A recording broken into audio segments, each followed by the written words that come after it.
Chapter 91, Death Without Closing Eyes. Hearing Anne's impassioned declaration, the three, including Uchiha Yashara, were like idiots brainwashed by a pyramid scheme, raising their arms and shouting along with Anne. That's right, from now on, the Uchiha clan lives only for itself. Let the Kages and daimyos all get lost. Kill them all. Let them be wiped out just like us. Living Uchiha might just be a bunch of paranoids, but dead Uchiha are all a bunch of lunatics. And a bunch of lunatics who aren't afraid of death at that. Although she knew the chances of achieving her goal through talk were slim, seeing the determination of An and his group, and the bone-deep hatred for Konoha in their eyes, Tsunade still felt very sad. However, she was a veteran ninja who had fought on the battlefield for many years. With just a deep breath, she adjusted her emotions, clenched her fists, and shouted loudly. Enough, I already know your resolve. So now, are you coming over to throw your lives away? Ha ha ha, Uchiha and laughed loudly. The ones who fear death are not the Uchiha. Accompanied by his laughter, the three reanimated body Uchiha also laughed crazily, shouting slogans as they rushed towards Tsunade. The ones who fear death are not the Uchiha. Lady Tsunade, die. Fire style, Great Dragon Fire Technique. The three of them formed hand signs simultaneously, spewing scorching fire dragons towards Tsunade. The fire dragons swept across the sky, tracing an arc in midair, locking onto Tsunade's front, left, and right sides, forming a three-sided pincer attack. Tsunade snorted coldly, flicked her arm, took off her coat, and threw it towards the incoming fire dragons. The coarse fabric coat was instantly ignited by the heat of the fire dragons, turning into a ball of fire. Taking advantage of the brief moment blocking the enemy's line of sight, Tsunade stomped her feet hard on the ground. With a boom, the ground instantly collapsed into a large pit, scattering gravel and dust. Tsunade's body shot towards the sky like an arrow from a string, drawing a beautiful arc in the air, narrowly avoiding the pincer attack of the three fire dragons. The fire dragons slammed into the open ground, making a rumbling sound, with flames splattering everywhere, turning the ground into a sea of fire. While in midair, Tsunade exerted force from her waist, her figure twisting violently, instantly changing her upward trajectory to downward. She lifted her long legs high, straightening them in the air like a line, and with a sharp whistling sound of breaking wind, she stomped hard towards Uchiha Anabi below, like a battle axe. Heavenly Foot of Pain. HMPH. Facing Tsunade's attack, Uchiha Anabi had no intention of dodging. Instead, a ferocious smile appeared on his face as he drew the long sword from his waist. The ones who fear death are not the Uchiha. He roared, raising the long sword high, and stabbed towards Tsunade's lower abdomen. Tisk. It was the first time Tsunade had encountered such a kill together tactic that completely disregarded death, so she couldn't help but frown. In her haste, she shifted her foot and stomped onto the spine of the long sword. Crack! With a crisp sound, the tempered long sword shattered inch by inch under Tsunade's monstrous strength. Instead, it was swept up by the violent wind brought by the heavenly foot of Pain, and like sharp kunai, it pierced back into Uchiha Anabi's body. Uchiha Anabi didn't even blink, completely ignoring those sharp blades. With a crazy smile on his face, he opened his arms and lunged at Tsunade, intending to engage in close-quarters combat. Get lost. Tsunade was furious. She swung her arms, her fists carrying earth-shattering power, and smashed heavily into Uchiha Anabi's chest. With a loud boom, Uchiha Anabi's reanimated body instantly disintegrated into countless black fragments, scattered on the ground. Taking advantage of the time it took for the reanimated body to recover, Tsunade ignored Uchiha Yashara and Uchiha Tekka, who were lunging at her, and leapt forward, pouncing towards Uchiha An, who had been smiling and watching the show in the back. Tsunade's explosive power was extremely strong. With just one big jump, she left Uchiha Yashara and the other behind and arrived in front of An. You guy who toys with the souls of the dead, you are unforgivable. Tsunade shouted angrily. She clenched her bowl-sized fist tightly, and with a sharp whistling sound of breaking wind, she smashed it heavily towards An's head. Monstrous strength punch. Hee hee. And remained smiling. He didn't even activate Susanoo, just tucked his arms into his sleeves and blocked casually in front of him. PFF'd. Tsunade's punch landed, and that exaggerated monstrous strength bent An's arms, and together with his body behind his arms, he was smashed flying by the punch, drawing a parabola in midair, falling far away into the depths of the dense forest. Amidst the rumbling sound, one tree after another was knocked down by An's body, splashing high dust in the forest, startling the roosting birds in the forest to fly up and flee into the distance. Oh my, what exaggerated power! And climbed up from the ground, wobbly. While using pupil power to heal the wounds on his arms, he walked back slowly. By the time he returned to the battlefield, the dust had already settled. Tsunade was covered in long swords, lying on the ground covered in blood. Her whole body was riddled with holes, gasping for air, looking like she was finished. The three, including Uchiha Yashara, were joining forces to block Shizune and the others far outside the outer circle, preventing them from coming in to rescue Tsunade. Previously, An had put blood bags on his body. To prevent Tsunade from dodging, he deliberately used his body as bait to lure Tsunade to attack. While Tsunade punched him away, the blood in the blood bag splattered all over her body and face. And the one who actually dealt the fatal blow to Tsunade was not An, but the three reanimated body ninjas whom Tsunade had always looked down upon. When Tsunade was controlled by hemophobia, and unable to move, the three, including Uchiha Yashara, whom she had left behind, appeared behind her simultaneously. Without a word, they stabbed her dozens of times. Villains dying because of talking too much is not without reason. In anime, too many people don't deliver the killing blow when they have the advantage, preferring to talk, wasting the best opportunity. And would not make such a mistake. He specifically instructed Uchiha Yashara and others not to talk to Tsunade, and that they must stab Tsunade into a sieve as soon as she was controlled by hemophobia, and unable to move. The reason he didn't behead her directly was to leave this final blow to An. And did not kill her directly. Instead, he ran to near Tsunade, squatted in front of her, and teased with a smile. Yo, Tsunade, if you're sick, you need to get treated early. Early treatment, early recovery. Look at you, if it weren't for your hemophobia, it wouldn't be easy for me to kill you. You, how did you know? Tsunade's gaze couldn't help but glance at Orochimaru, who had been standing still on the side. It wasn't me who told him, Orochimaru shrugged. His dojutsu ability is prophecy, he can know a lot of information about the future. Is that so? Tsunade took a deep breath, her eyes turning sharp, and the diamond-shaped red mark on her forehead began to twist and deform. You, and suddenly reached out quickly, and with a swish, he cut off Tsunade's head.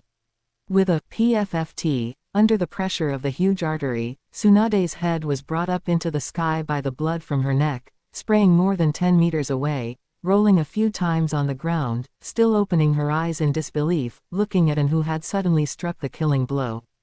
Death without closing eyes. Even at the moment of death, Tsunade didn't understand. Previously, An was acting as if he was looking down on her and wanting to vent his anger, so why did he suddenly strike the killing blow, not even giving her a chance to talk and delay time? Giving people hope first, then making them despair, I really have a twisted sense of humor. And wiped the short sword in his hand with a smile and sheathed it again. Among the people here, no one knew better than him how tenacious Tsunade's vitality was. Even a body broken into 2 pieces could be reconnected to continue fighting. What were 100 holes to her? Tsunade's biggest weakness had always been hemophobia. As long as she overcame hemophobia, killing her would be 100 times more difficult. And squatted in front of Tsunade, seemingly teasing her, but in reality, he was carefully observing Tsunade's expression and body. After discovering signs that Tsunade was overcoming hemophobia, he immediately struck the killing blow, cutting off Tsunade's head, resolutely not giving Tsunade any chance to turn the tables. Even in death, he absolutely would not let her die too painlessly. He just wanted to kill her in one fell swoop when she thought she still had a chance to turn the tables, strangling all her calculations in the cradle, unable to be executed. The more frustrated she died, the more satisfying it was for An to kill her. Chapter 92. as long as Konoha village is not dissolved, this matter will not end. Only his kind, Orochimaru, who was standing nearby, could understand these minute details. Orochimaru couldn't help but lick his lips again, thinking even more highly of Uchiha An's performance. What a truly dangerous guy. After muttering this, Orochimaru stepped forward with a chuckle and sealed Tsunade's corpse into a scroll. Hehe, another top-tier experimental specimen. Lady Tsunade. Shizune and the others were stunned, crying out in shock as if they had lost their own parents. Taking advantage of this opportunity, Uchiha Yashira and the other two struck again, killing the two Anbu. All right, stop. Uchiha An waved his hand with a chuckle, stopping his three clansmen from silencing the witnesses. Successfully intercepting and killing Tsunade put Uchiha An in a very good mood. He waved his hand at Shizune, as if shooing away a fly. Well, Miss Shizune, you can go back to Konoha village to report the news. Tell those guys in Konoha village that I, Uchiha An, did this, and that such things will happen frequently in the future. As long as Konoha village is not dissolved, this matter will not end. It's not like I only kill powerful ninjas like Tsunade, I will kill Chunin, Genin, and anyone else without hesitation. As long as Konoha ninja are outside the village on missions and I happen to run into them, whether they live or die depends entirely on my mood. Anyway, as long as I see Konoha village suffering, I am very happy. Shizune was trembling with rage, but she wasn't stupid, she knew she was no match for Uchiha An and didn't rush forward to throw her life away. She glared at Uchiha An angrily for a while, deeply etching his appearance into her mind, then shifted her gaze from him to Orochimaru standing nearby. Lord Orochimaru, you are also one of the Sannin of Konoha. Please, for the sake of your past friendship with Lady Tsunade, return Lady Tsunade's body to me so I can take her back to the village for burial. Orochimaru hesitated for a moment, but ultimately shook his head. Updates are not easy, remember to share 101 Reading Net. Shizune, I understand your feelings. But Tsunade is the last member of the Senju clan left in the world. Her remains are of infinite value, a rare treasure in this world that I truly cannot part with. Nani? Shizune couldn't comprehend what she had just heard. Lord Orochimaru, are you actually going to use your former companion as an experimental specimen for your research? Shizune, it is obvious that you are not a researcher, you completely fail to understand that in the eyes of a researcher, everything is just experimental material. When a person is alive, with laughter and flesh and blood, they can naturally be a companion. But once they are dead, they are nothing more than a pile of rotting meat. Whether you respect the deceased or despise them, the deceased themselves cannot feel it. Only those alive around the deceased can feel these things. Whether it is a noble daimyo or a village shadow, once they are dead, it is all over, there is nothing left. Therefore, only being alive has value. Only the immortal arts are the eternal pursuit of humanity. Nani? Shizune wore an expression of having her worldview shattered, she was completely distraught. Orochimaru couldn't be bothered to continue wasting words on such a blockhead and turned to leave. All right, Uchiha-an, your goal has been achieved. Let's hurry on our way to the land of water to complete our mission. My experiment is at a critical juncture, I cannot waste too much time outside. Ah, that's true, I don't want to waste time outside either. Uchiha-an chuckled and waved at Shizune. Well, Miss Shizune, let's part ways here. Until we meet again, if fate allows. I suppose you probably won't want to see me again. Remember to pass on my words to the people of Konoha village. Tell the higher-ups of Konoha village that we, the Uchiha, could build Konoha village, and naturally, we can destroy it too. A Konoha without the Uchiha has absolutely no need to exist, it might as well just be dissolved. The various ninja clans can divide up the assets and defect to other ninja villages, as long as they leave Konoha village, they naturally won't be on my list of targets for revenge. Damn it. Shizune watched their retreating figures, her hands clenched tightly into fists, her nails digging deep into her palms. Blood flowed, but she felt nothing, her heart was filled only with pain and hatred. Konoha village, the new Hokage building, temporary Hokage office. Not far outside the window was that massive meteorite towering into the clouds. Normally, with the construction capabilities of the ninja world, even a larger meteorite could have been cleared away long ago, but with the other four nations attacking, a large number of ninjas were tied up, leaving no time or energy to rebuild Konoha village. This Hokage building was specifically constructed and put into use to build confidence among the villagers. Below the meteorite, in many temporarily erected buildings, medical ninja were going in and out, busily treating the wounded. Some were the lucky ones who had survived the previous battle of Konoha, while others were new casualties from the recent fighting on the front lines. Jiraiya, having just returned, stood before the window with a grave expression, looking at the devastated village while listening to the third Hokage recount what had happened earlier. Nagato. Upon suddenly hearing a familiar name, Jiraiya couldn't help but exclaim, his entire expression changing. How is that possible? How could they? The third Hokage stared strangely at Jiraiya, his eyes full of scrutiny. Jiraiya, do you know that leader of the land of rain named Nagato? Jiraiya hesitated for a moment, then recounted the events involving himself and Nagato and the others, finally. Sighing. The Akatsuki organization of those days was a very pure group, everyone was single-mindedly striving for peace in the ninja world. Nagato, Yahiko, and Konan were all very kind-hearted children. How could they have now? You fool. The third Hokage was trembling with anger, waving his pipe back and forth in front of Jiraiya. How could you secretly hide something as important as the Rinnegan? If you had brought them back to the village back then, under the influence of the will of fire, how could they have eventually gone astray? How could the village have suffered such a catastrophe? HMPH. Facing the third Hokage's accusations, Jiraiya did not back down at all, retorting bluntly, their entire families were killed by Konoha ninja. If I brought them back, how would you deal with those ninjas who wantonly slaughtered innocents? Or are you saying you would execute those ninjas just for the sake of a few innocent children? Or were you planning to throw them into root and let Danzo brainwash them into killing tools? Nagato and the others were geniuses, but geniuses without backing don't last long in Konoha village. Tsukumo Hatake is dead, Minato Namikaze is dead, and now even a great clan like the Uchiha has been wiped out. And you still want me to bring children into the village? Stung by Jiraiya's words, the third Hokage's face darkened, and he couldn't say a word. If the third Hokage had known earlier that Nagato and the others were so formidable, perhaps he really would have acted impartially. But if they were just a few children, even children possessing the bloodline limit of the Rinnegan, they were not worth him treating specially. Chapter 93, Secure the interior before dealing with the exterior.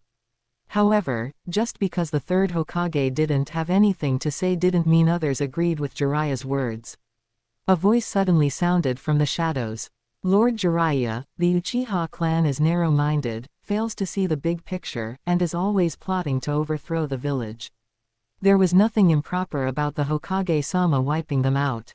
Hearing this, Jiraiya frowned. He turned his head toward the source of the voice and saw a figure dressed as an Anbu stepping out from the shadows. The person wore an Anbu mask, with only their eyes exposed, revealing the familiar look of the Sharingan. However, only one eye was still bright red, the other had gone completely dim, clearly blinded. Seeing that this person was an Uchiha, the rebuttal Jiraiya had intended to make died on his lips. You are. The person didn't answer but simply removed the mask, revealing a familiar face underneath. Itachi. So it was you. Jiraiya suddenly realized, and all the words he had been holding back became impossible to say. Since an Uchiha had come forward to say that the Hokage-sama was right to kill them, that it was a good thing, and that there was nothing wrong with it, he, an outsider, what standing did he have to interfere, even if he felt it was inappropriate? Seeing this, Jiraiya snorted coldly, simply shut his mouth, and didn't say another word. Wrong, however, continued. While this conflict certainly involved the Akatsuki organization's desire to establish a new order in the ninja world, the most important reason was that Uchiha, for his own selfish interests, deliberately abducted the nine-tailed, brought it to the land of rain, and thereby triggered the conflict between the two nations, intentionally directing the hostility toward Konoha village. Otherwise, according to the Akatsuki organization's plan, they would have spent several years slowly accumulating power before finally launching the Ten Tails' resurrection plan. And even if the plan had begun, they certainly would have started with the weakest, the hidden sand village, leaving Konoha village for last. If it had followed that sequence, Konoha village could have spent years recuperating and training more powerful ninja, and we wouldn't be in such a passive position now. Based on my understanding of the Uchiha clan's character, he won't just let it go. There will certainly be more retaliatory actions against Konoha village.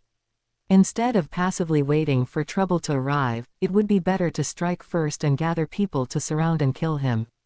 Upon hearing this, both the third Hokage and Jiraiya furrowed their brows.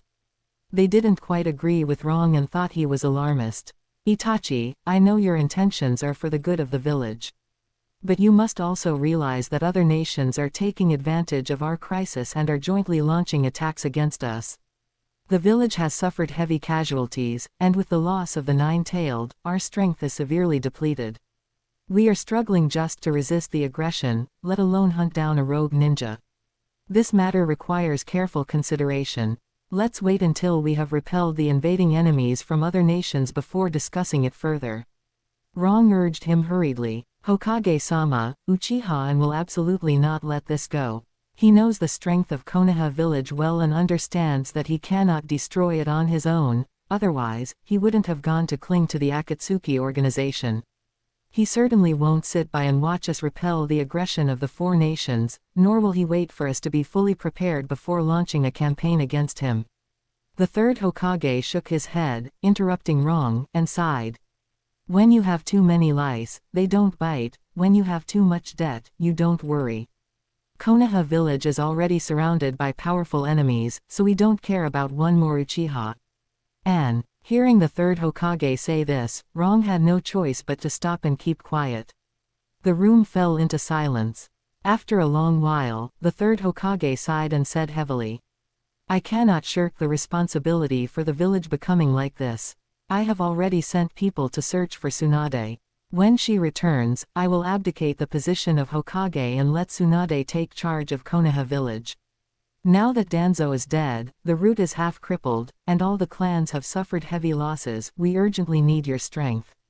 Jiraiya, you should return too. Together with Tsunade, we can thoroughly change the current state of Konoha village. After hearing this, Jiraiya immediately hesitated.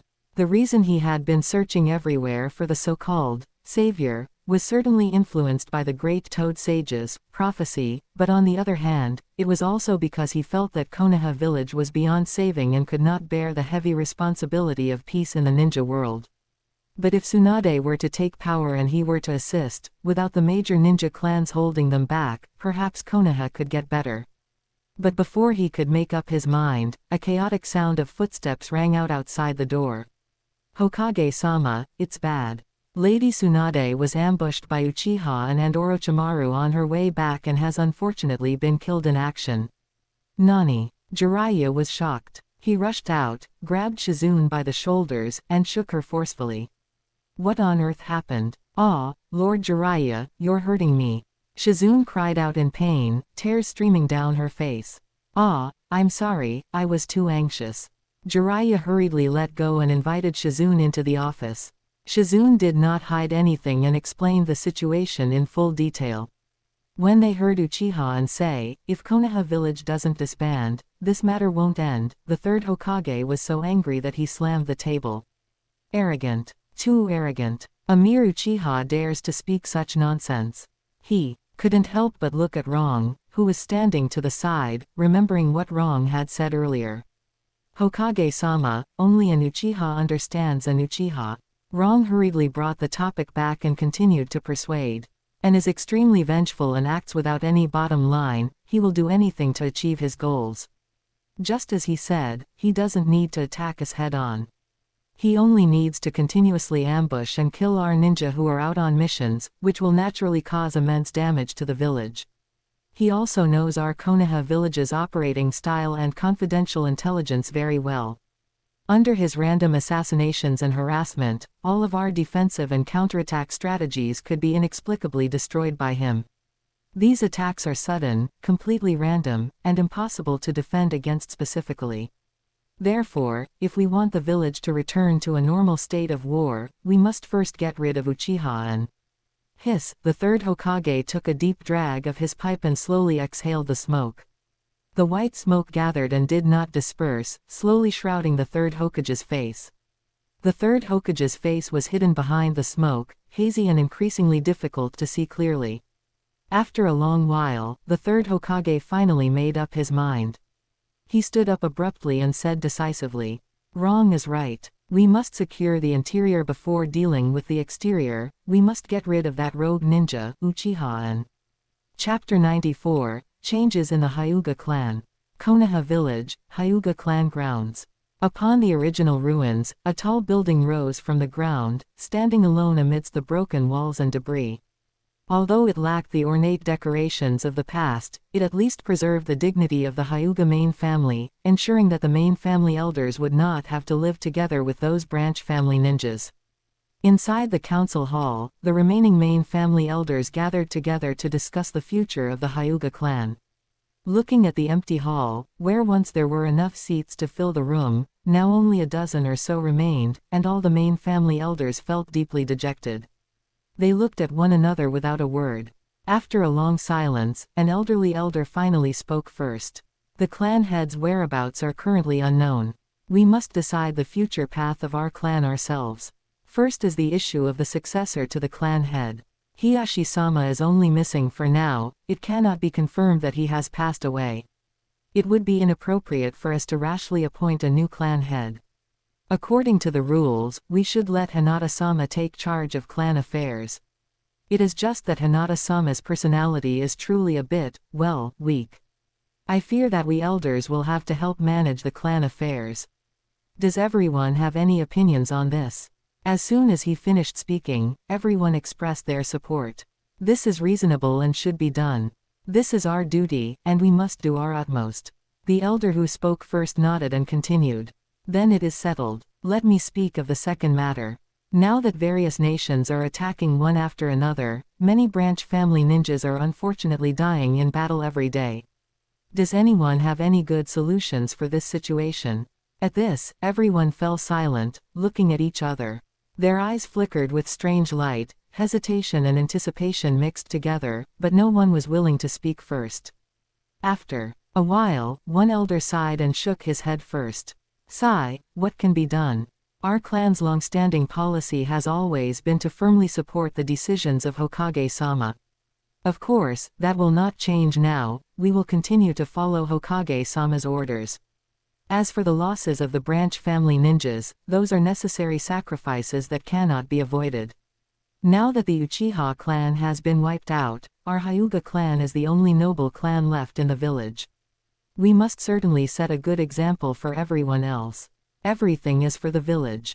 Hearing such high-sounding words, everyone was unable to refute them and had to lower their heads, keeping their mouths shut. The atmosphere immediately became cold and quiet again.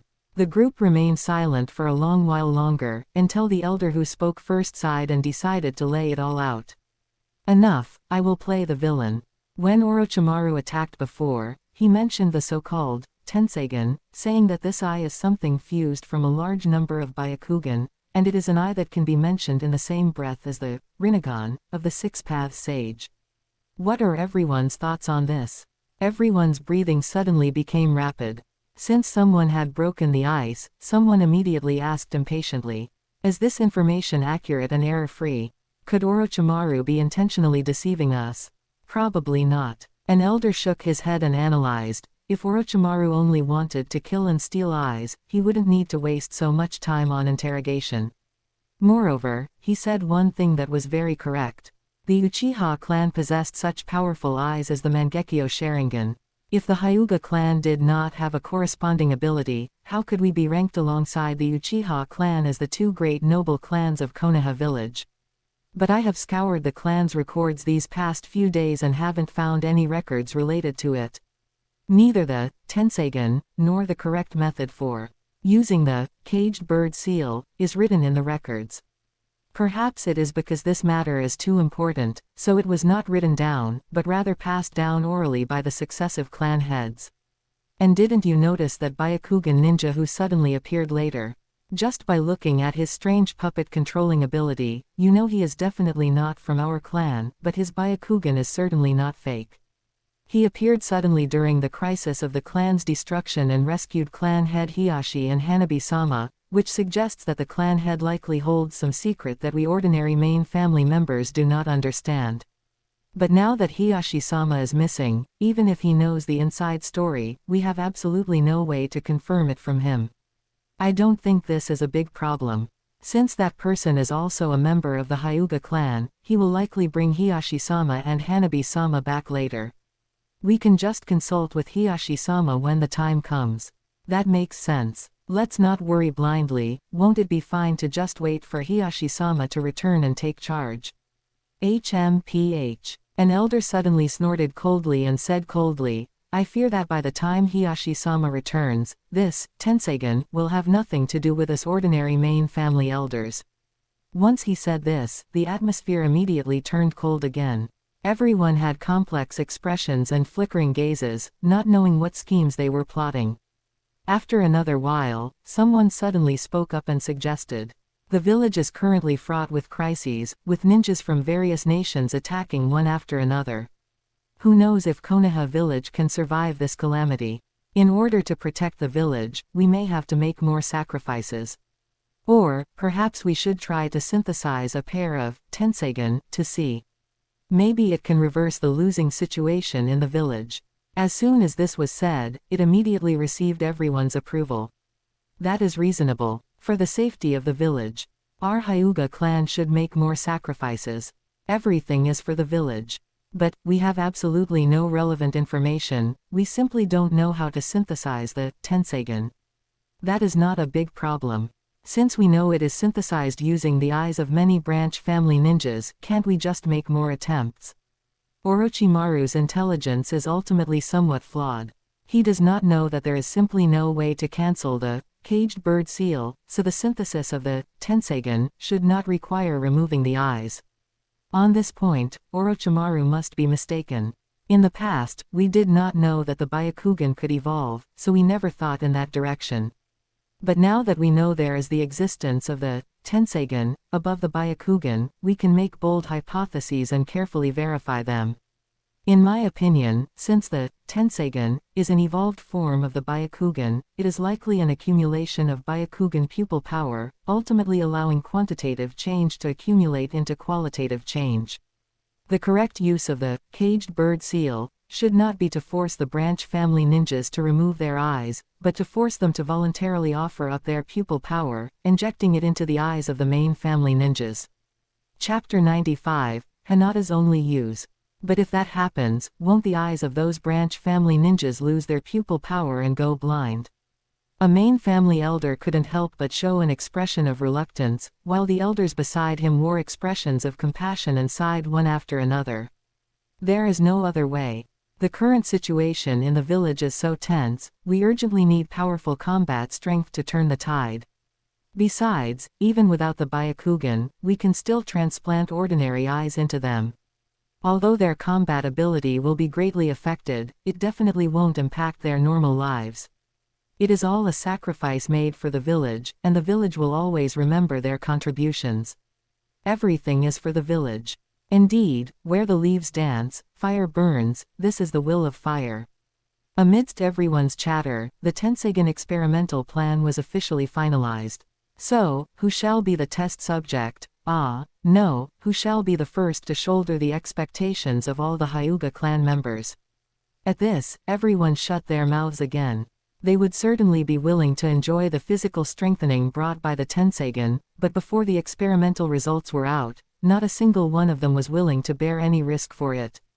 After looking at each other for a moment, someone immediately suggested, Lady Hinata is currently the acting clan head. Letting her shoulder the expectations of all the Hyuga clan members is the most appropriate choice. Hearing this, everyone's eyes lit up, and they all expressed their agreement. Yes, yes, yes. Lady Hinata now holds the most exalted status. Having her become the first user of the Tenseigan could not be better. Such a great opportunity for evolution should naturally be enjoyed by the acting clan head first. But voices of opposition immediately arose. But Lady Hinata is too young and hasn't fully developed yet. Using her eyes for the experiment, no, using her eyes to begin the evolution, isn't that a bit too risky? But besides Lady Hinata, do you have any other candidates? The person who asked immediately had nothing to say. There are many children of the right age in the Hyuga clan, but no children of the main family of the right age. The number of main family members was already very scarce, and a batch had previously been targeted and killed by Orochimaru. Now, those who remain are just a bunch of old folks. Actually, if we use the qualitative change of pupil power to urge the Byakugan to evolve, then the eyes of the branch family might not necessarily be unable to synthesize the Tenseigan. Actually, Neji is quite good too. Although he is from the branch family, he is a genius ninja. Since it's an experiment anyway, we might as well let him try first. Nonsense. Someone immediately opposed it sternly. How can we use the branch family to evolve the Byakugan? You know how much the branch family hates the main family. If the evolution fails, so be it, it would only be a loss of some branch family Byakugan. But what if it succeeds? Who can guess what kind of terrifying things a branch family member possessing a Tenseigan would do? Have you considered this consequence? If Hisashi were still alive, perhaps we could consider using him to keep Neji in check, but now that Hisashi is dead, Neji is absolutely untrustworthy. The person who made the proposal was unconvinced and argued. Isn't there still the caged bird seal? If a branch family member dares to disobey, just punish him with the seal, right? Foolish. The elders were even angrier and reprimanded him directly. Who knows if the caged bird seal will still be effective once the Byakugan evolves into a Tenseigan. Everything in the ninja world is built on the foundation of chakra. Under the influence of powerful chakra, no secret technique is foolproof. Are you going to bet that the caged bird seal won't fail on a Tenseigan? We cannot take that risk. Indeed, we cannot take that risk. It seems it can only be Lady Hinata. The person who made the proposal nodded silently, agreeing with this conclusion, but he then asked worriedly. But this kind of thing is a bit dangerous. Will Lady Hinata be willing? Why wouldn't she be willing? Everyone glared at the elder who kept dissenting and shouted sternly. Since she is the acting clan head, she must naturally lead by example. The position of clan head is one that inherently carries responsibility.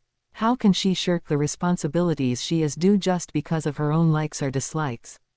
Besides, Lady Hinata has such a cowardly personality and no talent in ninjutsu.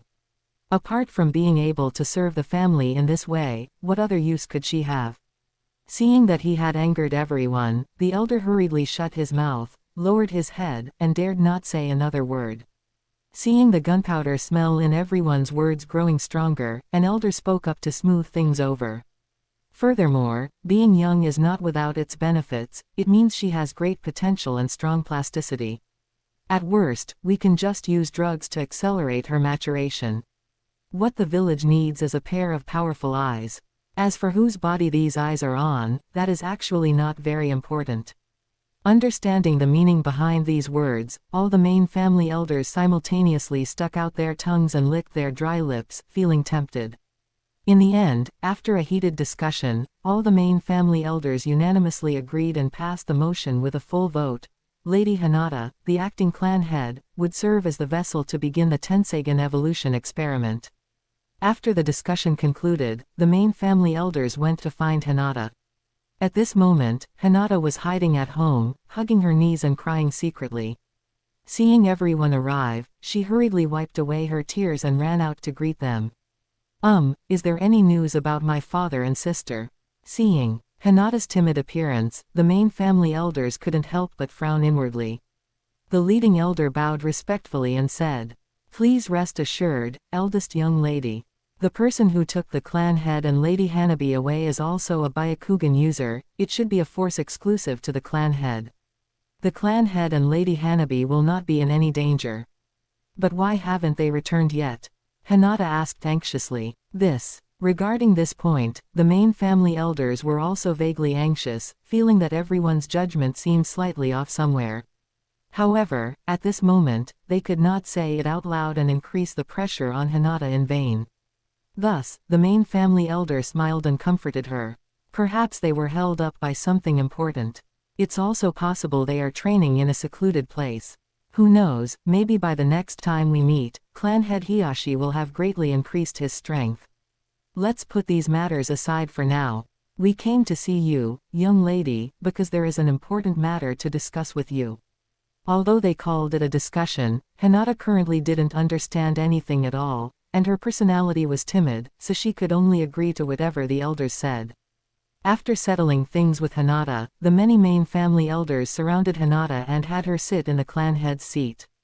Then, they privately invited a group of medical ninjas to connect various instruments and equipment to Hinata's body to record relevant data at any time.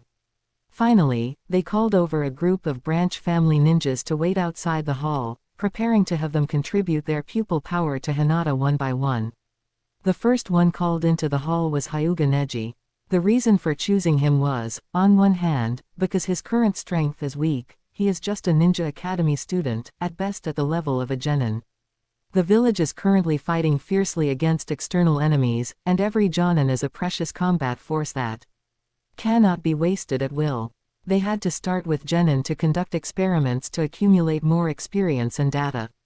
On the other hand, after careful research by the elders, they unanimously determined that the quality of pupil power should be more important than quantity in influencing the evolution of the Byakugan. A pair of pure Byakugan should have better results than mixed Byakugan. So how to judge whether a pair of Byakugan is pure? Naturally, it is by looking at how close the relationship is to the main family. Hyuga Neji's father, Hyuga Hazashi, and the current clan head, Hyuga Hiashi, were twin brothers, so his bloodline is definitely the closest to Hinata's. If it weren't for the fact that he is from the branch family, his Byakugan purity might even exceed that of Hyuga Hinata. Therefore, using his Byakugan for the first attempt is the most appropriate choice. Chapter 96, The Resentment of Hyuga Neji. Neji, how does the clan treat you? The main family elder put on an affectionate facade, asking with a chuckle. Neji kept his head bowed low, obediently bowing as he replied, the clan's grace toward Neji is profound, and their care is meticulous. That is good. The main family elder nodded with satisfaction. Neji, you are aware of the current situation in the village, it is extremely dire. The clan urgently needs to increase its strength as quickly as possible to turn the tide and save the village. Are you willing to contribute your strength for the village? What could Neji say? He could only express his loyalty. Neji is always willing to step onto the battlefield for the clan and for the village, with no regrets even if he were to die 100 times. Good child. The main family elder patted Neji's shoulder with satisfaction and consoled him, but you need not worry. The clan has not yet fallen to the point where it needs ninja academy students as young as you to go to the battlefield. Where the leaves dance, the fire never ceases. You are all the young sprouts of Konoha. You need the protection of the clan, how could we let you go into battle at such a young age? However, the clan does indeed need you to contribute your strength. Come, Neji, look. Even Hinata, young as she is, must contribute her strength to the clan as the acting clan head. Naturally, you cannot be an exception. Neji glanced at the bewildered Hinata sitting in the seat of honor and discovered her body was connected to numerous medical devices. His heart skipped a beat, and he dared not look again, hurriedly lowering his head to continue expressing his loyalty. Whatever the main family elder needs Neji to do, just give the order. Neji would not dare refuse. Good, Neji. Come forward and transfer all the ocular power from your Byakugan into the acting clan head's Byakugan. What? Neji was greatly shocked, snapping his head up to look in horror at the smiling main family elder before him. What, is there a problem? The main family elder maintained that affectionate facade, though his smile seemed to carry a few more traces of coldness. Main family elder, Neji is willing to fight for the clan, with no regrets even in death. It's just that once the ocular power is transferred, my eyes. Facing Neji's hesitation, the hand the main family elder had placed on his shoulder pressed down a bit harder. Neji, you must think of it this way. As long as you offer up your ocular power, you naturally won't need to risk your life going to the battlefield to kill enemies. In the future, you can just stay securely in the rear, and the clan will naturally take good care of you. In the future, you can live a simple, happy life. Do not worry about your eyes, the clan will transplant a pair of ordinary eyes for you later. We won't leave you blind. This matter is very important to the clan and very important to the village. Everything for Konoha village. But, Neji still wanted to struggle, but the main family elder no longer had the patience to talk nonsense with him. He simply held up one hand and formed a hand seal. Neji immediately felt as if 1,000 needles were piercing his brain with force. The pain made him scream on the spot, and he began rolling on the ground. Ah, I know I was wrong. I am willing to offer my ocular power. HMPH, it would have been better if you had been like this from the start, why must you waste my time? The main family elder snorted coldly and stopped the caged bird seal. Neji lay on the ground, drenched in cold sweat, his heart filled with sorrow.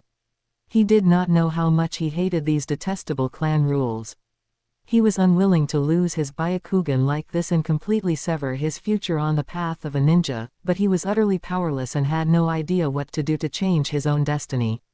The fire of rage burned intensely in his heart.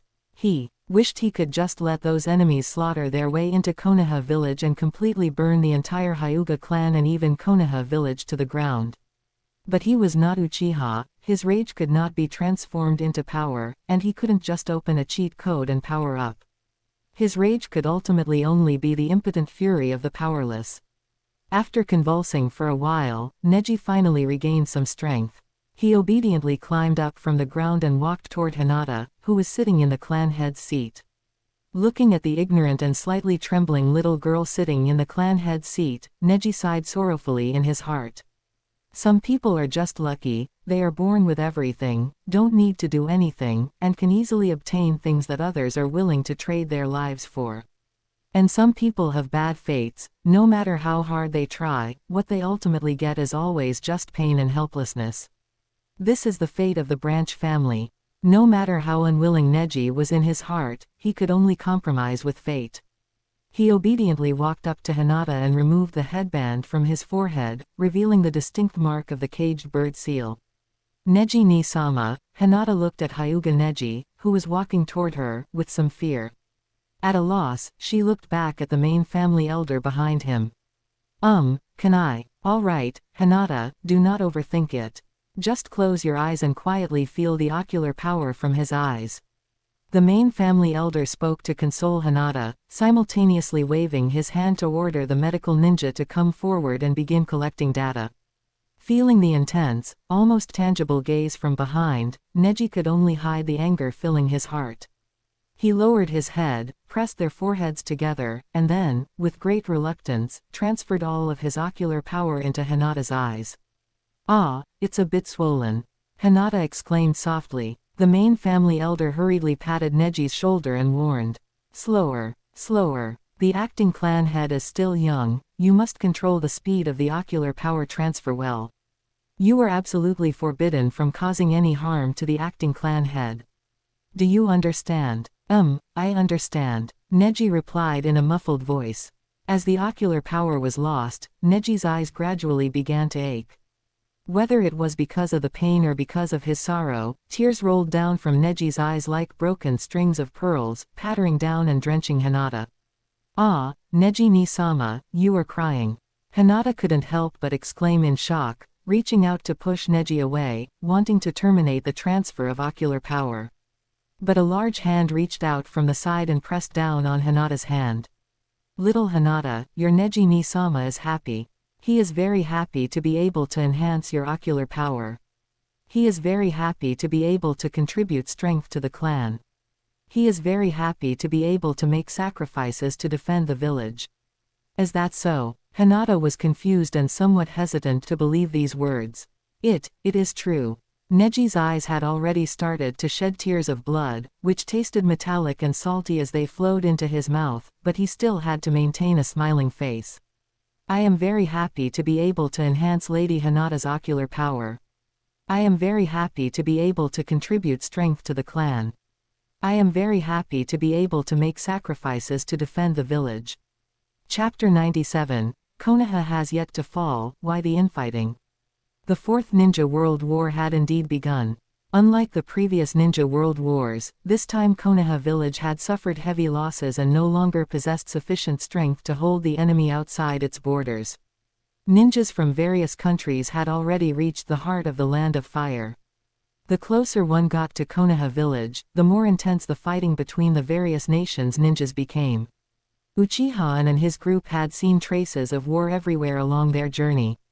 So-called ninjas were not actually armies, they were mercenaries. Could one really expect military discipline from mercenaries? For the sake of presentation, the protagonist side acted quite righteously and would not engage in burning, killing, or looting. But named characters were a minority after all. The majority were those low-level genin who only did menial tasks all day and were treated as cannon fodder once they reached the battlefield. Under the constant pressure of life and death, those who hadn't gone insane had mostly managed to grind their way up to Chunin or Jonin. Jonin had high incomes and looked down on the meager food supplies of the impoverished. Even if they were to rob someone, they would surely choose merchants. But it was different for genin. A bag of rice or just a few rice balls might be enough to spark murderous intent in someone's heart. After all, supplies in wartime were always scarce and distributed very unevenly. Genin could only scavenge for scraps. They might be killed the next moment, so why would anyone allocate so many supplies to genin? Were they planning to aid the enemy? Nagato's parents were killed by Konoha ninjas for just a bit of food. Within their own lands, perhaps these people wouldn't dare go too far, but once they arrived in an enemy's land, what was left to restrain them? Uchiha and his group had seen countless villages destroyed along the way, with burning houses, corpses everywhere, and weeping crowds. The entire ninja world was itself a massive hell. It was no wonder Uchiha Madara wanted to carry out the Eye of the Moon plan. He truly couldn't find any other way to save the world. His group had all fought on battlefields and had long anticipated such situations. No one was foolish enough to have an overflowing sense of empathy like the protagonist and rush over to save people. As long as those chaotic troops weren't blind enough to come knocking, they couldn't be bothered to kill. The black cloak with red clouds was a famous brand these days. Surely no one in the ninja world was unaware of what this attire represented. The group walked straight ahead without needing to turn, and all the ninjas who saw them retreated, not daring to provoke them. But in such a small area, ninjas from several villages were fighting each other in pairs, and the battlefields were very dense. It wasn't as if they could just avoid them if they wanted to. They couldn't just stop fighting and change locations the moment they saw members of the Akatsuki organization. Orochimaru couldn't be bothered to act, but Uchiha was simpler. Whenever he saw someone from Konoha village in the fighting, he would wave his hand and send the Uchiha up. The originally stalemated battle would immediately collapse once 3 Uchiha Jonin were added to one side, easily being slaughtered by the enemy. Uchiha, on the other hand, did good deeds without leaving a name, simply dusting off his hands and leaving to continue his journey. Once the 3 Jonin completed their task, they would naturally catch up from behind. The closer they got to Konoha village, the more ninjas there were fighting. Moreover, there were often long-standing grievances between the 4 nations. When enemies met, they were extremely jealous. Even if they ignored the Konoha people and fought each other to the death, it was a normal occurrence. But this wouldn't do. After seeing another large-scale brawl between Iwagakure and the Hidden Cloud village, Uchiha finally couldn't hold back. He leapt over and pointed at the 2 groups, cursing loudly. "You bunch of losers. What are you fighting for? Can't you figure out who your greatest enemy is? Konoha hasn't even been destroyed yet, and you're already having infighting. You deserve to be suppressed by Konoha." The sudden interrupter caused the ninjas on both sides to stop fighting in unison. They retreated, gathered around their respective leaders, and stared vigilantly at Uchiha. This attire, it's the Akatsuki organization. Then this person must be Uchiha mentioned in the intelligence reports. The leader on the Iwagakure side was an unfamiliar ninja. He swept his gaze over and his group, immediately identifying him from the intelligence reports. Uchiha and his group had not hidden their tracks previously, and they had passed by countless ninjas along the way, so their information had long since leaked. However, considering they hadn't shown hostility toward ninjas outside of Konoha village, the orders given to subordinates by all ninja villages were basically to keep a respectful distance and not provoke them. Seeing Uchiha and suddenly intervene, the Iwagakure leader immediately waved his hand. Everyone, retreat. But the leader on the Hidden Cloud village side wasn't as sharp. Whether he was born with a hot temper or had a past grudge against the Uchiha clan, seeing Uchiha intervene, he not only refused to retreat but instead shouted angrily. "Hey, kid, what does our business between the two countries have to do with you and Uchiha? Konoha village is our enemy, and Iwagakure isn't our friend either. They killed the sandaime of our village, what's wrong with us seeking revenge now? Why do we need an outsider like you meddling in our business? Are you trying to reason with me?" Uchiha roared, suddenly activating Susanoo. He swung his scepter and delivered a heavy blow. To the guy spouting nonsense. The Hidden Cloud village leader hadn't expected to attack so suddenly and instinctively used his signature ninjutsu to block. Lightning release, lightning light shield. The jumping lightning-style chakra quickly condensed into a massive shield in front of him, wrapping around his entire body. Electricity hissed and flowed over the shield, ready to deliver electric shocks to any enemy who made contact. However, this level of defense was as fragile as an eggshell in the face of Susanoo's attack, easily shattered by a single blow. The massive scepter descended like Mount High, crushing the unfortunate fellow into pieces, with blood and flesh splattered all over the ground. "Do I care if you have a grudge?" Uchiha roared, swinging his scepter and launching a chaotic assault on the Hidden Cloud village ninja squad. "The fact that you've invaded the heart of the Land of Fire is an opportunity I created for you. And yet you don't cherish it properly, don't seize the time to destroy Konoha village, and are instead playing at infighting here. What use are you bunch of trash then? Since that's the case, you might as well all go die. It'll save you from dragging down the four-nation allied forces." These Hidden Cloud village ninjas were just ordinary ninjas. Although they could contend with a Jonin squad through cooperation, they had zero ability to resist in the face of an overpowered killing machine like Susanoo. In just a moment, this small squad was wiped out completely by Uchiha without even a chance to retreat or escape. After the slaughter, Uchiha glared with blood-red eyes at the Iwagakure group on the other side that hadn't managed to retreat in time. The Iwagakure leader shivered and hurriedly smiled, waving his hands.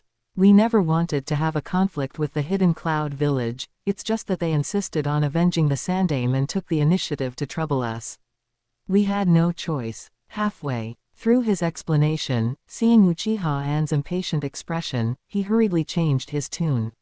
"We're going to attack Konoha right now." After saying this, he immediately led his team in retreat. After running a long distance, seeing that no one was chasing them, he exhaled a long breath and ordered, still shaken. "Hurry and report the situation here to headquarters in detail. That guy named Uchiha is even crazier than the intelligence reports stated. I strongly suggest that ninjas from the village do not engage in conflict with him. Fortunately, his hostility toward Konoha is very strong. As long as we attack Konoha, we likely won't be bothered by him, and we might even gain his assistance. Let's just focus on attacking Konoha." Chapter 98, Since I'm already here. It seems that even killing Tsunade wasn't enough to alleviate Uchiha's anger, was it? Orochimaru stared at Uchiha thoughtfully, his eyes filled with a probing expression. Alleviate? How could it be alleviated? The fire of hatred is something that only burns brighter and brighter, it will never be extinguished. As long as Konoha village exists, my heart will never be at peace. Uchiha continued moving forward with a wooden expression. Unknowingly, his face had begun to resemble that of Obito, just looking at him gave one the impression of deep-seated bitterness. Heh. The vertical pupils in Orochimaru's eyes slowly contracted as he smiled and said, "I knew it, we are the same kind of people. The so-called Akatsuki organization is nothing more than a tool for us to utilize. What ninja world peace, what new order for the ninja world, we don't care about any of that. However, I pursue eternal life, whereas you, Uchiha, is it revenge? Or destruction? That, I am not quite sure of. If you are seeking revenge, Konoha village is already half destroyed and Itachi has died in battle, yet you don't seem to have any intention of stopping. HMPH. Uchiha and cursed with deep resentment while running quickly. When a person dies, the lamp goes out. Once he kicks the bucket, he knows nothing. That would be too easy for him. For a beast like Itachi, dying just like that is letting him off too easily. I had intended to first kill his beloved younger brother, then slowly destroy his most cherished Konoha village, systematically destroying everything he valued. I wanted to make him watch as he lost everything bit by bit, becoming destitute, yet completely powerless to do anything about it, forced to live in agony. But who would have thought things wouldn't go as planned? He actually died in battle under Tengai Shinsei. He died protecting Konoha village. It was exactly what he wanted. Even if he went to the afterlife after death, he could damn well rest in peace. How could that be allowed? How could that possibly be allowed? The more Uchiha spoke, the angrier he became. He couldn't help but roar loudly, veins bulging on his face, his whole demeanor becoming somewhat crazed. Orochimaru watched coldly from the side, occasionally adding a word to guide Uchiha and to continue venting. Itachi may be dead, but that bastard Obito is still alive. If it weren't for his meddling, how could a little beast like Itachi have successfully wiped out the entire Uchiha clan? He is also a member of the Uchiha clan, yet he did such a thing all for the sake of a woman. I will not let him off. I will arrange everything perfectly for him. I will definitely not let him die as easily as Itachi. I want him to live in agony. Living forever in this living hell. Ha ha, ha ha. Thinking of the plans he had arranged, Uchiha couldn't help but feel smug again. He clutched his eyes and laughed incessantly, just like a madman. Orochimaru remained silent, his eyes darting around, his snake-like tongue flicking across his lips, though it was unclear what he was thinking. The land of fire wasn't actually that large. After traveling for a few more days, Konoha village was already visible in the distance. It was currently engulfed in the flames of war. The sounds of various explosions and battle cries could be heard from afar, clearly indicating that a fierce battle was in full swing. It seems Jiraiya has returned. I wonder if he has found the savior mentioned by that toad sage. Orochimaru gazed at the massive toad standing tall in the distance, a mocking smile appearing on his lips.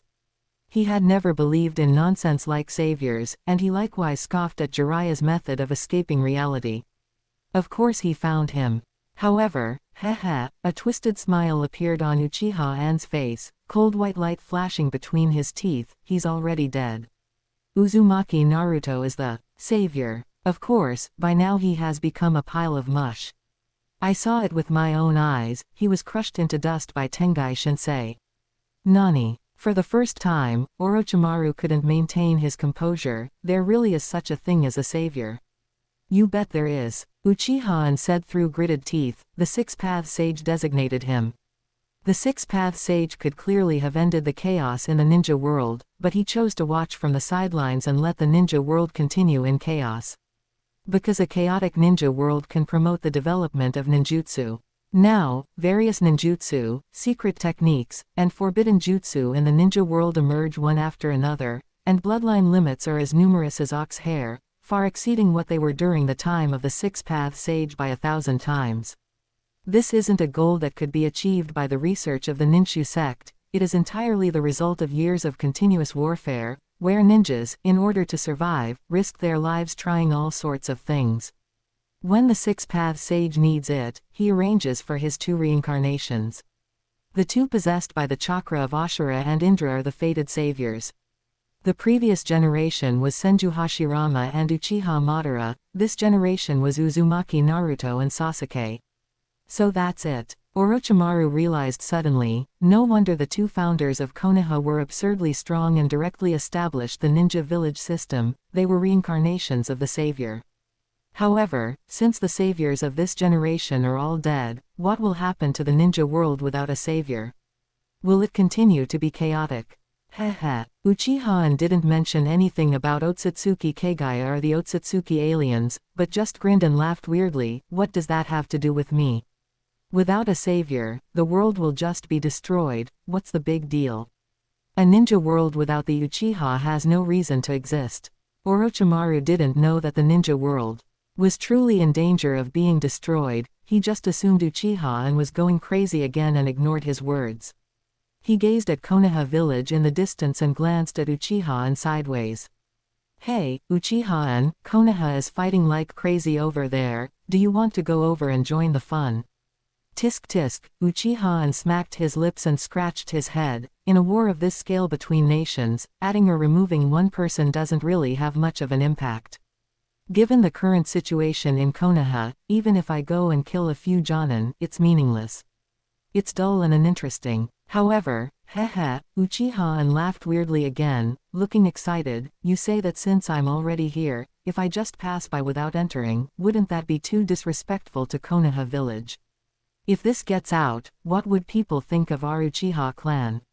What would they think of me, Uchiha-an? Would they say I am magnanimous? Or would they say I am cowardly? Ha ha. After hearing this, Orochimaru also laughed out loud, pointing his finger and saying, I knew you wouldn't miss this opportunity. But let me state beforehand, I don't have time to mess around with you. My experiments are all at a critical juncture, I don't have time to waste outside. Oh my, how could I trouble Lord Orochimaru? Uchiha-an smiled and put his hands together, pleading. I'll have to leave the task of recruiting Hiriko to you alone, Lord Orochimaru. There won't be any problems, right? HMPH. Orochimaru held his head high proudly. A mere Hiriko wasn't my match back then, and he is even less of a match for me now. Go ahead and have your fun, I can handle the recruitment task all by myself. Then thank you very much. Uchiha-an cheered, then skipped and hopped toward the direction of Konoha village. Chapter 99. To destroy Konoha village, first destroy the land of fire. Uchiha-an did not rashly charge into the battlefield, he circled the perimeter, preparing to find an opportunity to deliver a decisive blow. Killing ordinary Jonin was meaningless. If he was going to kill, he had to kill those famous big shots. For example, Sandaime Hiruzen Sarutobi, or the lecherous sage Jiraiya. Usually, Hiruzen Sarutobi had a large crowd protecting him, but now the front lines were stretched thin and short on manpower. Surely this old man would have to grab his staff and enter the fray himself, engaging in a bloody battle with the enemy. Jiraiya's sage mode was too strong and not easy to kill, but the old man Hiruzen Sarutobi would be much easier. As long as he found an opportunity, Uchiha-an could go up and forcefully kill him. Furthermore, Uchiha-an felt some doubt in his heart. Konoha village had actually managed to withstand the consecutive attacks from the four nations. This was incredible. Uchiha-an had personally participated in the previous Konoha crush, so he knew exactly how many elites Konoha village had lost in that battle. Under normal circumstances, Konoha village's current strength should at most be half of what it used to be. Even if other nations couldn't attack with their full national strength, and even if Konoha village had recalled all the ninja stationed throughout the country and held the geographical advantage, that alone shouldn't be enough to bridge the gap in absolute power. This made Uchiha-an very confused. He didn't understand how Konoha village had managed to do it. Even cheating shouldn't be like this. Before figuring this out, Uchiha-an didn't intend to jump into the fray rashly. Otherwise, if a reanimated Senju Hashirama suddenly popped out, he would have nowhere to appeal his case. Regarding forbidden jutsu, there was no rule saying only his side could use them.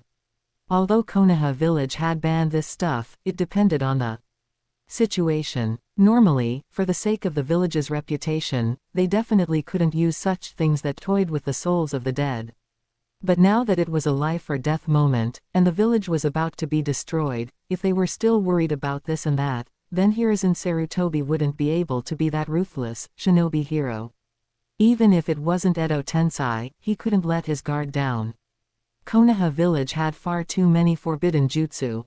That lunatic Tobirama would research forbidden jutsu whenever he was bored, and after researching them, he wouldn't let anyone use them, sealing them away in some broken book, specifically leaving them for rogue ninja to use to cause trouble for his own home. But from another perspective, these things were entirely the foundation that Senju Tobirama left behind for Konoha village. Before Konoha village's foundation disappeared, who dared to guarantee that they could completely destroy Konoha village? What Uchiha wanted to investigate now was the foundation that allowed Konoha village to hold out in the war against the four nations, and then pull the rug out from under them by cutting off that foundation. At this moment, Konoha village was surrounded by enemies on all sides, but the relationships between the various villages were not good either. No one felt safe leaving their back to another village, so they simply each occupied a direction, fighting their own battles without interfering with or helping each other. This resulted in Konoha village having to divide its forces to respond, with someone leading a team to defend every side. Just by looking at that giant toad, one knew where Jiraiya was. Uchiha had already snuck over to see. He was locked in an intense battle with the fourth Raikage and his brother. Sage mode was very impressive, and with the help of many other ninja, neither side could determine a victor in the short term.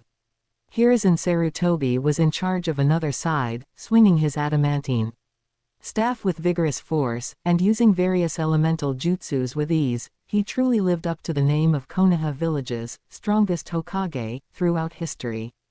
The old man Onoki floated in midair, commanding with composure and possessing the demeanor of a master.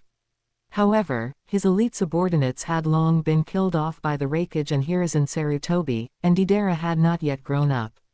Now, with a shortage of talent, he really couldn't take down Hiruzen Sarutobi and the group of Anbu elites behind him in the short term. On the side of the Hidden Sand Village, Kakashi Hatake was leading the Ino Shikacho and a group of elite Konoha ninja to control the overall situation. The performance of the Land of Wind certainly lived up to their reputation as the weakest major nation. This nickname was truly not called for nothing. They coldly brutalized their Jinchuriki, and the Scorched-style user Pakura was also sold out by her own people. This approach was exactly the same as Konoha village. No wonder this Hidden Sand Village and Konoha village were ironclad allies. Although Rasa was the Kazekage, he was incredibly incompetent.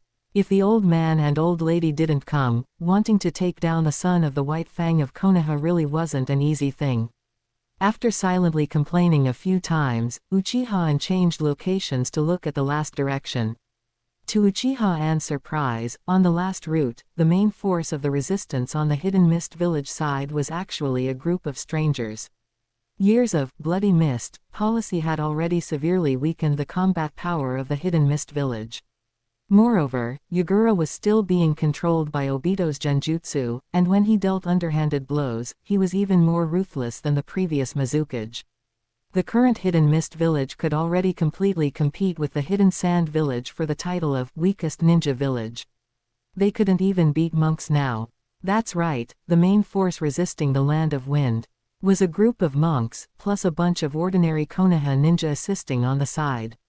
The bald monk leading them stood there with his hands pressed together, without even needing to move. A giant energy Buddha statue stood behind him, throwing punches wildly like 1,000 armed guanyin, causing those ninja from the Land of Wind to flee in panic.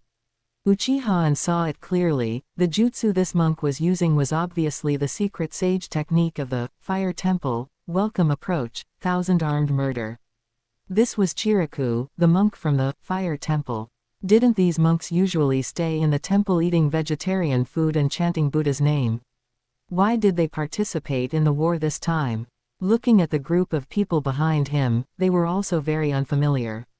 Just looking at their skills, these people were not a bit weaker than Chiriku, and joining forces, they also beat Yagura and the others into a sorry state. Uchiha cast his gaze over those strangers and saw that none of them had the Konoha headband insignia, but they all wore a piece of cloth tied around their waists, embroidered with a large character. This symbol, could it be the guardian shinobi 12 of the daimyo? Did the daimyo of the Land of Fire send reinforcements? Uchiha was a bit confused. In his past memories, the daimyo always drew personnel from Konoha to protect the nobles, but he had never seen them send their own private forces to support a ninja village's war. This segment didn't even exist in the original story. However, if one thought about it carefully, it actually made quite a bit of sense. If Konoha village were destroyed, the Land of Fire would certainly be carved up by the other nations, and the daimyo and nobles would naturally have no way out but death. He didn't know if these reinforcements were actively supported by the daimyo of the Land of Fire or if Hiruzen Sarutobi had paid a great price to beg for them. But no matter how they were obtained, the fact that the Guardian Shinobi 12 appeared on Konoha village's defensive line was an indisputable fact. Damn it. The anger in Uchiha An's heart suddenly flared up. I knew it. With Konoha village suffering such heavy losses, how could they possibly still withstand the attacks of the four nations? So the root cause is here. It looks like to destroy Konoha village, I have to destroy the entire Land of Fire first. Otherwise, as long as the daimyo of the Land of Fire is willing to invest, no matter how many times Konoha village is destroyed, he can rebuild it. A blazing intent to kill burned fiercely in Uchiha An's heart. He decided that when he had time later, he would take a trip to the capital of the Land of Fire and slaughter the daimyo of the Land of Fire and that group of nobles. He had to let the daimyo and the nobles feel the pain of war too. Let you interfere with Konoha village's internal affairs recklessly. And also, those bald monks of the Fire Temple. Since you won't stay in the temple and chant Buddha's name peacefully, then you might as well never chant again. Switch to chanting the rebirth mantra instead. He ran around both battlefields, carefully imprinting the appearances of those outsiders into his heart, and then snuck back into the battlefield. Things had their priorities, matters regarding the Land of Fire could wait until later. Now what he needed to do was to slaughter Hiruzen Sarutobi first. It was easy to say, but difficult to do. Even if Hiruzen Sarutobi was somewhat isolated at the moment, with no more than a few Anbu and not many elite ninja guards around him, Hiruzen Sarutobi himself was a cage-level ninja. On the battlefield, his spirit was highly concentrated, so wanting to launch a sneak attack was almost impossible. There was only one chance. Uchiha An quickly formed hand seals, transforming into an ordinary Iwagakure ninja, and quietly blended into the main force of the Iwagakure. Under the command of the old man Onoki, he slowly mixed his way toward the direction of Hiruzen Sarutobi. After wave of attacks, it was finally Uchiha An's group's turn to step forward. Chapter 100, Madness. Earth Style, Earth Flow Spears. A group of Iwagakure ninja stood in a row, quickly forming hand seals. Under their coordinated effort, the earth flow spears, which were originally the thickness of a finger, increased several times in length and girth. Like ballista bolts, they formed a dense rain of spears, whistling as they tore through the air, covering the Konoha side. Hiruzen Sarutobi spun his adamantine staff like a windmill, carving out layers of afterimages, smashing the piercing earth flow spears to pieces, while his hands also quickly formed seals. Compound ninjutsu. Wind and fire, city connection. He opened his mouth, and a fireball formed in his throat, immediately followed by a whirlwind that quickly caught up to the fireball ahead. The fire release and wind release fused together, the fire borrowed the power of the wind, and the wind aided the might of the fire. In an instant, a massive flame formed, erupting from his mouth and washing over the Iwagakure side. Earth Style, Earth Wall. Roars of response rang out from the Iwagakure camp. Several Iwagakure ninjas simultaneously pressed their palms to the ground, chakra flooding into the earth. The ground shook violently, and thick earthen walls rose rapidly from the ground, blocking the Iwagakure behind them tightly. The scorching flames collided head-on with the earthen walls, instantly exploding with a deafening blast. Sparks flew everywhere, continuing to scorch the walls. Amidst the crackling sounds, the earth rapidly solidified and became brittle, taking on a texture like pottery. Hiruzen Sarutobi waved his adamantine staff and charged forward, smashing one of the earthen walls to pieces. A group of Anbu followed closely behind, quickly rushing into the Iwagakure formation and beginning a slaughter.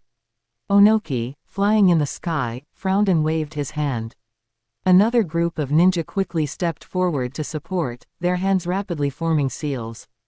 Hiruzen Sarutobi swung his adamantine staff and shouted, "Extend." The adamantine staff, originally about 10 feet long, immediately thrust forward, becoming hundreds of feet long in an instant. Hiruzen Sarutobi leveled the extended adamantine staff and swept it with force, sweeping away the wave of Iwagakure ninja like fallen leaves in an autumn wind. But before he could retract the adamantine staff, his hand suddenly stiffened. The adamantine staff had actually been grabbed by someone. He looked up in shock and saw an energy giant suddenly rise from the flat ground, one hand gripping the adamantine staff and the other smashing down heavily towards him.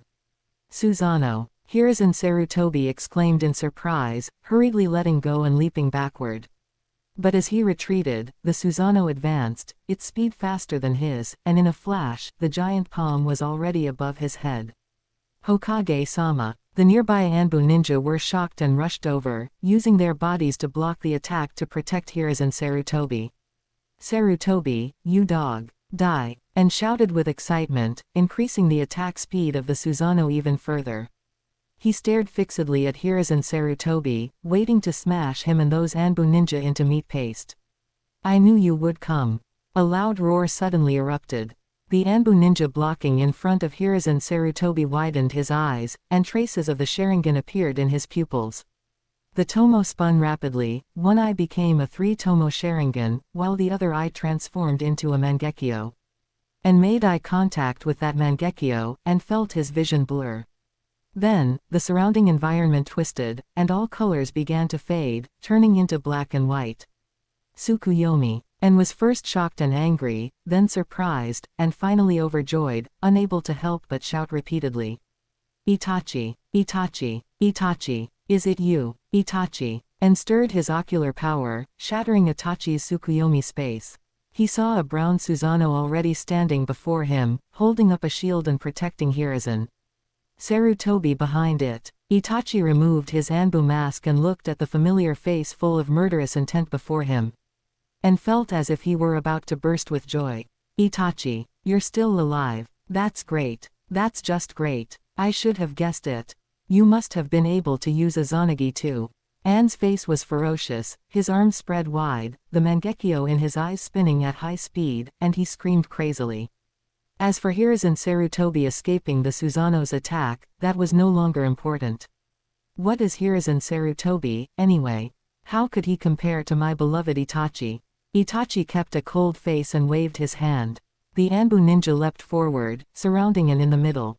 Hiruzen Sarutobi held his adamantine staff, and with Itachi, they flanked and, looking at him coldly.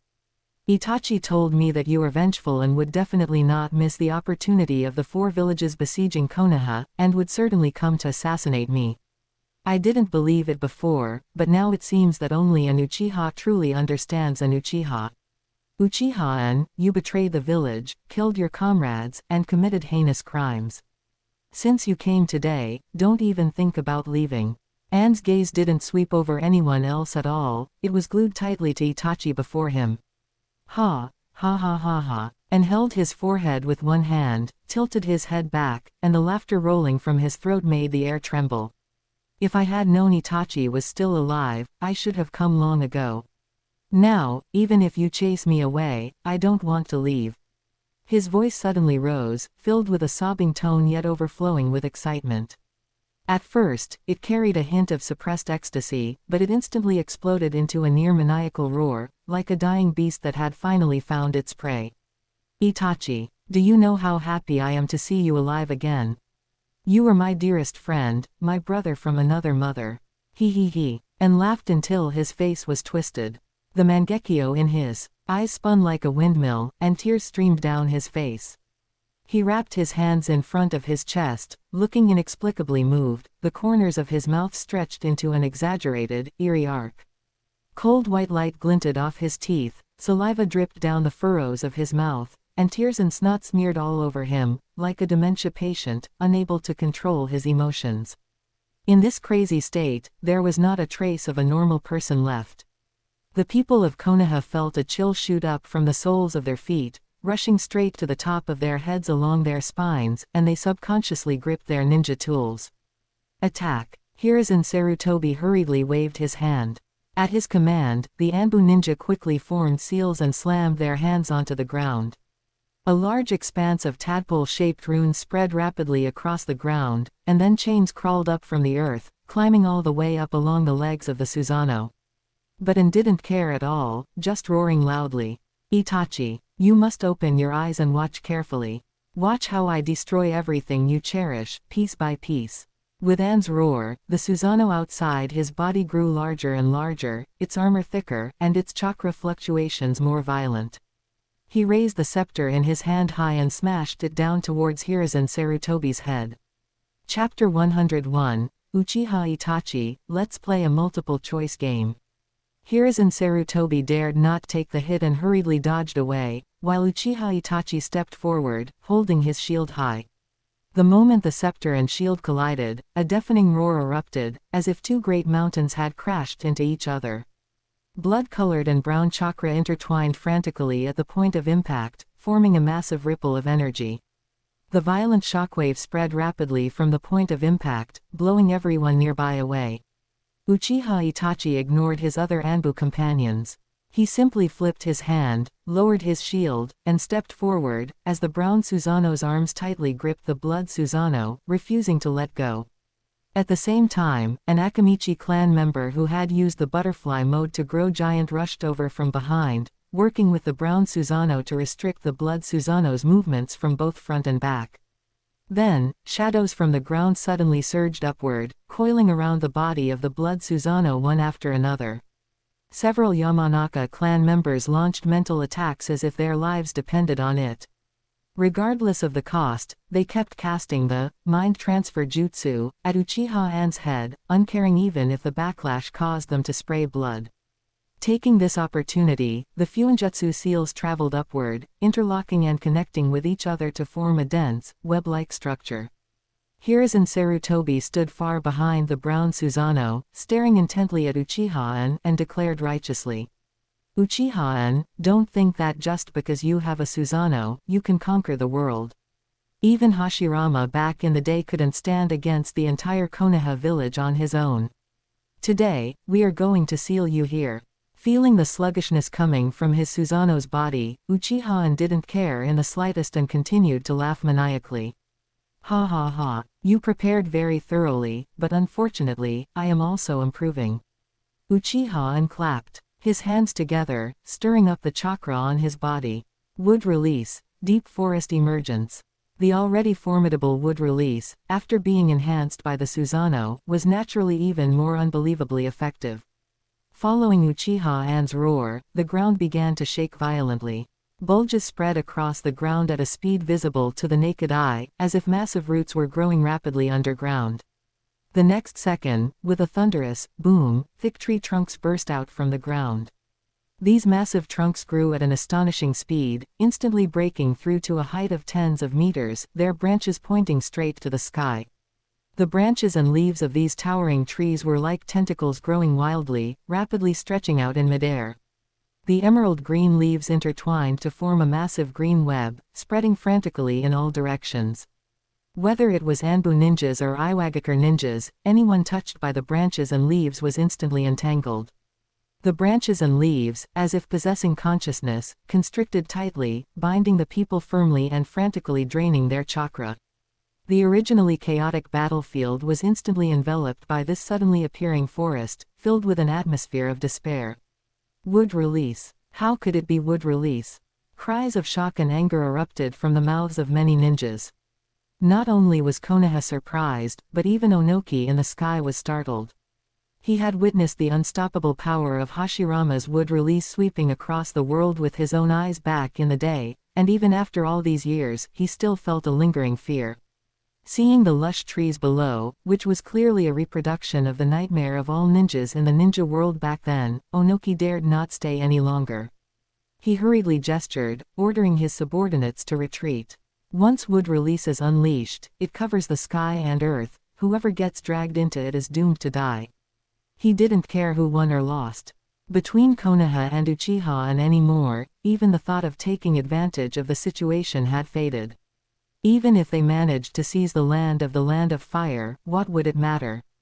As long as another Hashirama appeared, all ninja villages would have to spit out the land they had gobbled up. It's just, how is the person using wood release an Uchiha? A half-blood. While Onoki, flying in the sky, had the leisure to let his mind wander, the people of Konoha below were in complete disarray. The original Fuinjutsu formation had long since become completely ineffective as the wood release spread over a large area. Without the constraints of the Fuinjutsu, the blood Susanoo began to unleash its power.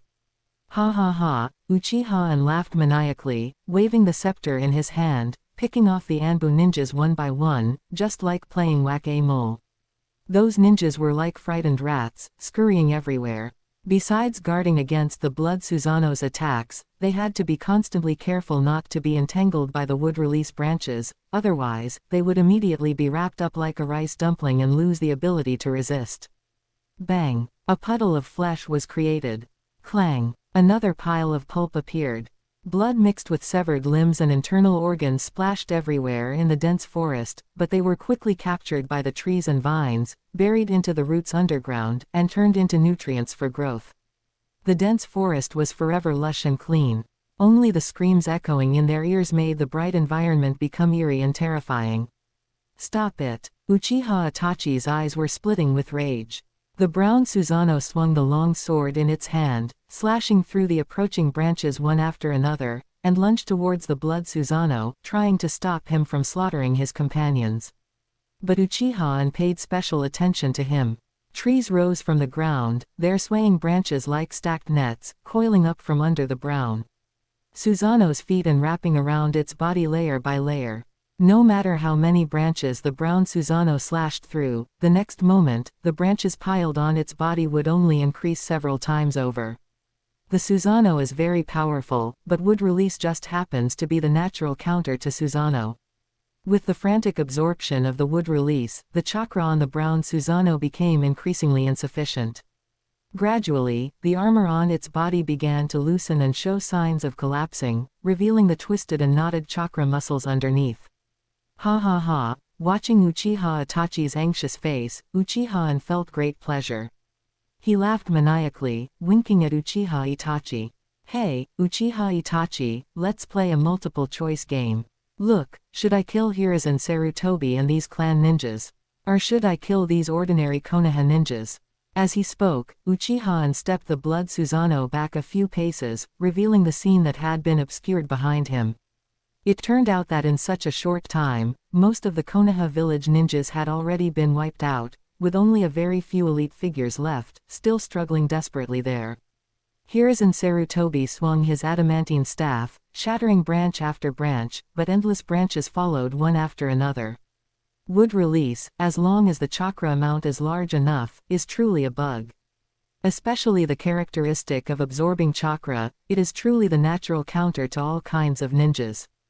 After struggling to hold on for a while, Hiruzen Sarutobi finally made a mistake and had his calf entangled by a branch. Although he cut the branch in time, the chakra lost in that instant caused him to lose his balance and be entangled by more branches. Under the coverage of the layers of wood release nets, Hiruzen Sarutobi was finally captured alive as well. With this, the armed forces of Konoha village were declared completely wiped out. Chapter 102, Itachi, you understand me. The writhing branches shifted slightly, moving a pile of ninja, wrapped up like rice dumplings, from various parts of the forest. They were gathered behind Uchiha and displayed.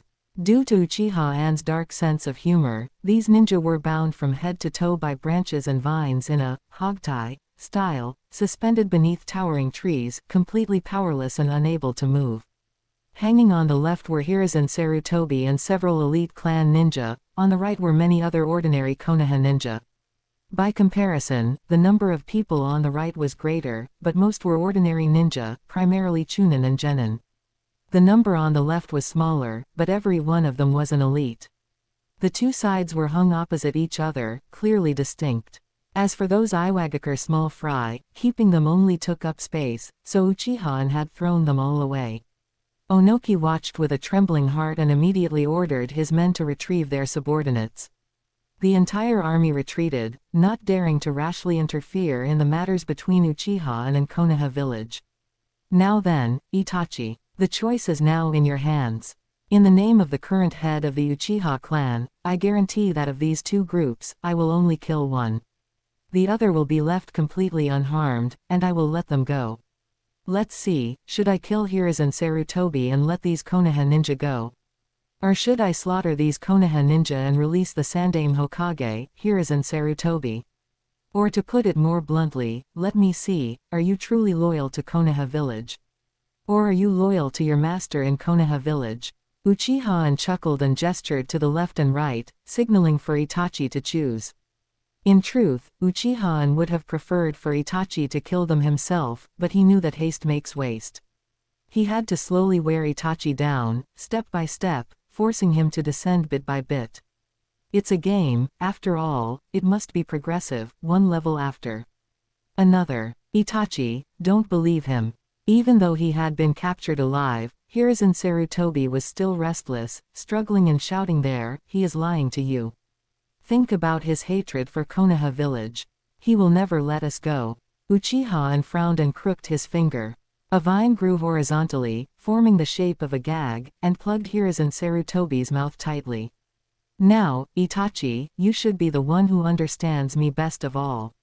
Uchiha looked smilingly at this good brother he had been thinking about so much, his eyes filled with a cruel expression. Of course I hate Konoha village, and I definitely intend to completely destroy Konoha village. But I won't just finish such a thing so simply, that would be too boring. I will give you a chance to struggle, and then, just when you think you have found hope, I will completely destroy that hope and leave you in total despair. Making you suffer, that is what I want. You are perfectly free to struggle hard, to use every means to resist. Who knows, you might even turn the tables and save Konoha village from the fire. The ninja world is so big, anything can happen. So you must still have hope, perhaps it might just come true. See, now I'm giving you room to make a choice, aren't I? I guarantee to you again, of these two groups of people, I will only kill the ones you choose. After I finish killing them, I will leave Konoha village and will no longer interfere in the war between you and the four villages. If you choose to save Hiruzen Sarutobi, then Konoha village will lose many elite ninja. If you choose to save your companions, then Konoha village will lose the Sandaime Hokage. Perhaps that might even be a good thing for Konoha village. If you choose nothing, wanting to save both, then the result will be that Konoha village loses everything. And this will also annoy me. I will continue to roam this battlefield and keep looking for the next multiple choice question for you. Now then, the situation is laid out here. You can choose to your heart's content. Come, tell me, who do you choose to die? Looking at Uchiha, who was full of malice and whose eyes seemed to glow as he stared at him, Itachi's heart felt as if it had sunk into an abyss. Of course, he did not want to choose. If he could, he would certainly want to kill Uchiha and save everyone. Even more, if he could kill Uchiha right here, even if it meant sacrificing everyone present, he wouldn't even blink. But the problem was that reality would not unfold according to his wishes. His current strength was already a notch inferior to Uchiha and under the power of wood release, he could find no way to defeat Uchiha at all. How did a perfectly good ambush plan turn into this? How on earth did he do it?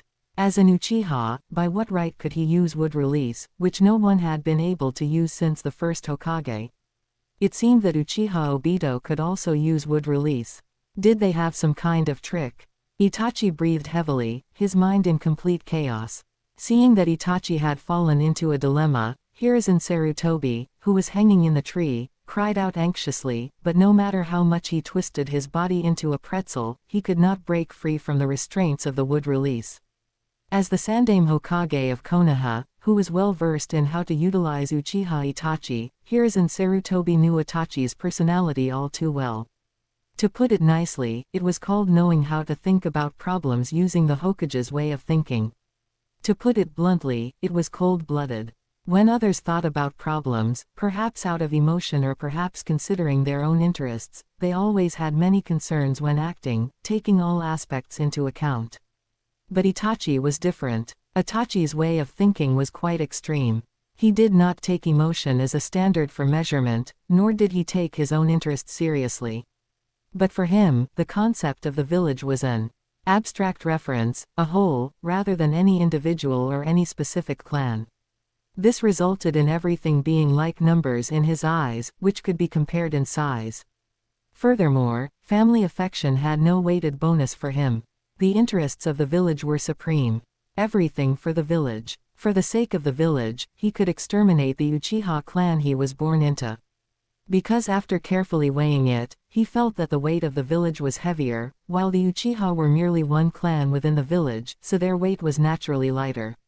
Even to prevent the Uchiha from taking revenge on the village after growing up, he did not even spare the old, the weak, women, or children.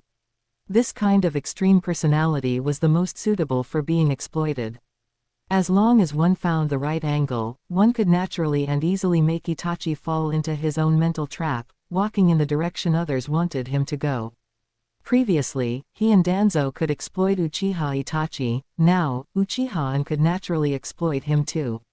There was no need for Itachi to speak at all. Hiruzen Sarutobi already knew how Itachi would choose. He couldn't help but get anxious. He let go and threw the adamantine staff, wanting Enma to find an opportunity to disrupt the situation and interrupt Uchiha-an's game. However, although Uchiha-an was playing a game with Itachi, he was paying plenty of attention to the others.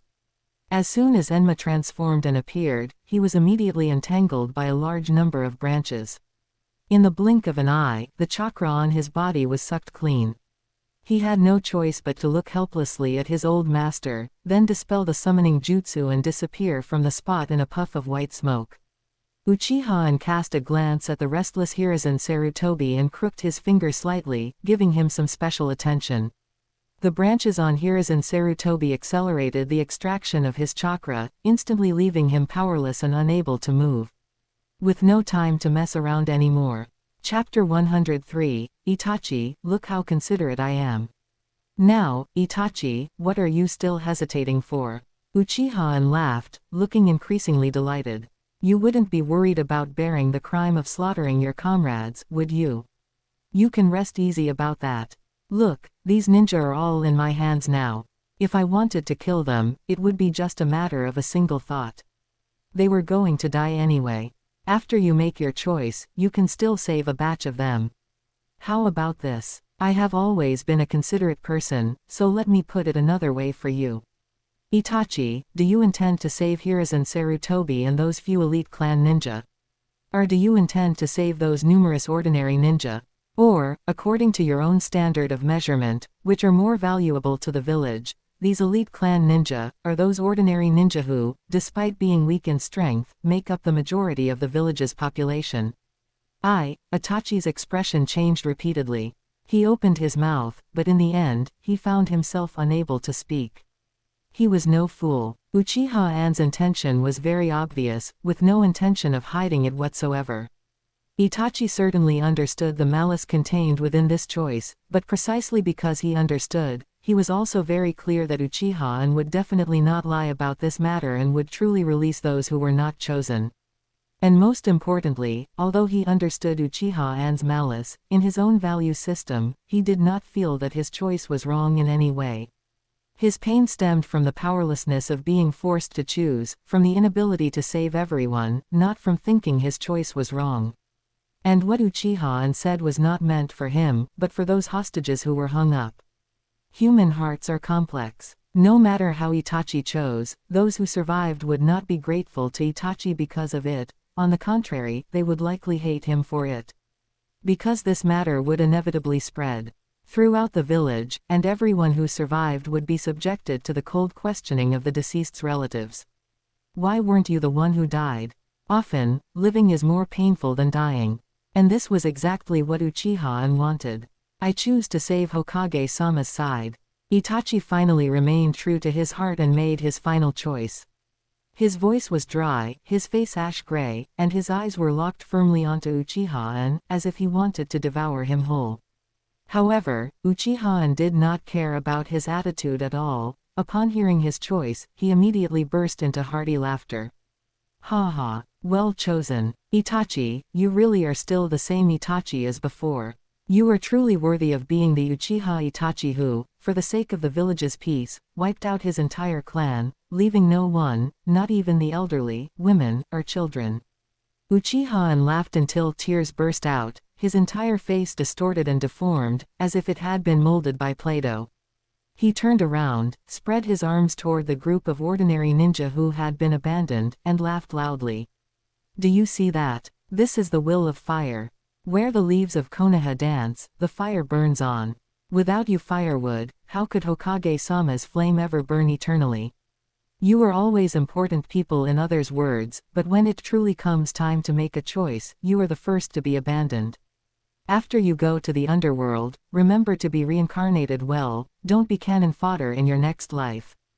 That group of ordinary ninjas stared fixedly at Uchiha Itachi, their gazes filled with fear, pleading, sorrow, a myriad of emotions. There were also some whose gazes were not fixed on Uchiha Itachi, but on Hiruzen Sarutobi and those elite clan ninja opposite them. The meaning in their gazes was more complex, perhaps there was hatred, perhaps envy. Uchiha couldn't quite figure out exactly how many emotions were there. These people were all ordinary Chunin and Genin, the same group. That would rob and slaughter civilians for a bag of rice. Did anyone really expect them to willingly sacrifice themselves for the village's high-ranking officials? Watching this display of human nature, Uchiha extended his hand with a grin and snapped his fingers. Snap! With a crisp sound, the tree branches and vines began to squirm, and the gags that had been sealing these people's mouths automatically fell off, giving everyone a chance to speak. The scene fell silent. For a moment, no one spoke, and they continued to just stare coldly. But soon, those who could not bear the pressure of life and death began to curse loudly. Uchiha Itachi, you will die a horrible death. With one person leading, the others naturally followed suit, venting their fear of death. Uchiha Itachi, it's all because of your recklessness that you brought disaster upon the village. Why don't you just go die? Uchiha Itachi, you animal, you are lower than a pig or a dog. Uchiha Itachi, you. The more these people cursed, the filthier their language became. Uchiha listened from the side with a grin, almost clapping and cheering them on. Since you are so good at cursing, then curse some more. Itachi stood to the side with a cold face, silent, letting these people direct their malicious words at him. It was unknown what he was feeling inside. Listening to the many ninja of Konoha village cursing Uchiha Itachi was naturally a very satisfying thing. However, after listening for a while, Uchiha grew a bit bored. Because these people only caught Itachi to curse, and surprisingly, no one cursed Hiruzen Sarutobi who was beside him. That wasn't good, was it? Although Uchiha understood, even though they were going to die, their families still lived in Konoha village. They could afford to offend Uchiha Itachi, but they could not afford to offend the high-ranking officials in the village. But understanding was one thing, Uchiha did not intend to show them any leniency. So when someone finished cursing Uchiha Itachi and began to shift their anger toward Uchiha, his eyes turned cold, and he raised his hand to snap his fingers again. Snap! After a crisp sound, those tree branches and vines suddenly contracted inward. Ah! Dozens of shrill screams rang out almost simultaneously, filled with despair and pain, as if they would tear their lungs and bowels apart. The sounds echoed repeatedly in the forest, making one's scalp tingle just to hear them. Before the screams had dissipated, the crack, crack sound of bones rubbing against each other followed immediately. The sound was like dry branches being snapped, and also like hard bones being forcibly squeezed and deformed, making one shudder. Subsequently, the squelch, squelch sound of flesh and blood bursting came one after another. Blood flowed slowly down the vines, dripping onto the ground, forming pools of dark red blood. Some flesh and internal organs were even squeezed out, splattering onto the emerald green leaves, looking both disgusting and terrifying. These sounds intertwined, echoing repeatedly in the silent forest. Each sound struck the heart like a heavy hammer, making one feel cold all over and terrified. Chapter 104, Thanking Uchiha Itachi for his benevolence. It's over. Hiruzen Sarutobi, who was hanging on the other side, finally gave up struggling. His aged face was covered in tears, and his gaze toward Uchiha Itachi was filled with sorrow and regret. The other clan ninjas also showed expressions of unbearable pity, turning their heads away one after another, not daring to look at the miserable scene opposite them.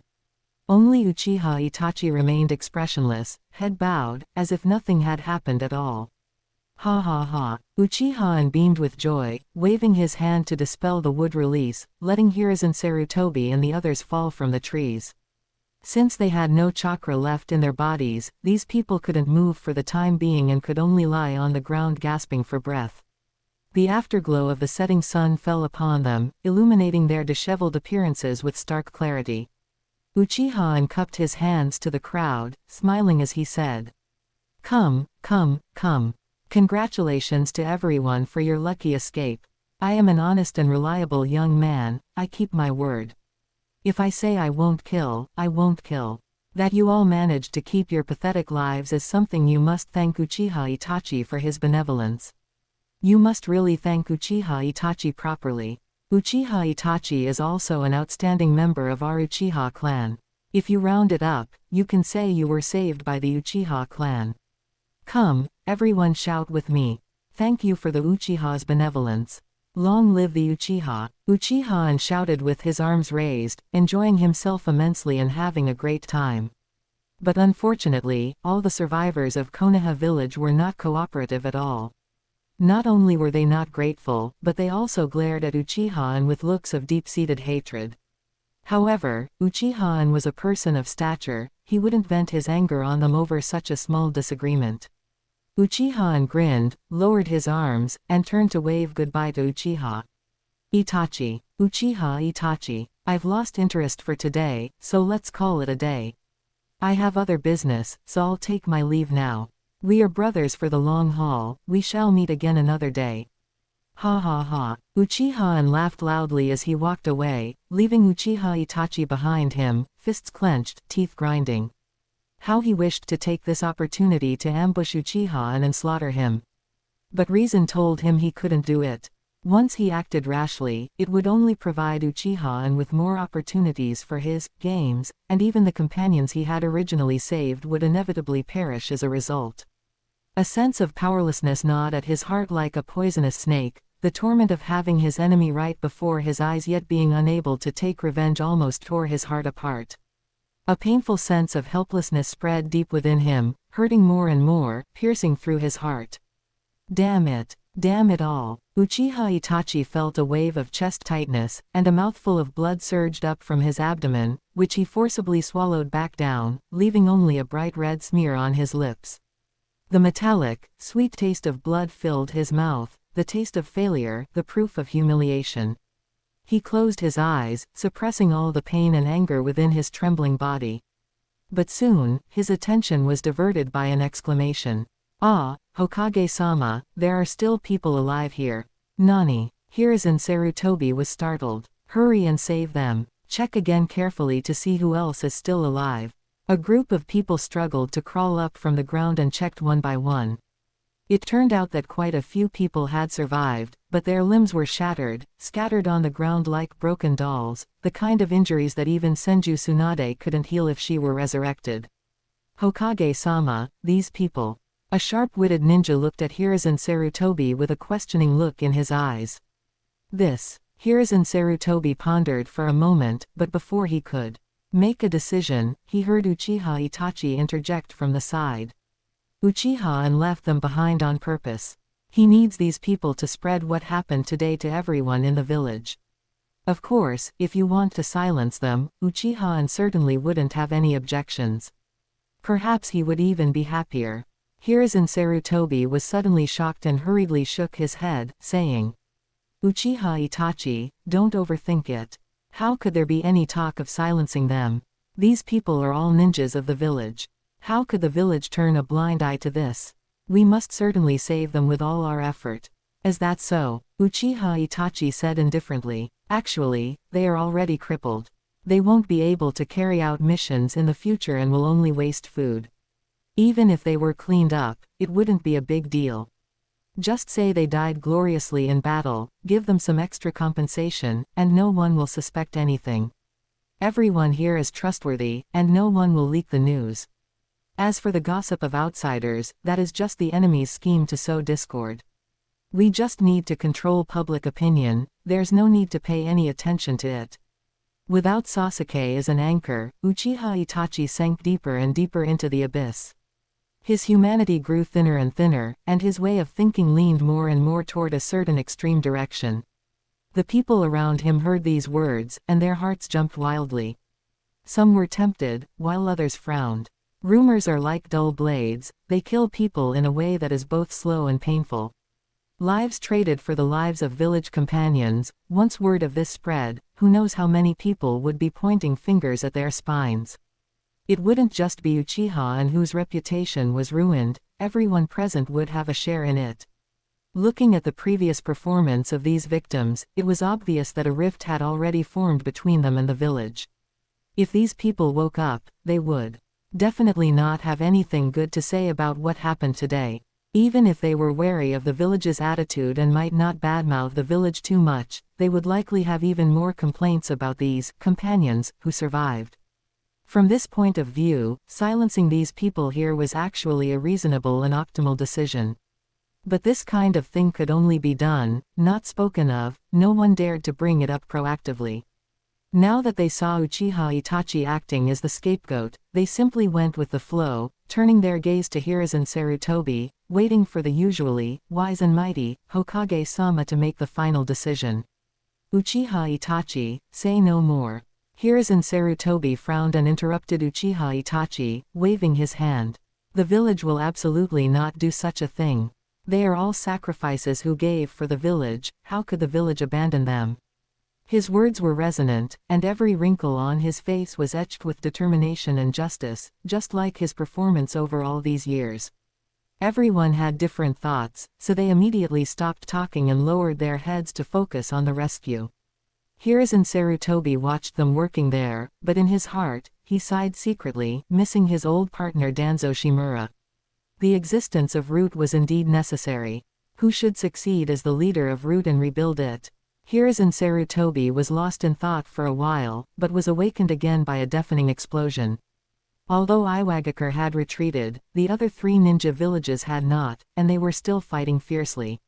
He looked at the raging fire in the distance and the increasingly heated battle, his teeth itching with hatred.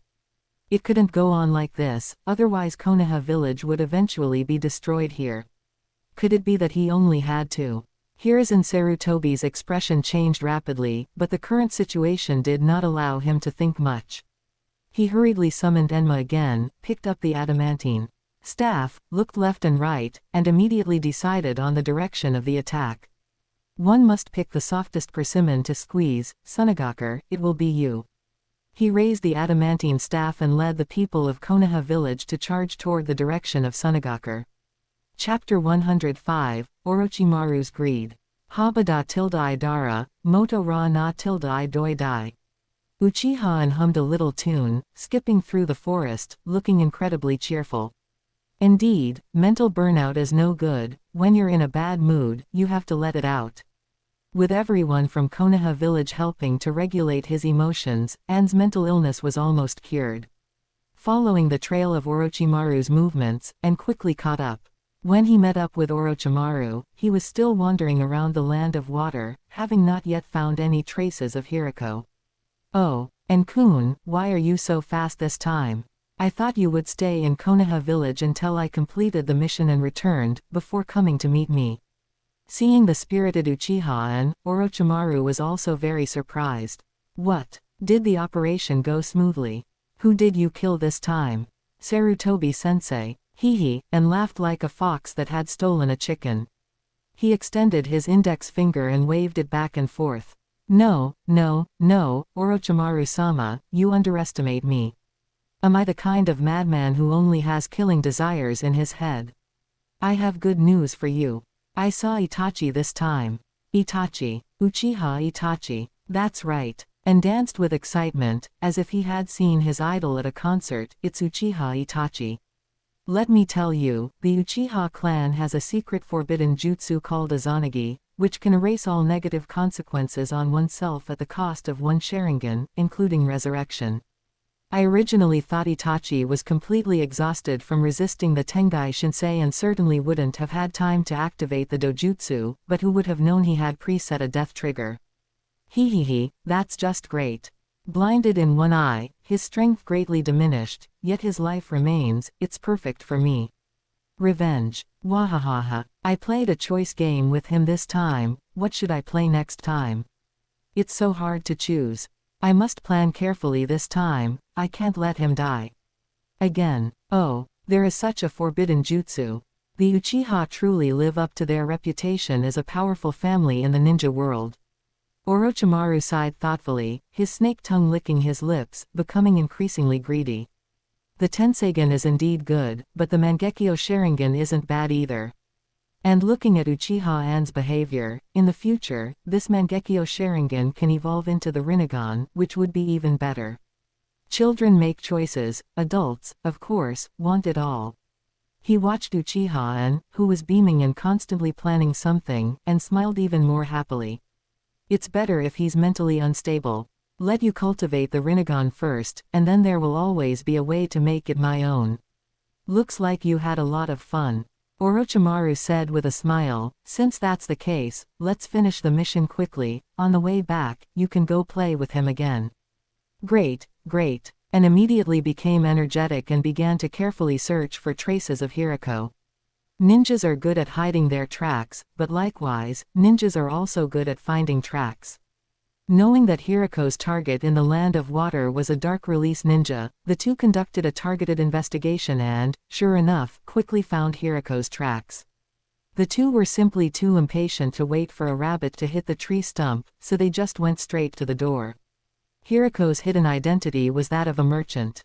He disguised the subordinates he recruited as ninjas hired by a merchant, allowing him to travel smoothly between countries without anyone deliberately making things difficult for him. As for whether he was actually doing illicit business, that was unclear. So when the two appeared where the merchant caravan was staying, others thought they were there to rob them. Hey, this is the Land of Water, a place guarded by the hidden mist village. What do you want to do? And didn't even raise his head. With a flick of his finger, Uchiha Yashira leapt over and, with a snap, slashed the shouting genin to death.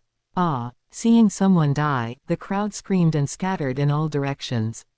The street, which was originally bustling with people, became empty in an instant. But at the same time, whistles sounded in the vicinity, and a large number of ninjas rushed towards this direction upon hearing the sound. Well, we need to hurry, otherwise we'll waste time here. Orochimaru urged. Don't worry, it will be solved quickly. And waved his hand with a grin, and the three Uchiha Yashira leapt into the courtyard of the merchant caravan. Who are you people? Ah, help. After a chaotic series of sounds, a sudden explosion occurred, and a cloud of black smoke rose into the sky from the courtyard. There, looks like we found the right person. Orochimaru-sama, go and catch up with your old friend. And turned to the side, slightly extending his hand to gesture towards Orochimaru. Orochimaru didn't waste any words and immediately body flickered inside. Inside the courtyard, a dozen corpses lay scattered, blood flowing everywhere. The three Uchiha Yashira stood in three corners of the courtyard, forming a triangular formation, surrounding one person in the middle. This person was as thin and small as a woman, wearing an ill-fitting white robe with long sleeves dragging on the ground. The lower part of his face was tightly wrapped in bandages, tucked behind a high collar. It was none other than Hirako, whom they were looking for. Hirako's greedy gaze first swept over the eyes of the three Uchiha, then landed on the two who had just entered. Orochimaru. It's really been a long time, Hirako. Orochimaru didn't attack directly but smiled and extended a hand to greet Hirako. HMPH. Hirako was clearly very unhappy with Orochimaru, his former companion. He snorted coldly, his face dark, and demanded, "What are you doing here?" Orochimaru reached out and patted the black cloak with red clouds on his body, signaling, "Your information from the outside world surely isn't blocked. You should know that I have joined the Akatsuki organization now." Hirako's expression changed several times, and his voice revealed a somewhat complicated tone. Not only do I know you joined the Akatsuki organization, I also know that your Akatsuki organization attacked Konoha village and destroyed it. Now the Fourth Ninja World War has broken out, and countries are besieging Konoha village, all thanks to you. Everyone generally doesn't think well of Konoha village, feeling that it will likely not survive this ordeal. The situation in the ninja world might change drastically because of this, and the status quo of the five great nations coexisting is finally about to be broken. Is that so? Orochimaru smiled noncommittally, perhaps. But these are not important, and I presume you don't care. Our Akatsuki organization is currently recruiting people, we need more powerful ninjas to join. And recommended you to the leader, saying that you used the Chimera technique to seize the bloodline limit of others and have now been reborn, becoming very strong. How about it, Hirako, will you join? Hearing his secret exposed, Hirako's expression changed, and his gaze immediately became unfriendly. He cast his gaze over Uchiha and, his eyes filled with murderous intent. He and smiled slightly. It seems that after you left, Konoha village really didn't send anyone to hunt you down. I'm afraid you have long forgotten some rules. Let me remind you, in battle, no one is allowed to hold their head up in front of an Uchiha. Who gave you the nerve to dare to look an Uchiha in the eye?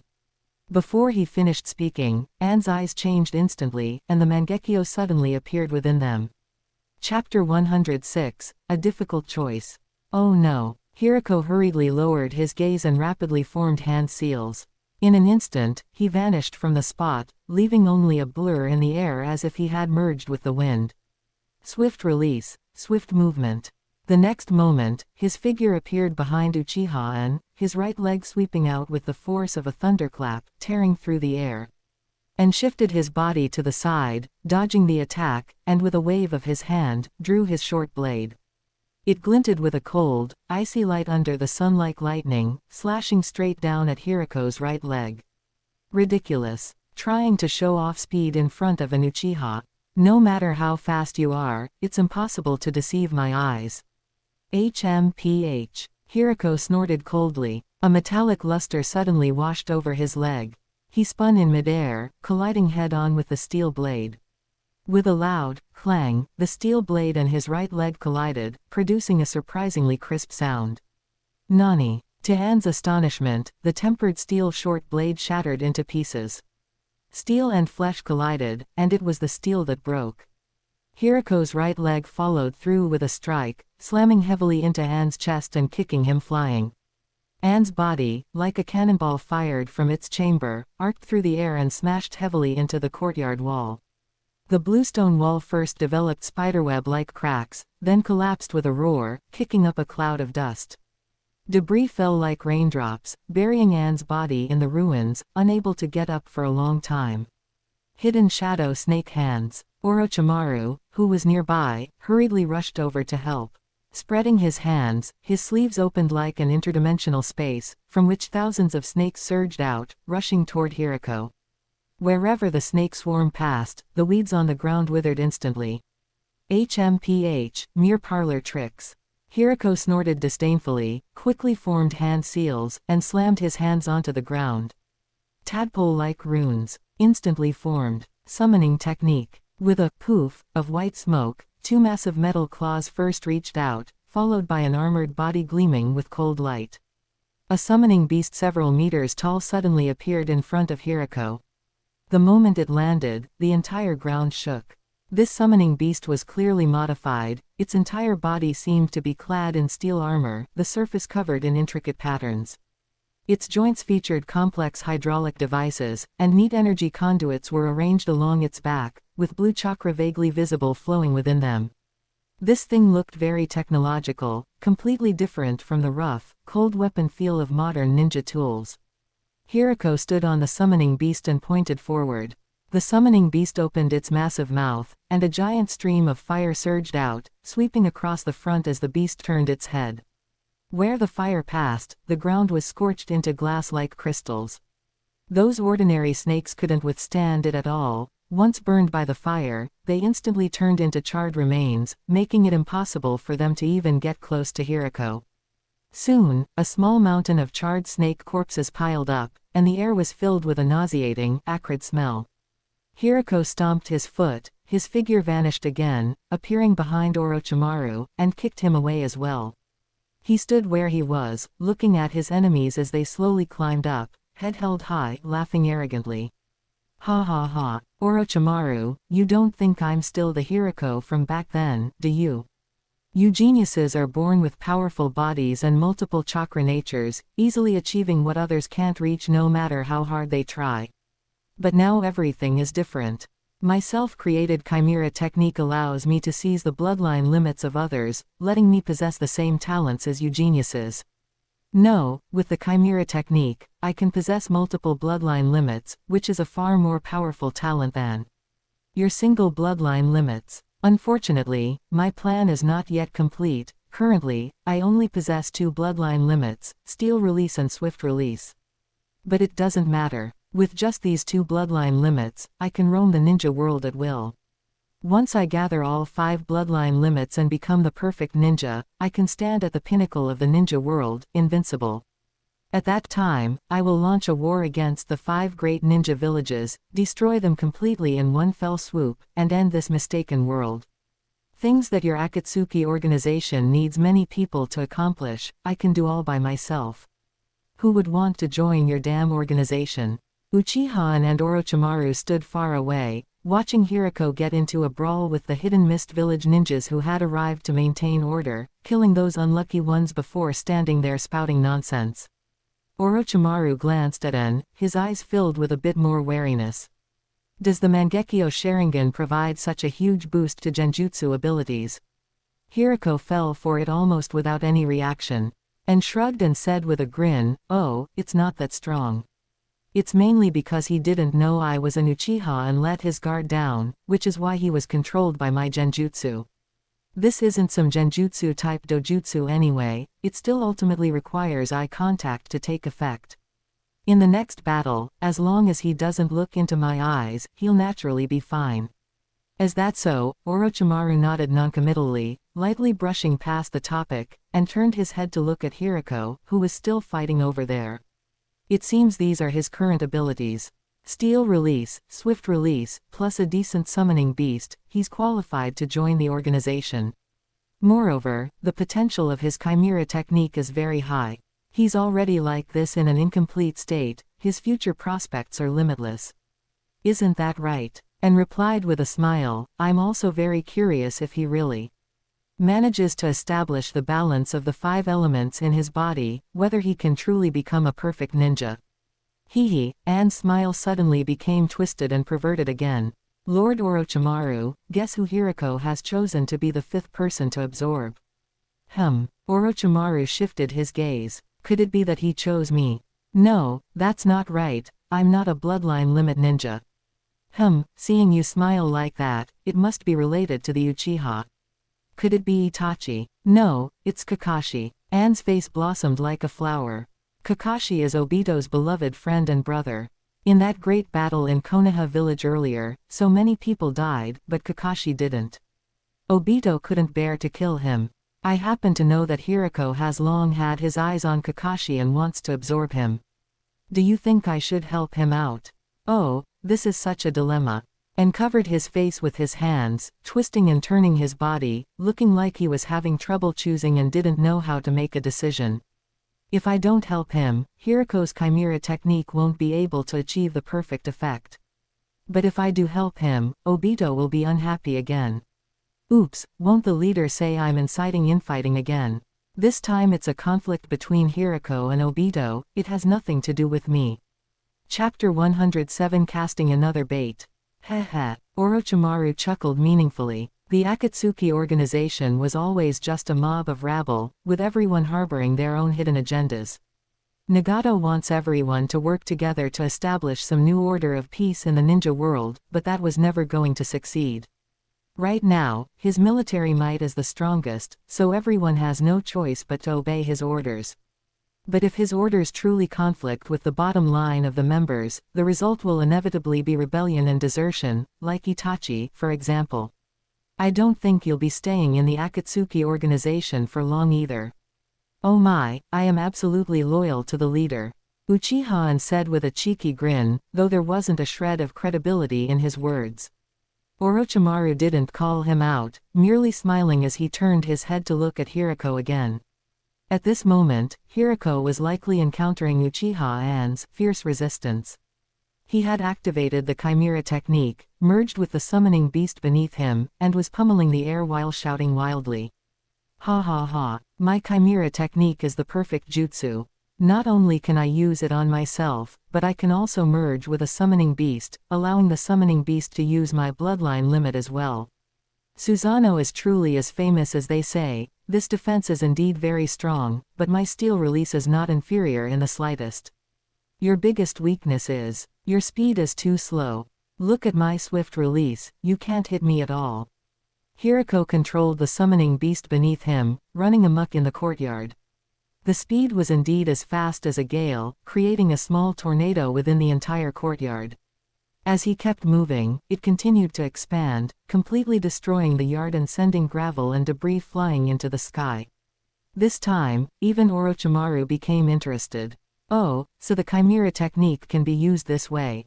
What is the principle behind this? Wouldn't there be a rejection reaction between the human body and the summoning beast? This is truly intriguing. Perhaps this could be used in my cloning experiments.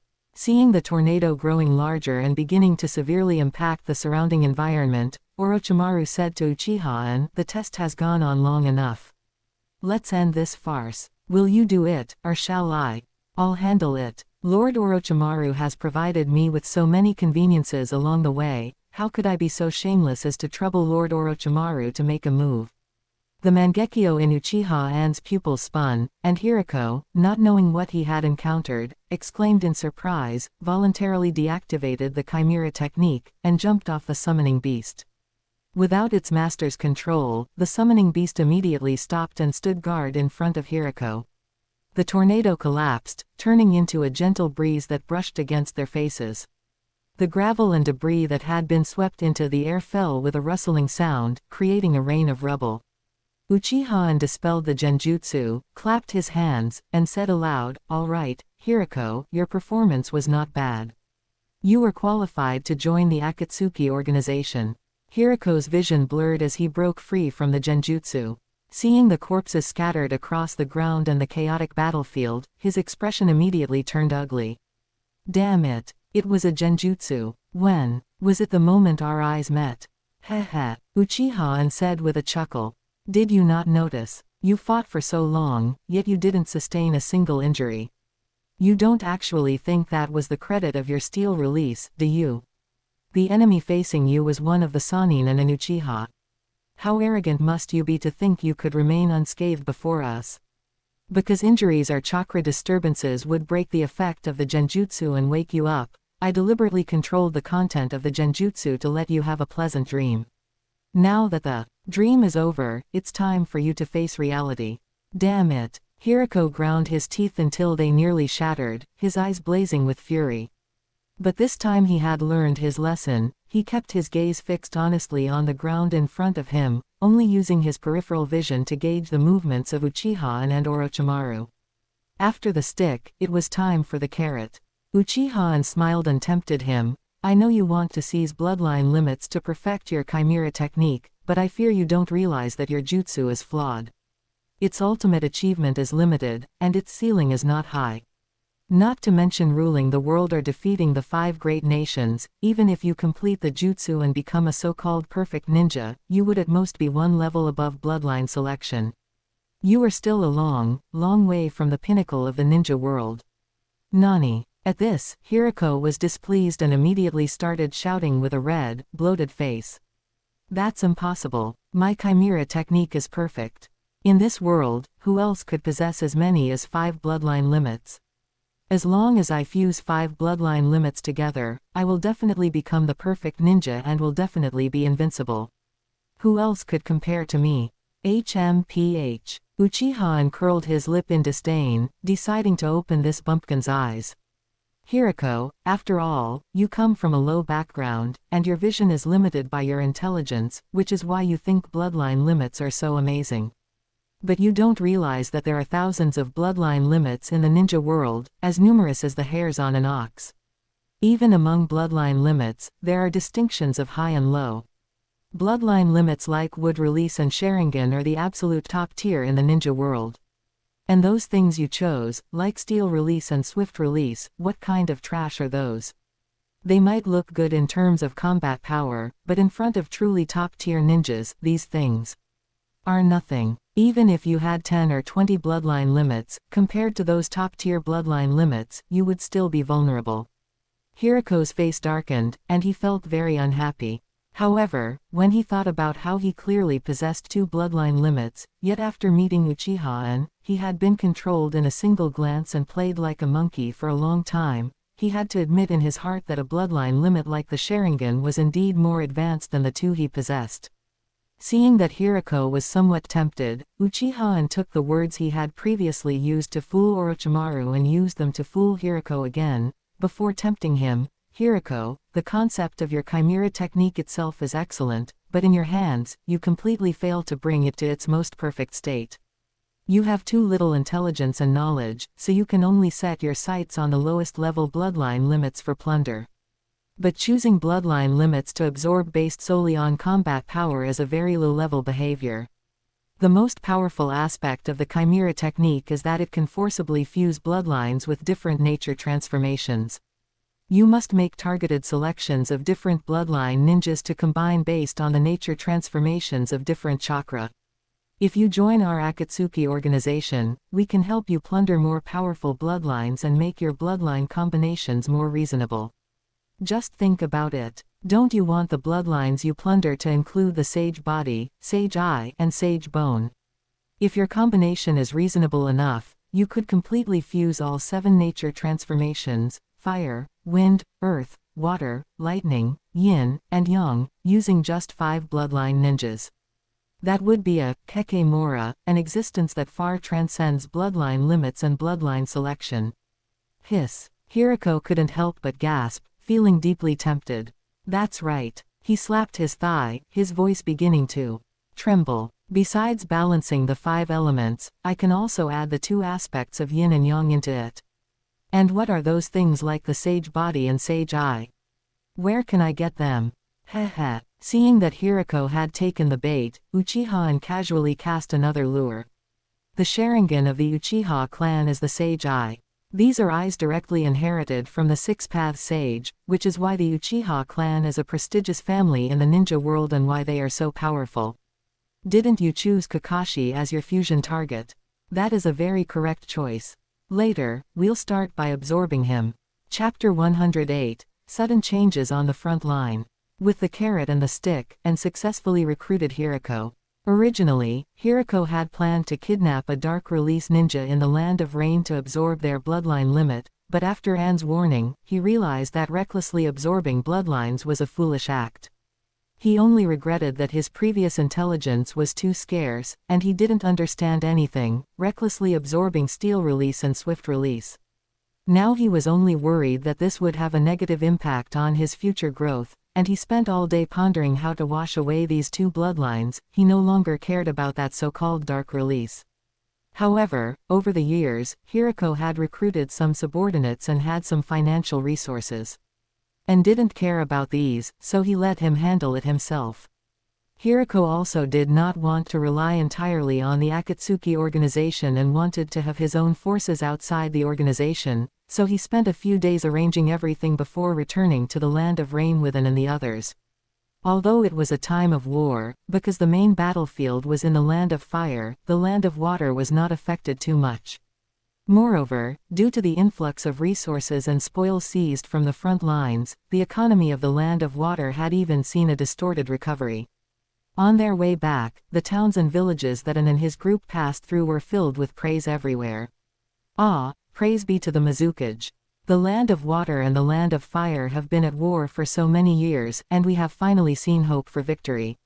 I saw it from the beginning. The 4th Mizukage is a remarkable leader, and sure enough, it has come true now. Listening to those ignorant people cheering and praising there, and couldn't help but want to laugh. No one knew better than him what state Yagura was in now.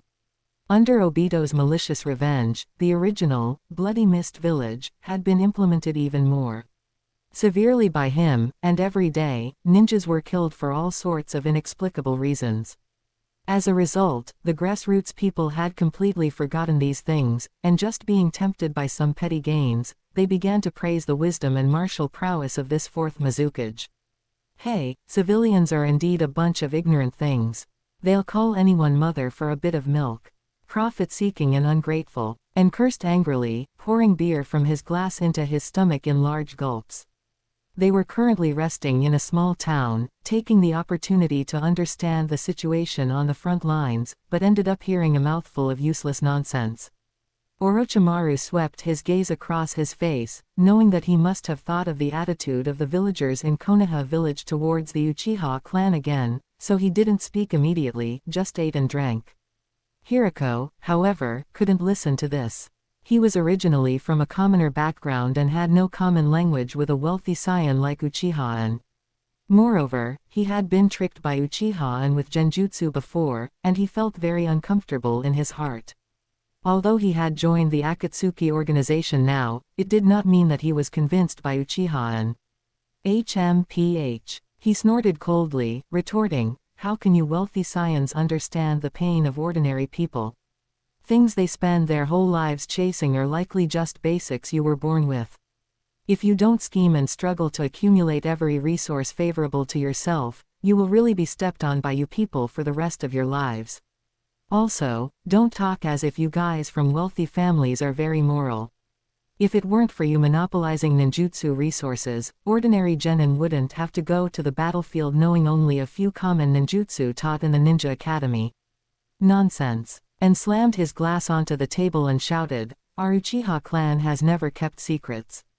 Even for an ordinary clansman like me, as long as I can learn it, I can learn whatever ninjutsu I want." Hehe, Hirako sneered twice, speaking sarcastically, "Yes, your Uchiha clan's ninjutsu all require the Sharingan to unleash enough power, otherwise learning them is of no great use. Outsiders would have to be brain damaged to choose your family's ninjutsu over common ninjutsu. If you are so generous, why haven't I seen you sell ninja tools or anything for cheaper?" The two were arguing when the door of the tavern opened, and a few ninjas walked in. Looking at the forehead protectors, it was clear they were Kurigakure ninjas. After the leader entered, he saw the two arguing, as well as the eye-catching black robes with red clouds on them. The next moment, his footsteps paused, and his body retreated, wanting to slip away. "All right, since you're here, just come and sit. Why are you in such a hurry to leave?" Without knowing when, Orochimaru, who was originally sitting in his seat, suddenly disappeared and appeared behind him, sinisterly stretching his head out from his shoulder, his long snake tongue flicking against the side of his face. This person was terrified and hurriedly pulled out a short blade with his backhand to stab backward. But the next moment, his hand was firmly grasped, twisted with a crack, and then his abdomen was heavily punched, his legs went soft, and he knelt on the ground, retching. Thud, thud. Two sounds of bodies falling to the ground rang out. When the Kurigakure leader struggled to turn his head to look, he saw his two teammates holding blades, stabbing into each other's hearts, both dying on the spot, blood covering the floor. When he looked up again, he saw a pair of blood-red eyes staring at him indifferently, the gaze cold and ruthless, high and mighty. Sharingan, this person felt a chill in his heart, knowing it was over. During the Third Great Ninja War, the main enemy of the Hidden Mist Village was the Uchiha. Both sides slaughtered each other, and no one knew how. Many people had died, creating a blood feud. Before, hearing that the Uchiha clan had been wiped out, who knew how many people in the Hidden Mist Village had cheered and celebrated, who would have thought he would run into an Uchiha again today? All right, looking at you, you should have returned from the battlefield too. Tell me, how is the situation on the front lines? Don't worry, considering you are fighting against Konoha village, as long as you account for the intelligence clearly, I can let you leave. And toyed with the wine glass in his hand and said boredly. The Kurigakure ninja was suspicious and didn't quite believe Uchiha-an's words. Seeing his hesitant appearance, Hirako was furious, slapped the table, and scolded with a tone of disappointment, "What are you still hesitating for? Even if he is lying to you, what can you do? Do you really think you can withstand torture ninjutsu? Instead of being suspicious and throwing your life away, it's better to just take a gamble and bet that his words are true. You are just an ordinary ninja, your life's fault tolerance rate is very low. If you make any wrong choice, your whole life will be completely ruined. You have to seize every opportunity to have a chance to live safely, and then become stronger to change your own destiny. What loyalty or not? What is there in that bird village of yours worth your loyalty? If it really doesn't work out, just flee the village and become a rogue ninja, what's the big deal? But if your life is gone, then there is really nothing left. Struck by his harsh words, the Kurigakure ninja gritted his teeth and finally compromised. All right, I hope you keep your word. We returned from the front lines, the war situation there is not very good. That bunch of trash from the land of wind dragged us down again. Their cage, Rasa, has been captured alive by people from Konoha village. Chapter 109, This blame, Uchiha has to take. Nani? Uchiha was so angry his eyes were about to pop out. He slammed the table with a loud, bang, bang, his eyes turning red. 4 nations joined forces to attack a half-crippled Konoha village, and they still managed to make such a mess of it. Are those guys in Sunagakure all fucking useless? The Kurigakure ninja swallowed nervously and said with a trembling voice, it's mainly because Iwagakure, for some reason, suddenly stopped moving. Konoha village was thus able to free up their hands, took the opportunity to set an ambush, routed Sunagakure in one fell swoop, and captured the cage, Rasa. I'm afraid Sunagakure won't be able to keep fighting now. PFF'd, Orochimaru suddenly laughed out loud and looked at Uchiha with a mischievous glint in his eyes. Uchiha, you have to take the blame for this. Uchiha's face twitched a few times, and he had nothing to say. It was hard to say about other things, but Onoki's sudden ceasefire and rest were most likely due to the trouble he had caused earlier. He had finished playing his game and left without a care, which Konoha village knew about, but Onoki didn't. Onoki was inherently a cautious and steady person. Out of prudence, he paused his offensive to observe the situation before deciding his next move, which wasn't necessarily wrong. But by calling for a ceasefire, he had screwed over his teammates. However, he probably didn't expect Sunagakure to be such wimps, getting defeated in a single battle without even giving the old man Onoki a chance to rejoin the fray. A bunch of dead weights. Uchiha cursed indignantly. I seriously suspect that Konoha village and Sunagakure are in cahoots. Every time Sunagakure was defeated by Konoha village in the past, Hiruzen Sarutobi would let them off lightly. And now, at such a critical moment, Sunagakure has come to return the favor to Hiruzen Sarutobi.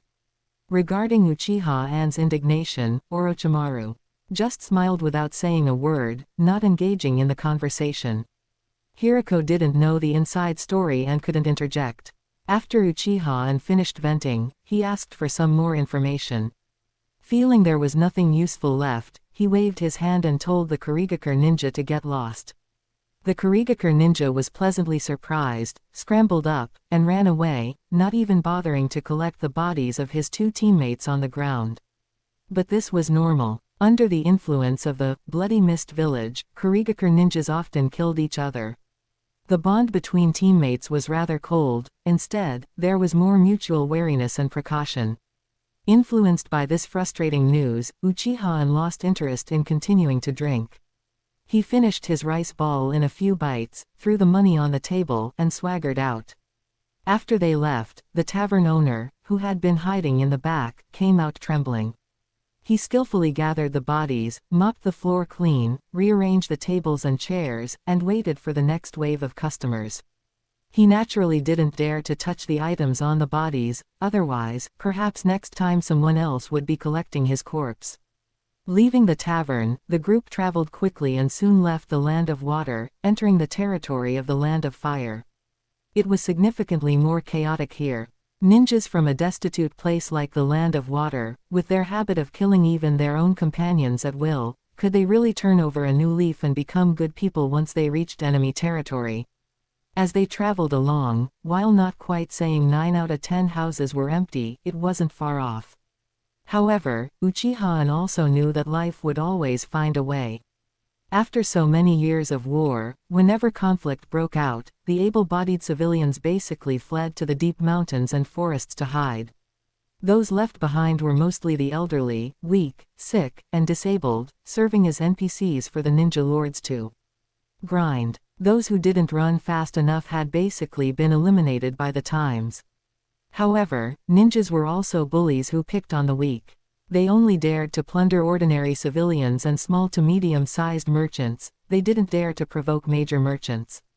Because behind those major merchants were often nobles or even daimyos. If they robbed a caravan, the moment a letter from a daimyo reached the ninja village, they would have to cough up everything and they might even be held accountable.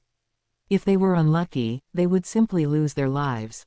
Therefore, when Uchiha and his group saw a large caravan being ambushed ahead, they were actually quite surprised. "Oh, got some guts," Uchiha praised with a chuckle. The people in the caravan saw Uchiha and his group appear. Instead of being afraid, they thought they had found a lifeline, jumping up from afar and shouting loudly. "Hey, are you ninjas from the land of rain over there? Come over here and help. Take out that maniac on the other side, and my master will reward you heavily." Whether it was the Akatsuki organization or not, in the eyes of the nobles, they were just low-class people who did things for money. Did they dare to disobey their master?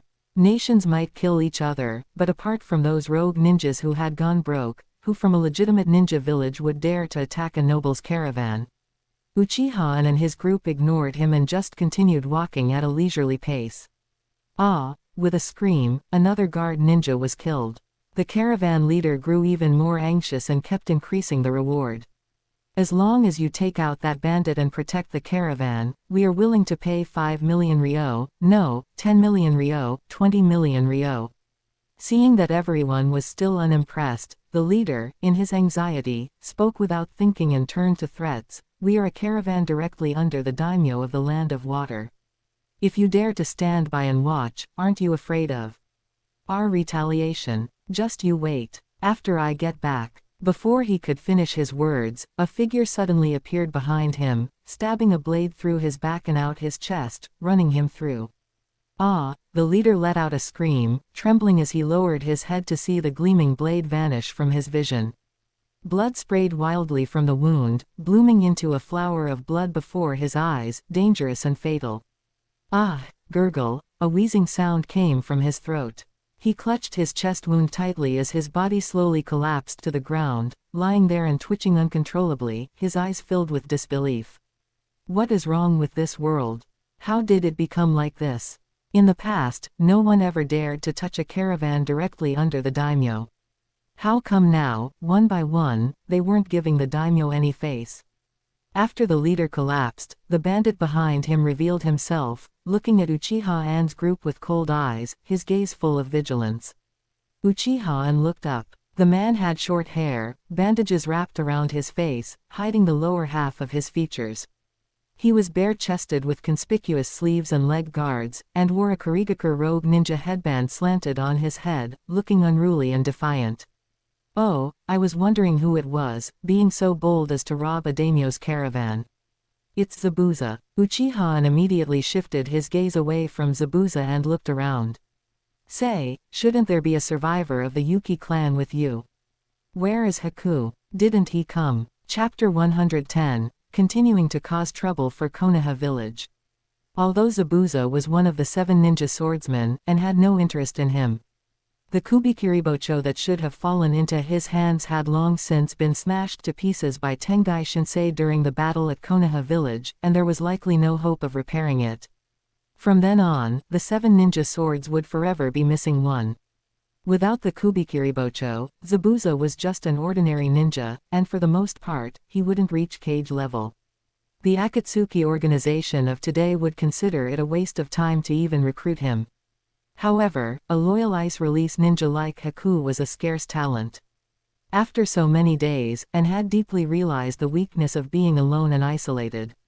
Although he now had a whole bunch of his clansmen he could command, Edo Tensei had obvious weaknesses and could not completely replace living subordinates.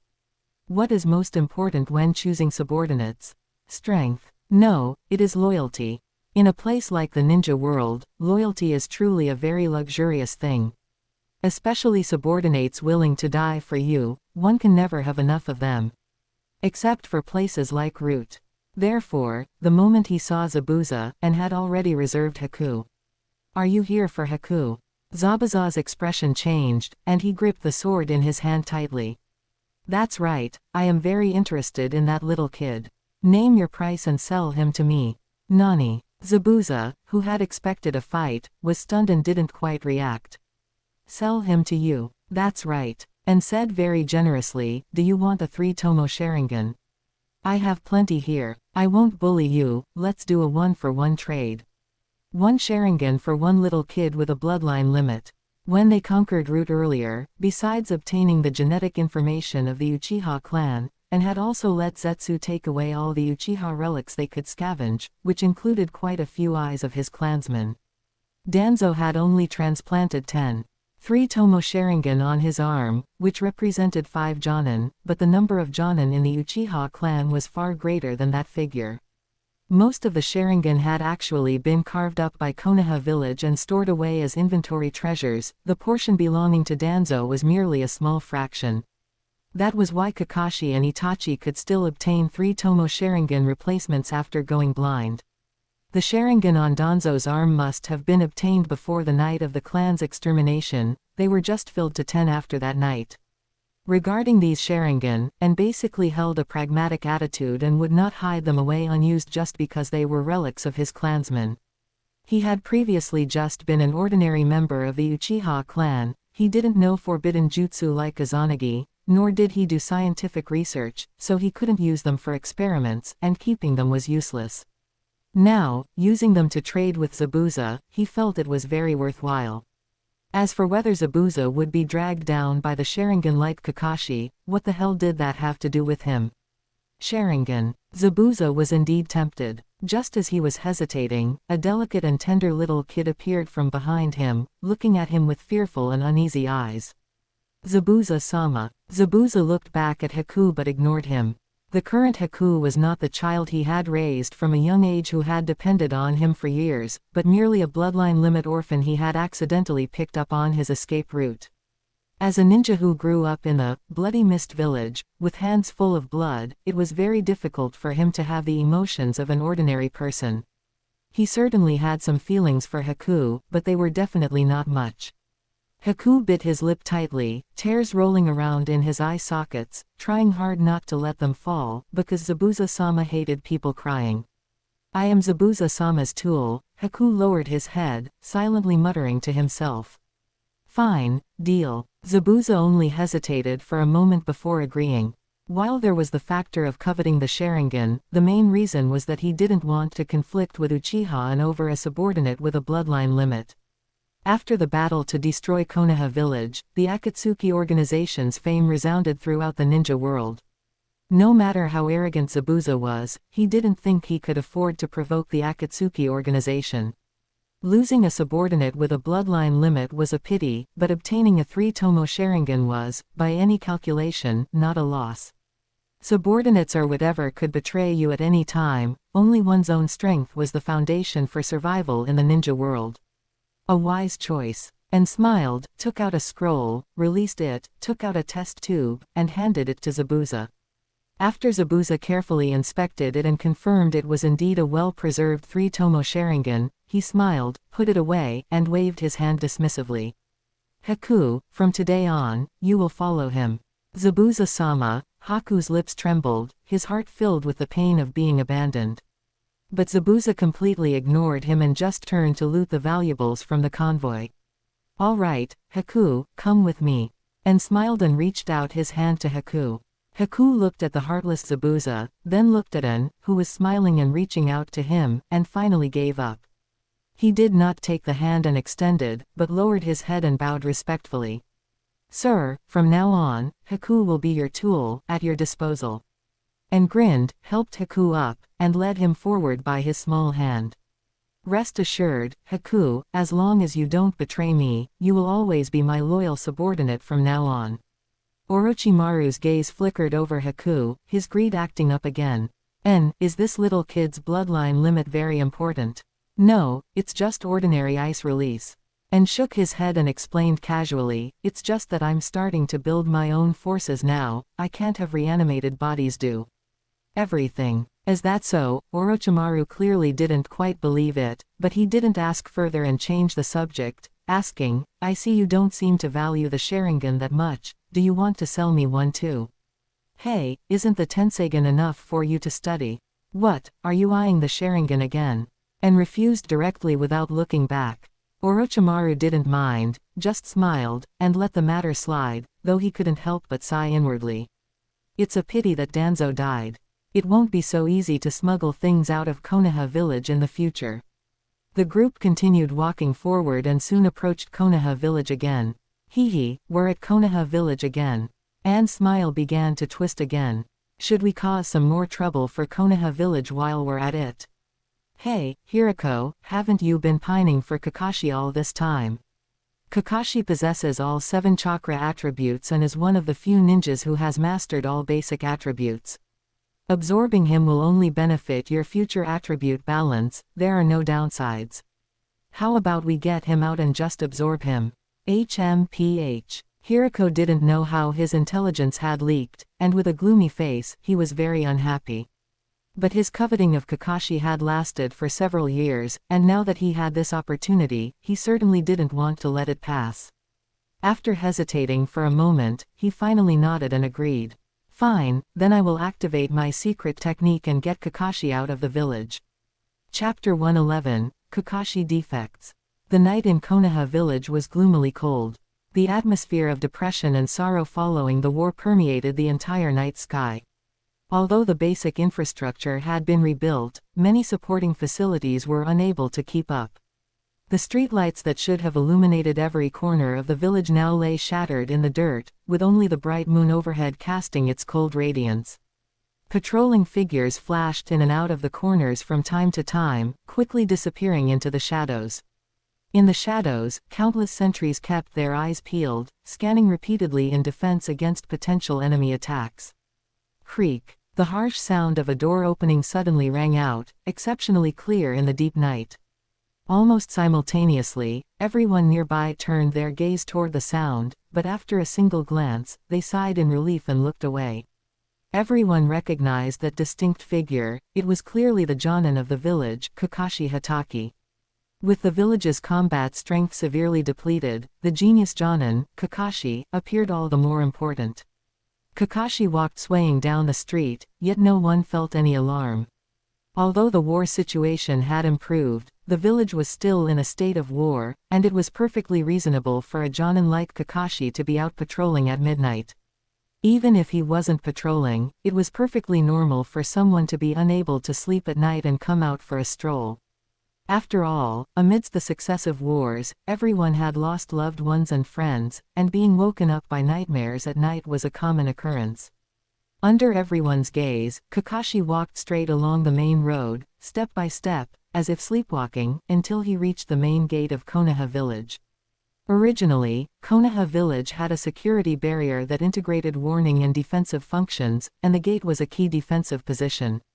However, due to previous incidents, the current main gate of Konoha village only served as a symbolic ordinary door.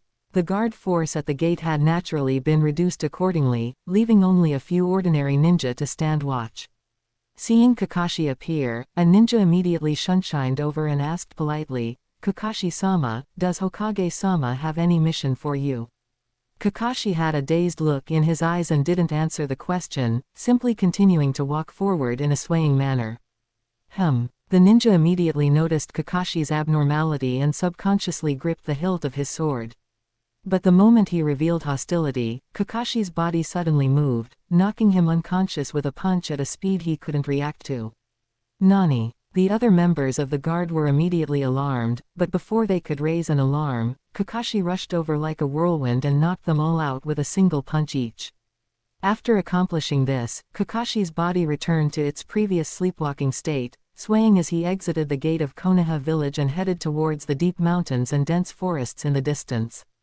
It was not a time of peace, and patrols were very frequent, so the abnormality at the gate was quickly discovered. After a sharp whistle, the entire Konoha village was in an uproar. Lights inside the houses lit up one by one, and figures appeared on the rooftops, sprinting toward the scene. What happened? Where is the enemy? Sandaime, carrying his adamantine staff, also appeared in front of the gate and asked in a deep voice. "Hokage-sama, it is Kakashi Hatake." The guard who had just been awakened said with indignation, "He suddenly appeared at the gate, and when I stepped forward to ask, he knocked me down. I don't know what happened afterward. He headed towards the forest. Asuma reported after carefully examining the tracks. At this moment, Asuma looked weathered with thick stubble. He had lost some of his passion but gained more composure. The forest. Sandaime looked in that direction, but the night was deep, and he couldn't see anything clearly. Could it be that Kakashi has defected? A voice rang out from the crowd, inevitably causing a commotion. Impossible. Sandaime denied it decisively. It is impossible for Kakashi to defect. Something we are unaware of must have happened. Teacher, let me go after him and see. I will definitely bring Kakashi back. Jiraiya had also arrived, and after understanding the situation, he volunteered to give chase. Sandaime stared intently into the distance, where everything was dim and nothing could be seen clearly. After a long while, Sandaime slowly shook his head and refused. Kakashi would not leave the village without reason. Something important must have happened to force him to leave. I am very worried that this is a conspiracy by another village. Regardless of who lured Kakashi away, there must be a trap ahead. We cannot take that risk. But, teacher, if we don't go to save him, then Kakashi.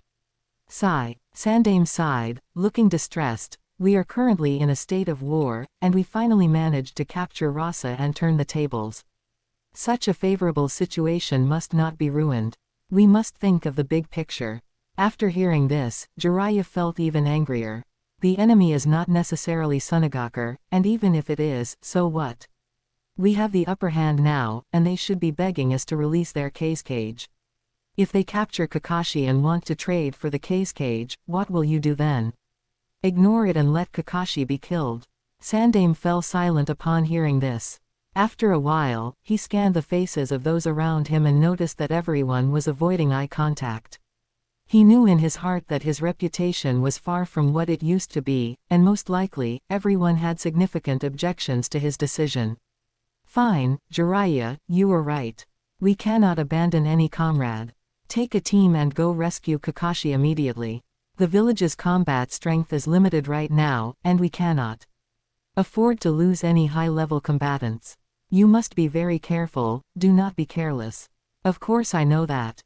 Jiraiya agreed, immediately leaping towards the outside of the village, with a dozen ninja hastily following behind. After watching Jiraiya and the others leave, Sandaime sighed and turned to instruct the others. The rest of you must also remain vigilant. Beware that the enemy might be using a diversionary tactic to attack while the village is busy rescuing Kakashi. Understood, Hokage-sama. Everyone agreed in unison and headed to various parts of the village to begin guarding. After leaving the village, Jiraiya quickly formed hand seals and slapped the ground. A small purple-haired toad appeared in a puff of white smoke and leapt onto his shoulder. Yo, little Jiraiya, you're fighting in the middle of the night. Don't you ever rest. The little toad complained as soon as it appeared.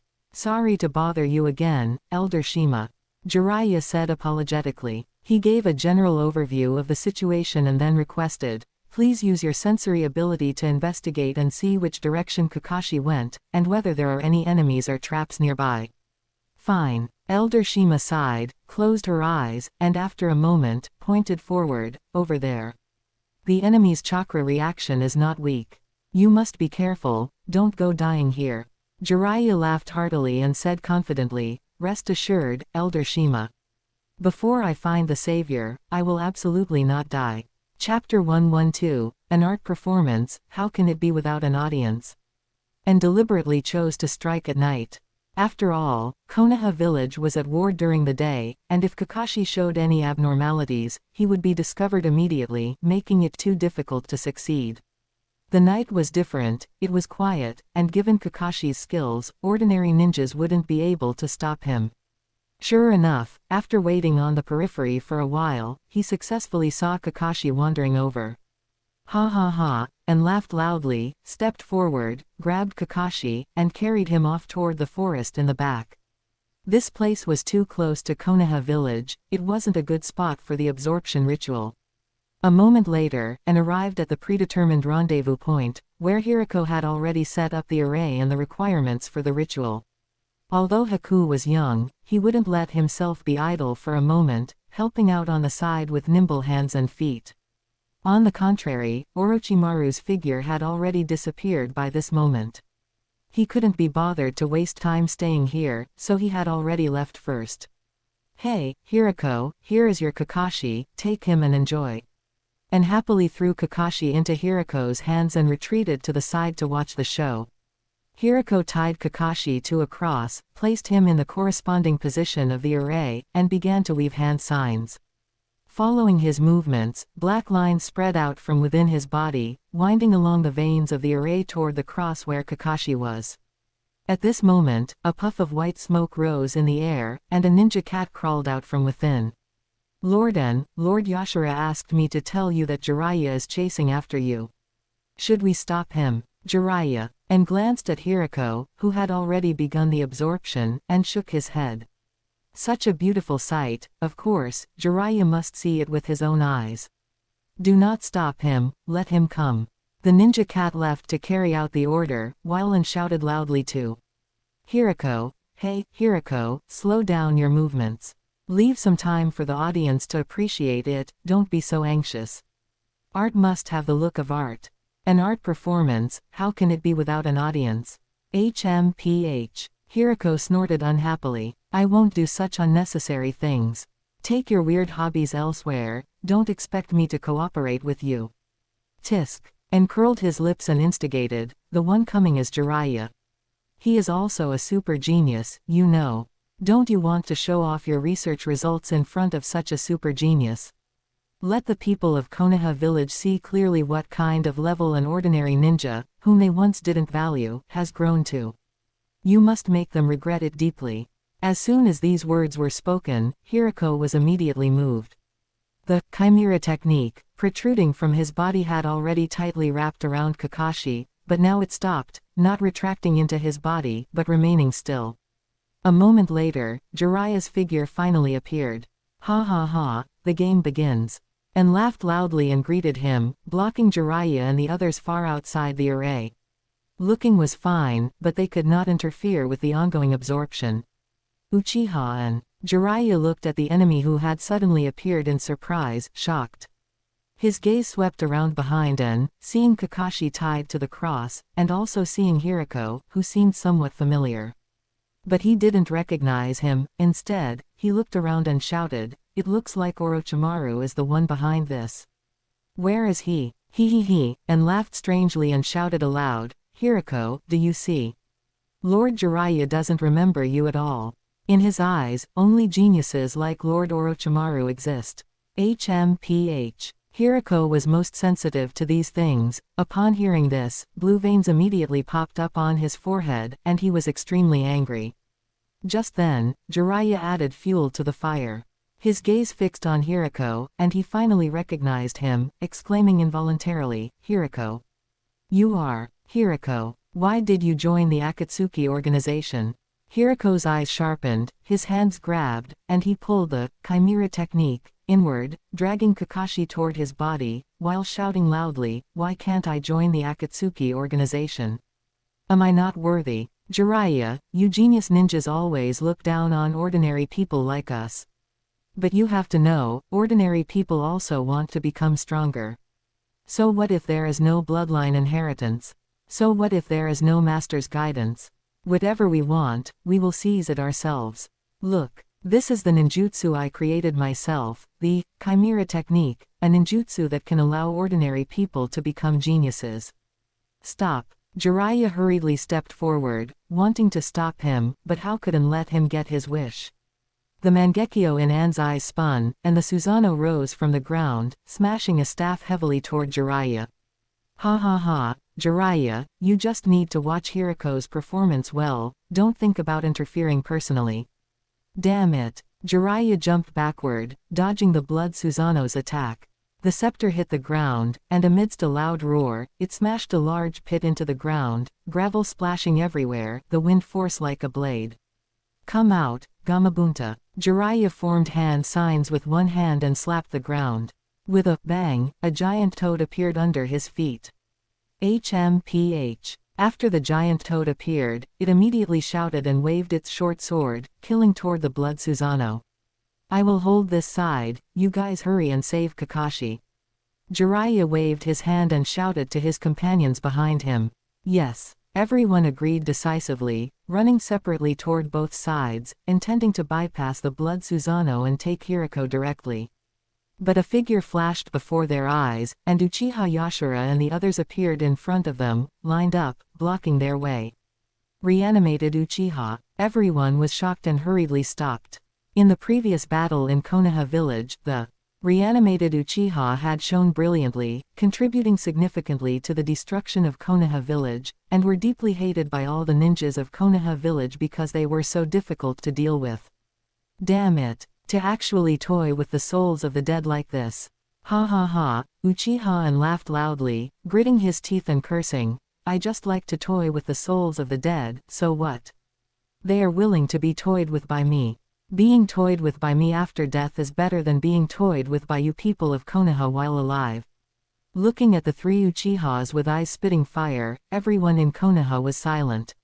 When others create reanimated bodies, they have to control them tightly, fearing they will lose control.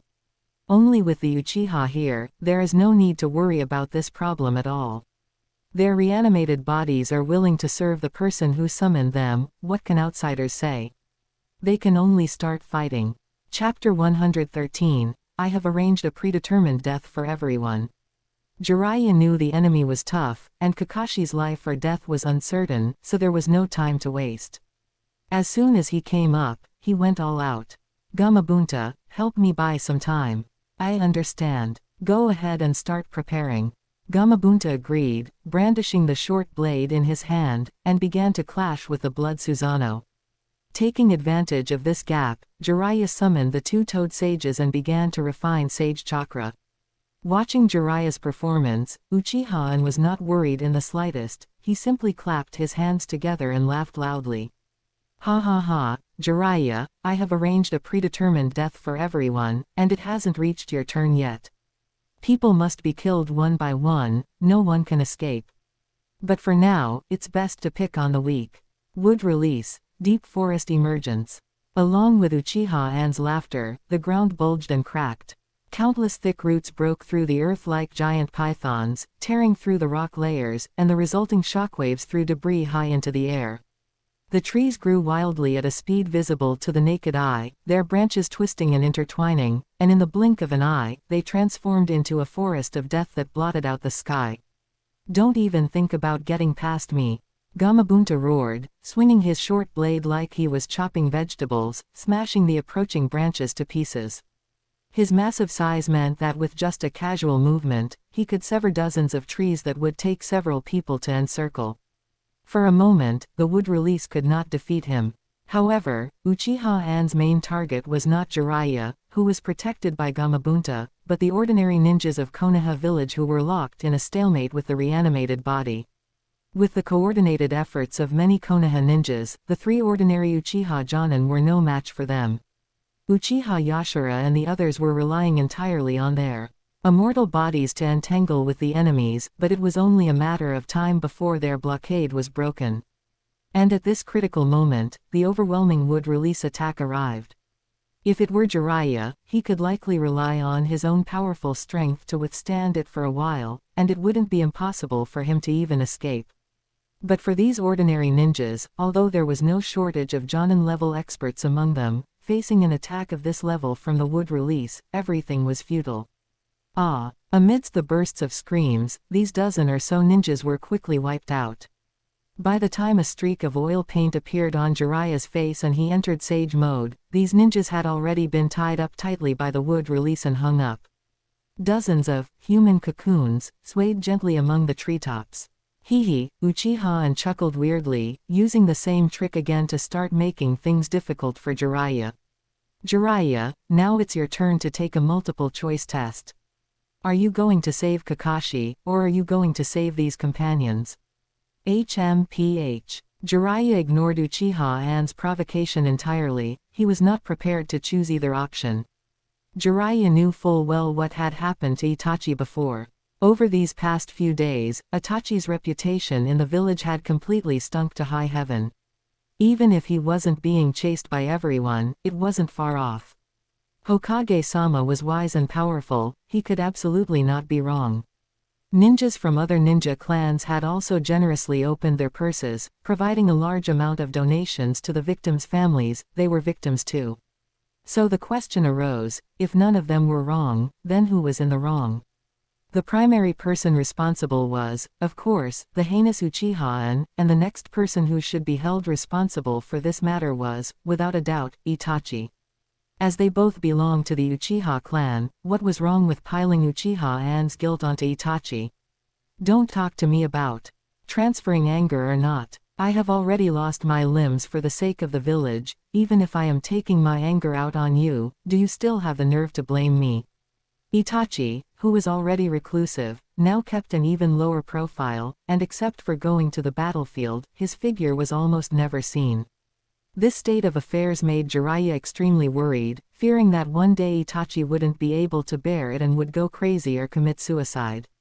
With such a precedent, how could he possibly continue to fall for Uchiha-an's tricks? Immediately, Jiraiya raised an eyebrow, and murderous intent filled his heart. Two sages, time is pressing. I'm afraid there isn't much time left for Kakashi, let's use that. Quote. Elder Shima was still a bit reluctant, but under Sage Fukasaku's persuasion, she finally agreed. The two toads puffed out their cheeks and opened their mouths respectively. Bursts of loud toad croaks suddenly resounded throughout this world. Sage art, toad song. Oh, the so-called strongest genjutsu. Uchiha did not hesitate. He immediately reached out with a grin and stabbed his fingers into his ear canals. When he pulled them out again, 2 lines of blood flowed from his ears. He had deafened himself. Nani? Sage Fukasaku and Elder Shima were shocked. How could he know the secret of this ninjutsu? Toad song involved the 2 toad sages emitting high-intensity sound waves over a wide area. The sound would disturb the opponent's nerves, and once the melody was heard, it would trap the opponent in a genjutsu barrier, making them unable to move. Then, by using the stone swords unique to Mount Myoboku to pierce the opponent's body, the opponent would already be dead by the time they returned to reality. This was a genjutsu, and it was also a sage art. Its power was something that even the 6 paths of pain with the Rinnegan could not withstand, so dealing with Uchiha should certainly be a piece of cake. But the problem was that this genjutsu had a drawback. It was an auditory genjutsu and had to affect the enemy through their sense of hearing. And the moment Uchiha heard the toad croaks, he pierced his eardrums. Since he couldn't hear anything, he naturally wouldn't be affected by the genjutsu. That's right, Itachi once said that Uchiha-an's right eye dojutsu is prophecy, which allows him to see a lot of information about the future, Jiraiya said thoughtfully. But after that battle, the resurrected Itachi said that Uchiha-an's dojutsu might be a lie, and that he had used this dojutsu to ambush him once. Uchiha-an's information must come from another source. But now it seems that the prophecy dojutsu is likely real, otherwise, it's hard to explain how he knew about the secret sage art of Mount Myoboku.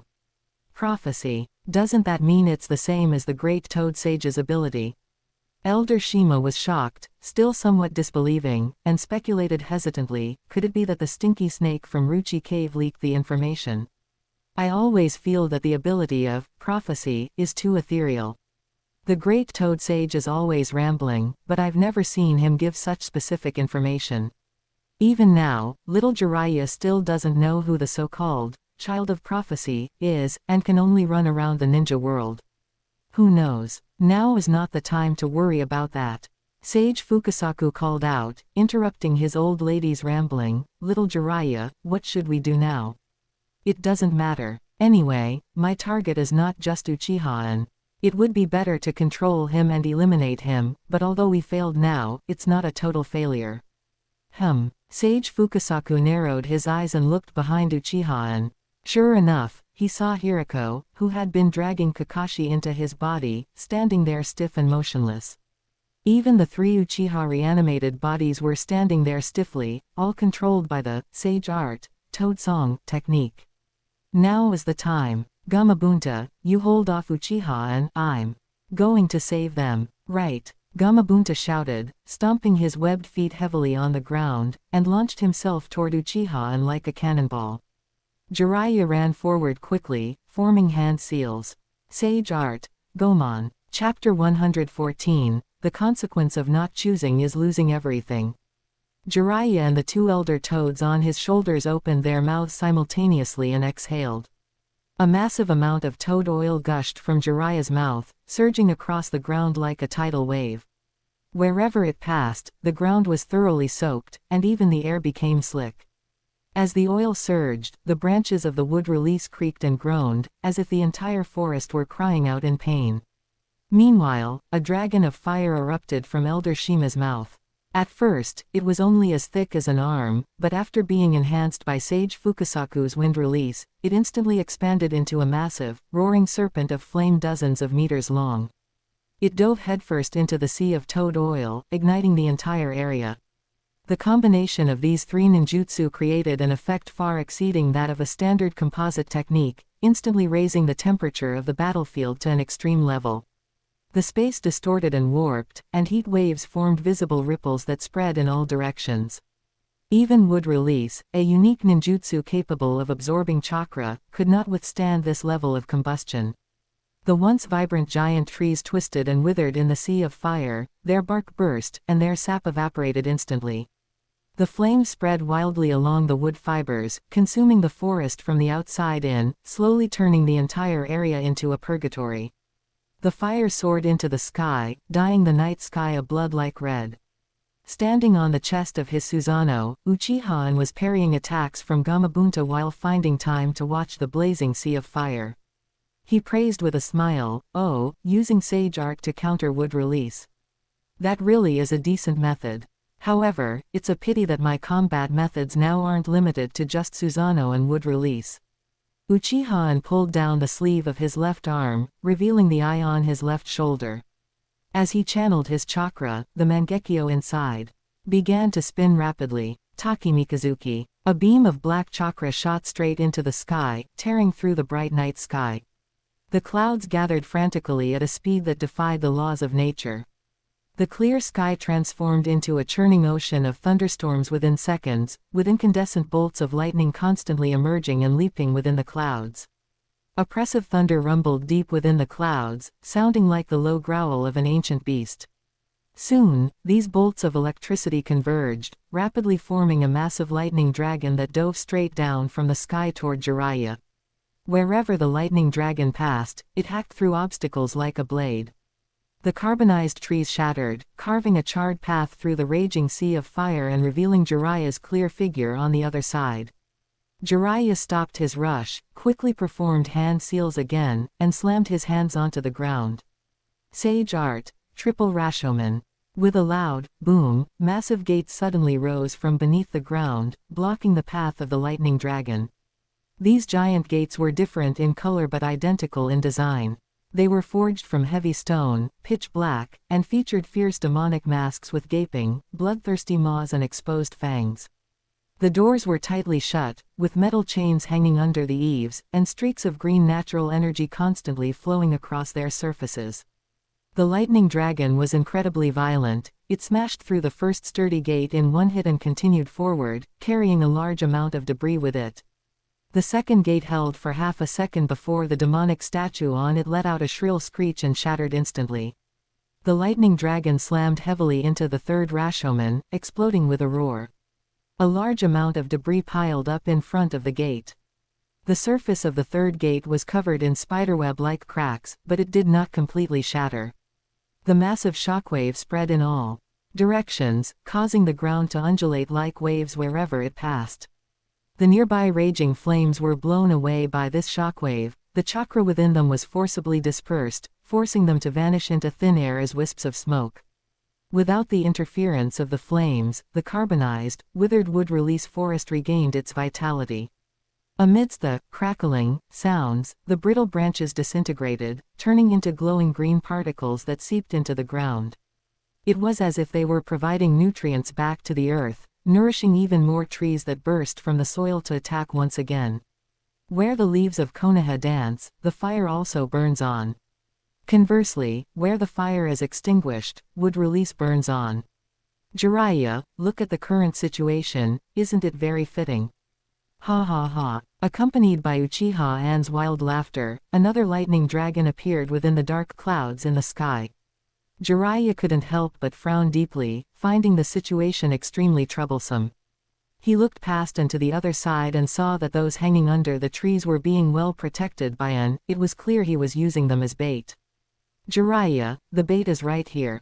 Will you take it? An teased brazenly. Two sages, are there any other methods we can use? Jiraiya asked in a low voice. Sage Fukasaku shook his head. In this situation, we can only go head to head, all minor tricks are ineffective.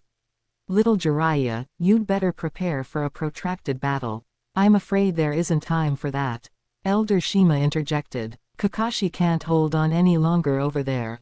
Jiraiya hurriedly looked up and saw that Hirako had indeed broken free from the genjutsu. The roar of the battle was too violent, and the binding effect of Toad Song had dissipated.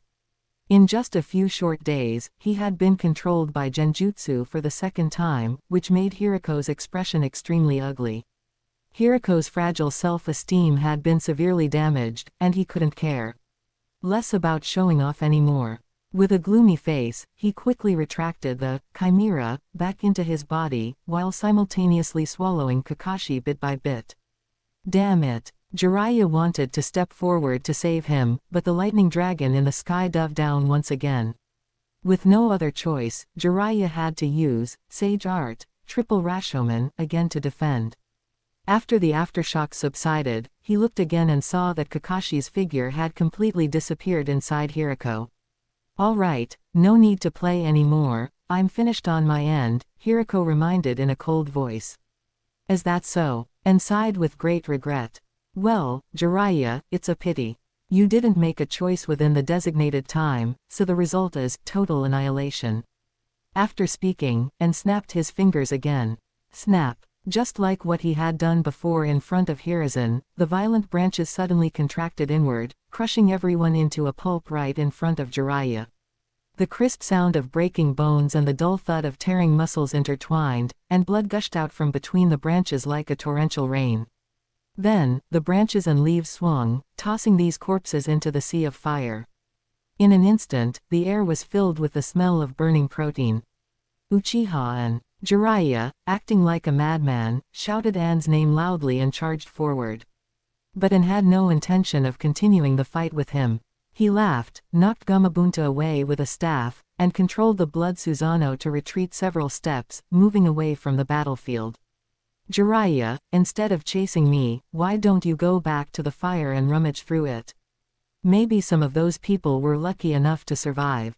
Jiraiya ignored An's words entirely and kept charging forward, yelling viciously, Itachi was right, you are too dangerous. Even if I die here today, I must take you down with me. You can't keep me here. And turned his head to look at the figures faintly appearing in the night, laughing loudly, you useless people of the four nations.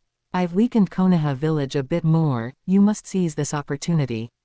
Also, remember to keep an eye on your own cage, don't let them get captured by Konoha village again, damn it. There was a sudden commotion in the shadows, but immediately after, the figures scattered in all directions, heading off to report back to their respective leaders. It didn't take long before shouts of battle could be heard from all around. The various nations had indeed seized this opportunity to attack again. Chapter 115, a new member of the Uchiha clan. Ha ha ha, and laughed heartily while maneuvering against Jiraiya. Jiraiya, it's time for you to make a choice again.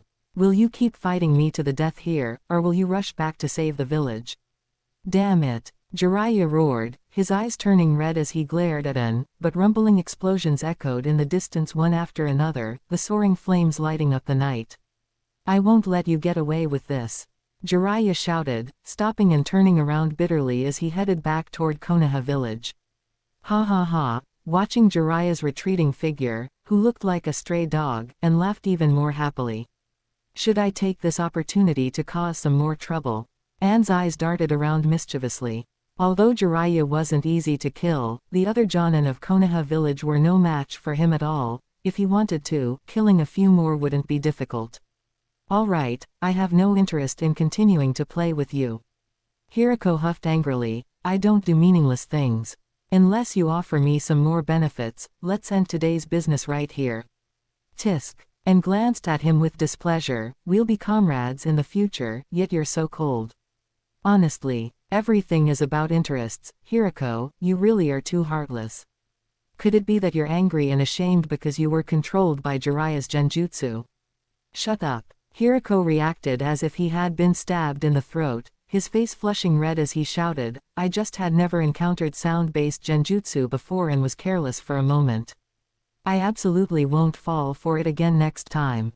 Hee, and smiled noncommittally, curiously examining his eyes, and finding no signs of a Sharingan, he asked strangely, didn't you absorb Kakashi? Why don't you have a Sharingan? Do you want me to sell you a 3-tomo Sharingan so you can have a matching pair? Seeing Anne's confusion, Hirako smiled proudly and said smugly, do you think my chimera technique is just some low-level organ transplant? I am fusing different bloodline limits together. Do you even know what fusion means? It means completely absorbing and consolidating their strengths, turning them into a part of my own body.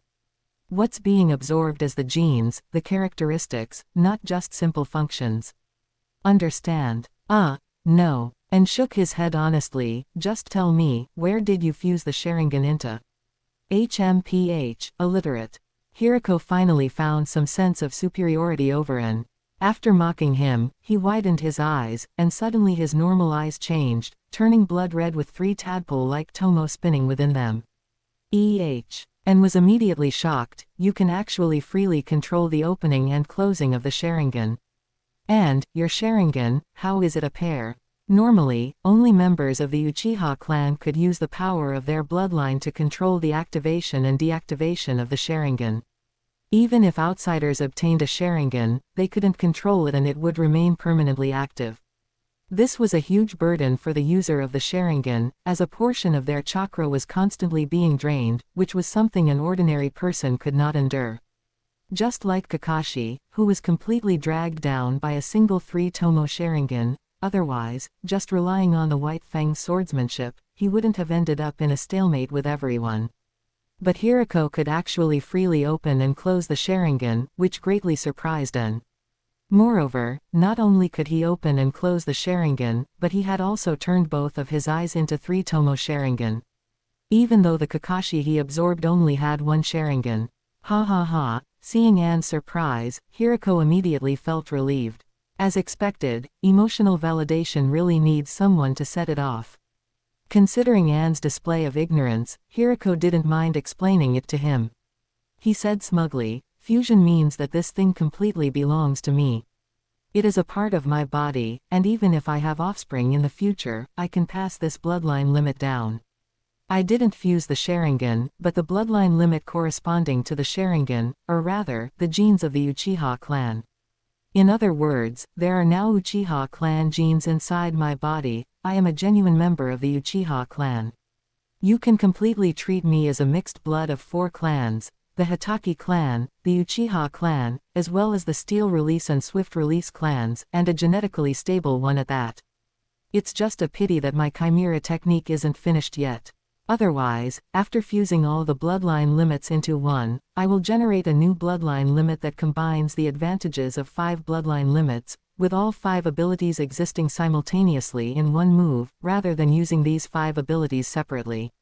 Since I now have the bloodline of the Uchiha clan, it's only natural that I should have a pair of Sharingan.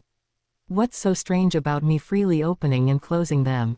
After hearing this, Anne was even more astonished. He stared at Hirako, dumbfounded, pointing at his eyes, and stammered, You've become an Uchiha now. Doesn't that mean you also have a chance to awaken the Mangekyo Sharingan in the future? This, Hirako blinked, seemingly not having thought of this point before. But he tilted his head and thought carefully, finally beaming with joy, and said with a chuckle, that's right, from a scientific perspective, I also have a chance to awaken the Mangekyo Sharingan in the future. HMPH, by then, my resistance to genjutsu will be greatly improved, and no one's genjutsu will be able to affect me again. Holy crap. Uchiha and slapped his thigh and pointed at him, shouting, since you've also become an Uchiha now, we'll be members of the same clan from now on. Come on, call me clan leader.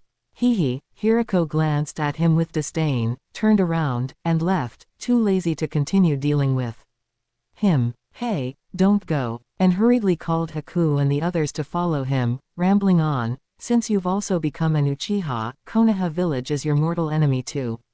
How can you not avenge the destruction of the clan?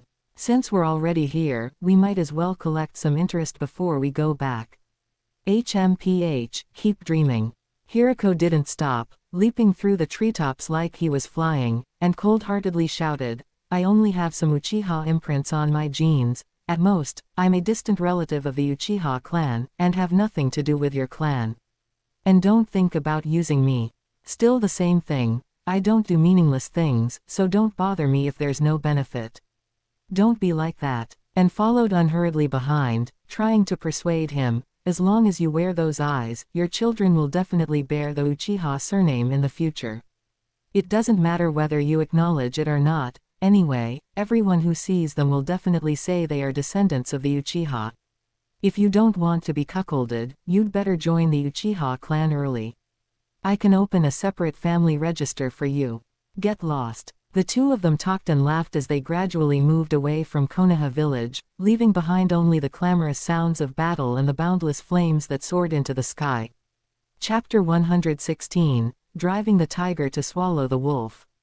Dawn broke, and the twilight receded. The various factions that had been fighting all night began to rest, clearing the battlefield and gradually withdrawing. The sounds of battle ceased, but the deathly silence of the battlefield was more suffocating than the clamor. Hiruzen Sarutobi released his blood-stained adamantine staff, allowing Enma to dispel the summoning and return to rest. His gaze swept over the chaotic battlefield and landed on the nearby temporary field hospital. Medical personnel hurried in and out of the tent entrance, while rows of stretchers were carried in, bringing out waves of painful groans. The suppressed, low sobs mixed in sounded like a dull knife cutting flesh, drilling into his eardrums with every beat. Outside the tent, bodies were lined up in a long row, their stiff limbs had been straightened as best as possible, yet that could not mask the icy chill of death. Under the cold gray light of dawn, those corpses looked like a forest of withered, lifeless trees, stretching on without end. Hiruzen Sarutobi stood there, his back seemingly more bent than before, his shoulders slightly slumped. He did not move or speak, simply staring at the corpses and the tents, as if he had aged another 10 years in this brief moment. Although Jiraiya had rushed back in time, there was ultimately a short window of time where Konoha village had been suppressed by the enemy. Without Jiraiya's suppression, the Raikage brothers had gone on a killing spree across the battlefield, unstoppable. It was only by piling up the lives of Konoha village's own that they were able to hold back the Hidden Cloud village's offensive and prevent the battlefield from collapsing. But even after Jiraiya returned, the situation had only improved slightly. Counting Kakashi, who had been absorbed by Hirako, and the dozen or so Chunin and Jonin killed by Uchiha, and the loss of combat power for Konoha village was actually quite significant. If it weren't for the fact that the Land of Wind was hesitant to act and hadn't seized the opportunity to join the siege, Konoha village's losses in this wave would likely have been even greater. Looking at the silent Jiraiya, Hiruzen Sarutobi sighed and shook his head silently. Benevolence cannot command an army. His disciple was good in every other way, but he was too impulsive. He really wasn't cut out to be Hokage. If he had decisively abandoned Kakashi tonight, the enemy would not have had the chance to take advantage of the situation, and they would have only had to fight normally each day, which would have resulted in much fewer casualties. But it was useless to say these things now. He walked behind Jiraiya and reached out to pat his shoulder. Jiraiya, do not blame yourself too much, this is not your fault. War is just like this, it uses every possible means. What we must do is shoulder the will of those fallen comrades, better protect Konoha village, and make their sacrifices more meaningful. Jiraiya lowered his head in depression, but the anger in his eyes did not diminish in the slightest. Old man, Itachi was right. We must deal with that Uchiha and first, otherwise, it's easy to dodge a spear in the open, but hard to guard against a hidden arrow. We are a ninja village, with many people and great power. In a head-on fight, no matter how many enemies come, we have no fear. But Uchiha is different, he is an assassin. He will pop up from time to time and attack you when you are completely unprepared. Once he succeeds, he leaves without hesitation, immediately withdrawing from the battlefield, not giving us a chance to pile up enough people to kill him. We don't know when he will arrive next time, and it is impossible to be highly vigilant against him every single day. Only by killing him first, or at least ensuring he has no time and energy to cause us trouble, can we possibly concentrate our full strength to end the Fourth Great Ninja War. After hearing Jiraiya's words, Hiruzen Sarutobi was naturally very tempted. He also hated Uchiha into the core now. But we simply don't have enough manpower right now, and there is absolutely no way to spare extra personnel to hunt down Uchiha, and Hiruzen Sarutobi said, shaking his head. I have an idea. Jiraiya lowered his head, leaned close to Hiruzen Sarutobi's ear, and whispered, hasn't the negotiation with the Hidden Sand Village been in a stalemate? They don't want to form an alliance with us and fight side by side, to avoid depleting their own village's combat power. They surely won't easily back down on this condition, and we don't have that much time to haggle with them. We might as well use Uchiha as a bargaining chip. As long as the Hidden Sand Village kills Uchiha, we will release Kazekage Rasa.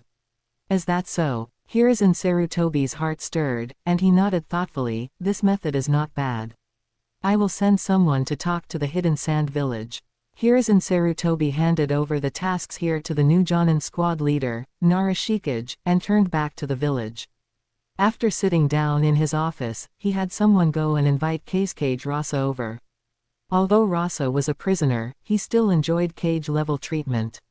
Now that he had been invited over and knew that negotiations were to resume, he directly lowered his head and compromised. Our side can take one more step back based on the previous conditions. In this war, the Land of Wind admits defeat and is willing to sign a peace agreement with Konoha, never to invade again. But it is impossible to fight alongside Konoha against the other three nations. Even if I agreed, the daimyo would not consent. The defeat has already caused the village to lose a lot of benefits, and I don't know where to find compensation for the pensions of the fallen ninjas and the supplies burned in the war. If we were to fight yet another war against the other three nations without any benefits, I fear the daimyo would rather replace me with a new Kazekage than agree to it. Not enough. Hiruzen Sarutobi puffed on his pipe, exhaling smoke, hiding his expression behind the haze. I can understand the Hidden Sand Village's concerns. Personally, I am also very willing to let the two countries cease hostilities and restore peace. But if merely withdrawing from the war and admitting defeat is enough to make this matter as if it never happened, then wouldn't all our fallen ninjas have died in vain? The Land of Fire has always loved peace and is willing to coexist peacefully with neighboring countries. But this peace cannot be a one-sided effort by the Land of Fire. The Land of Wind must also set an example for peace. Rasa frowned upon hearing this, his gaze flickering across Hiruzen Sarutobi's face, but it was blocked by the smoke, making it impossible to see Hiruzen Sarutobi's expression clearly. He carefully savored Hiruzen Sarutobi's words, seemingly sniffing out a scent of compromise. Then, in Hokage-sama's opinion, what must the Land of Wind do to be considered setting an example for peace? Rasa asked politely. Hiruzen Sarutobi took another puff of his pipe and exhaled a long stream of smoke, saying pointedly, this ninja world war originally did not need to break out, but because a certain rogue ninja from Konoha village made trouble, it incited the conflict between the Hidden Rain village and Konoha village. Under the influence of many factors, the Fourth Great Ninja War finally broke out again. You don't mean you want the Hidden Sand village to attack the Hidden Rain village, do you? Rasa was so shocked he nearly jumped up, waving his hands repeatedly to refuse. No. I have already said before that the daimyo will not agree to the Hidden Sand village fighting any more wars with any ninja village, even if it is a small country. Chapter 117. Who said I told you to attack the Hidden Rain village? The third glared at Rasa with annoyance. Although it was merely a probing remark, Rasa's spineless appearance still made the third feel nothing but contempt for him. How could someone of this caliber be ranked alongside him as a cage of a nation? Rasa, however, felt absolutely no shame at being looked down upon. Instead, he felt relieved by the third's words and hurriedly asked, then what does Hokage-sama mean by that? Uchiha and the third named him directly. This rogue ninja is the root cause of everything. The current turmoil in the ninja world is entirely caused by this rogue ninja stirring things up. This person has committed heinous crimes and cannot be forgiven. The Land of Wind needs to kill Uchiha and first to set an example for peace. I see. Rasa suddenly realized, but he didn't nod in agreement immediately. Instead, he frowned and began to weigh the pros and cons. Seeing Rasa's indecisive appearance, the third felt very displeased, but he still patiently continued, "We aren't asking Sunagaku to attack the Land of Rain, we only want you to pursue and kill a Konoha rogue ninja. Uchiha and as a rogue ninja, it is reasonable and justifiable for anyone to kill him. This is how the ninja world works." The third spoke simply and decisively, but Rasa looked at him with even more hostility, stating bluntly, "Uchiha has now joined the Akatsuki organization, he is no longer just an ordinary rogue ninja. If we go to hunt him down, wouldn't that anger the Akatsuki organization? If this triggers a war between our two nations, what difference would that make from us directly attacking the Land of Rain? Hokage-sama is well versed in political strategy, you wouldn't be setting a trap for us here, would you?" The third was so angry his beard stood on end. He gripped the pipe in his hand tightly, and eventually, unable to restrain himself, he slammed the pipe heavily onto the table and shouted, "Have you ever seen a ninja village start a war just because of the death of a single ninja? Besides, the Land of Rain is just a tiny place, how could they possibly withstand the consumption of 2 consecutive wars?" Seeing the third explode, Rasa immediately wilted, smiling sheepishly as he apologized, "It seems that is indeed the case. I didn't consider it carefully enough. HMPH. The third snorted coldly and said sullenly, "Uchiha only left here last night. It will still be a few days before he returns to the Land of Rain. You can take the opportunity to send people to intercept and kill him, preventing him from returning to the Land of Rain. As long as you do it cleanly and tidy up the loose ends, who would know that you were the ones who killed him? In fact, you don't even need to actually kill Uchiha. As long as you can entangle Uchiha and keep him busy so he doesn't have time to cause trouble for us, that will be enough. That should be doable, right? If Sunagaku can't even manage that, then you are unworthy of being called one of the 5 great nations." Fine. Rasa immediately beamed. "Then it's settled. We will keep a close eye on Uchiha and absolutely not let him come to Konoha village again to interfere with your operations." After the two reached an agreement, Rasa immediately wrote a letter, which was sent by Konoha village personnel to the Sunagaku front line. They would wait for it to be relayed back to the Land of Wind for the daimyo of the Land of Wind to make the final decision. Meanwhile, on Uchiha-an's side, the group headed towards the Land of Rain. However, as An walked, he led them off the path. A few days later, Hirako looked at the giant character, grass, written on the gate of the village, and his face darkened. "Didn't you say we were going to the Land of Rain? How did we end up in the Land of Grass?" And looked surprised, pressing his hands against his face, squashing it flat. "Oh my, it turns out I'm still directionally challenged. I led us down the wrong path." HMPH. Hirako snorted coldly and turned to leave. "Anyway, the Land of Grass is adjacent to the Land of Rain and it's not far. I'll just go there myself. If you want to play around, you can stay here and do so." "Oh, don't say that. You'll break my heart," and remained standing where he was, waving his arms and acting dramatically. "To celebrate the Uchiha gaining a new clan member, I specifically hand-picked a gift for you. This is the location of the sage body I carefully selected." "Nani?" Hirako's heart skipped a beat, and sure enough, his feet stopped moving. He turned around abruptly, came in front of An, and roared in a low voice, "You'd better not be lying to me, otherwise. Oh, whether it's true or not, you'll know once you see it." And smiled, not taking Hirako's anger seriously at all. "Let me tell you, the sage body generally comes in 2 types. One is the Senju clan, which is now extinct. The other is the Uzumaki clan." At this point, and held up his palm, shielding his mouth with the back of his hand, acting mysterious as he whispered, "It's the same Uzumaki clan as our leader of the Akatsuki organization, Nagato.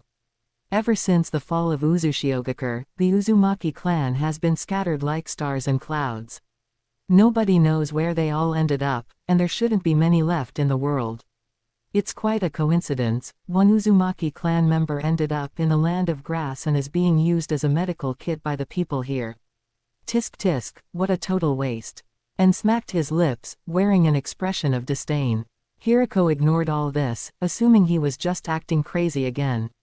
His mind was solely focused on his sage body, and he immediately strode towards the gate of the land of grass. Since the person is here, we just need to sneak in, locate them, and wait until nightfall to kidnap them, right? Just like that time with Kakashi. No need for that much trouble. And hopped along behind Hirako, smiling. This land of grass is much weaker than Konoha village. We don't need to wait for night, we can just go in and take them by force.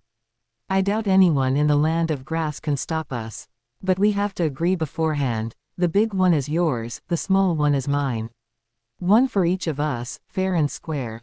Don't go snatching more. HMPH. Hirako snorted coldly. For the sake of the sage body, he didn't argue with an. As long as I get my share, that's all that matters. With the current Ninja World War, all nations were drawn into it, and the land of grass was certainly no exception. Although they weren't qualified to participate in the war, the land of earth used it as a passage, causing damage to the land of grass that was no less than what one would suffer from enduring the war itself.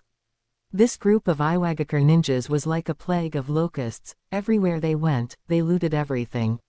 Yet, a small nation like theirs didn't even dare to make a peep, having to pretend they didn't see anything.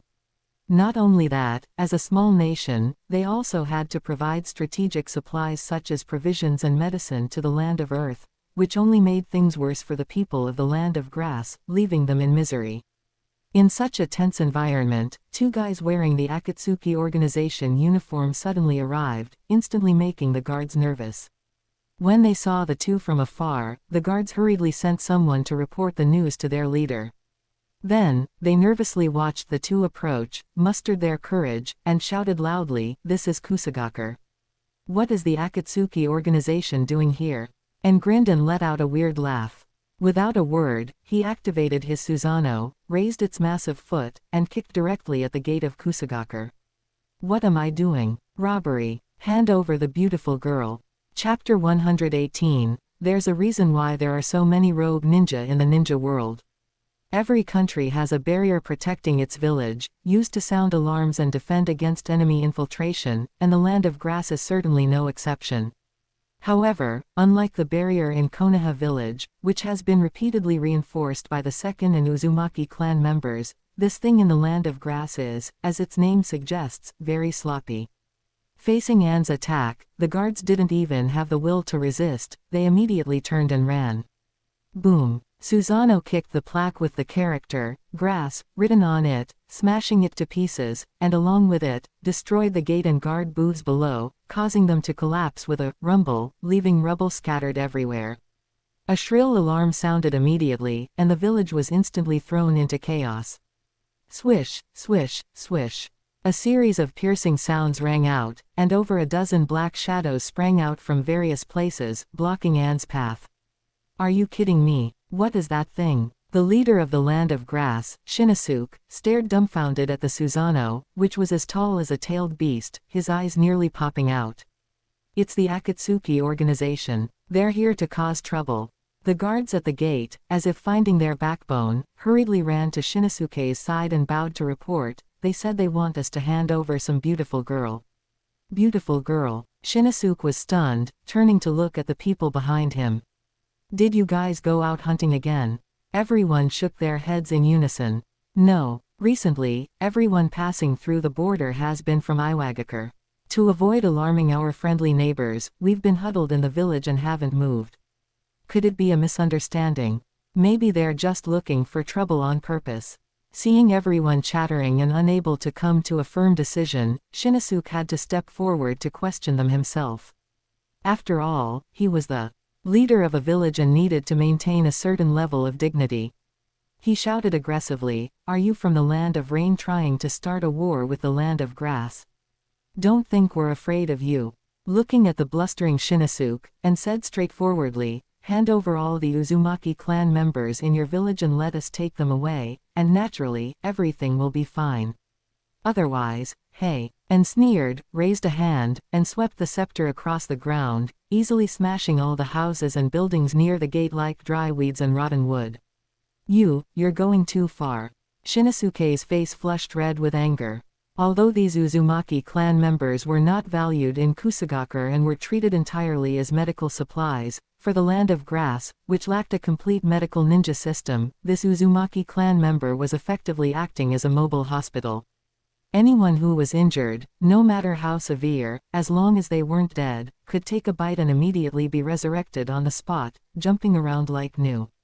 What level of medicine was this? And this medicine wasn't a one-time use, it could be used continuously for a long time. Moreover, this medicine could even be replenished. This was completely a guarantee of sustainable development. If used well, they could completely build a new, powerful medical system with Kusagakur characteristics around her. If a war really broke out, placing her at the rear of the battlefield would allow injured ninja to return to the battlefield in an endless stream. This was a guarantee for long-term combat, it was a strategic resource. This revealed the twisted values of the ninja world. Such an important strategic figure was treated as a slave within the village, with zero personality or respect. There wasn't even any daily maintenance or care, she wasn't fed enough, wasn't kept warm, and it always felt like she would drop dead at any moment. Even if she were just a tool, a ninja sword would still need daily maintenance. How could it be different when it came to a human tool? It wasn't just the land of grass that was like this, other countries were the same. The more important a person was, the more discrimination they suffered, as if they were afraid these people wouldn't rebel. There is a reason why there are so many rogue ninja in the ninja world. But Shinosuke didn't think so. He believed that what he was doing was reasonable, in line with the customs of the ninja world, and had no flaws at all. How could he easily give up such an important strategic resource as an Uzumaki clan member to someone else? He couldn't answer to the ninja in the village or the daimyo. So, Shinosuke immediately refused decisively, "Impossible. Don't go too far. Our Kusagakur is not to be bullied." "Is that so?" and curled her lips in disdain. "I think you're quite easy to bully. Hirako, I'll kill people here, you go inside to find the person." The features are very obvious. Fire red hair, 2 women, 1 big and 1 small. "No problem, right? Of course no problem," Hirako responded, quickly forming hand seals, and his body seemed to dissipate into the wind, disappearing from where he stood. Shinosuke's expression changed, and he hurriedly shouted, "Go protect the village's important assets."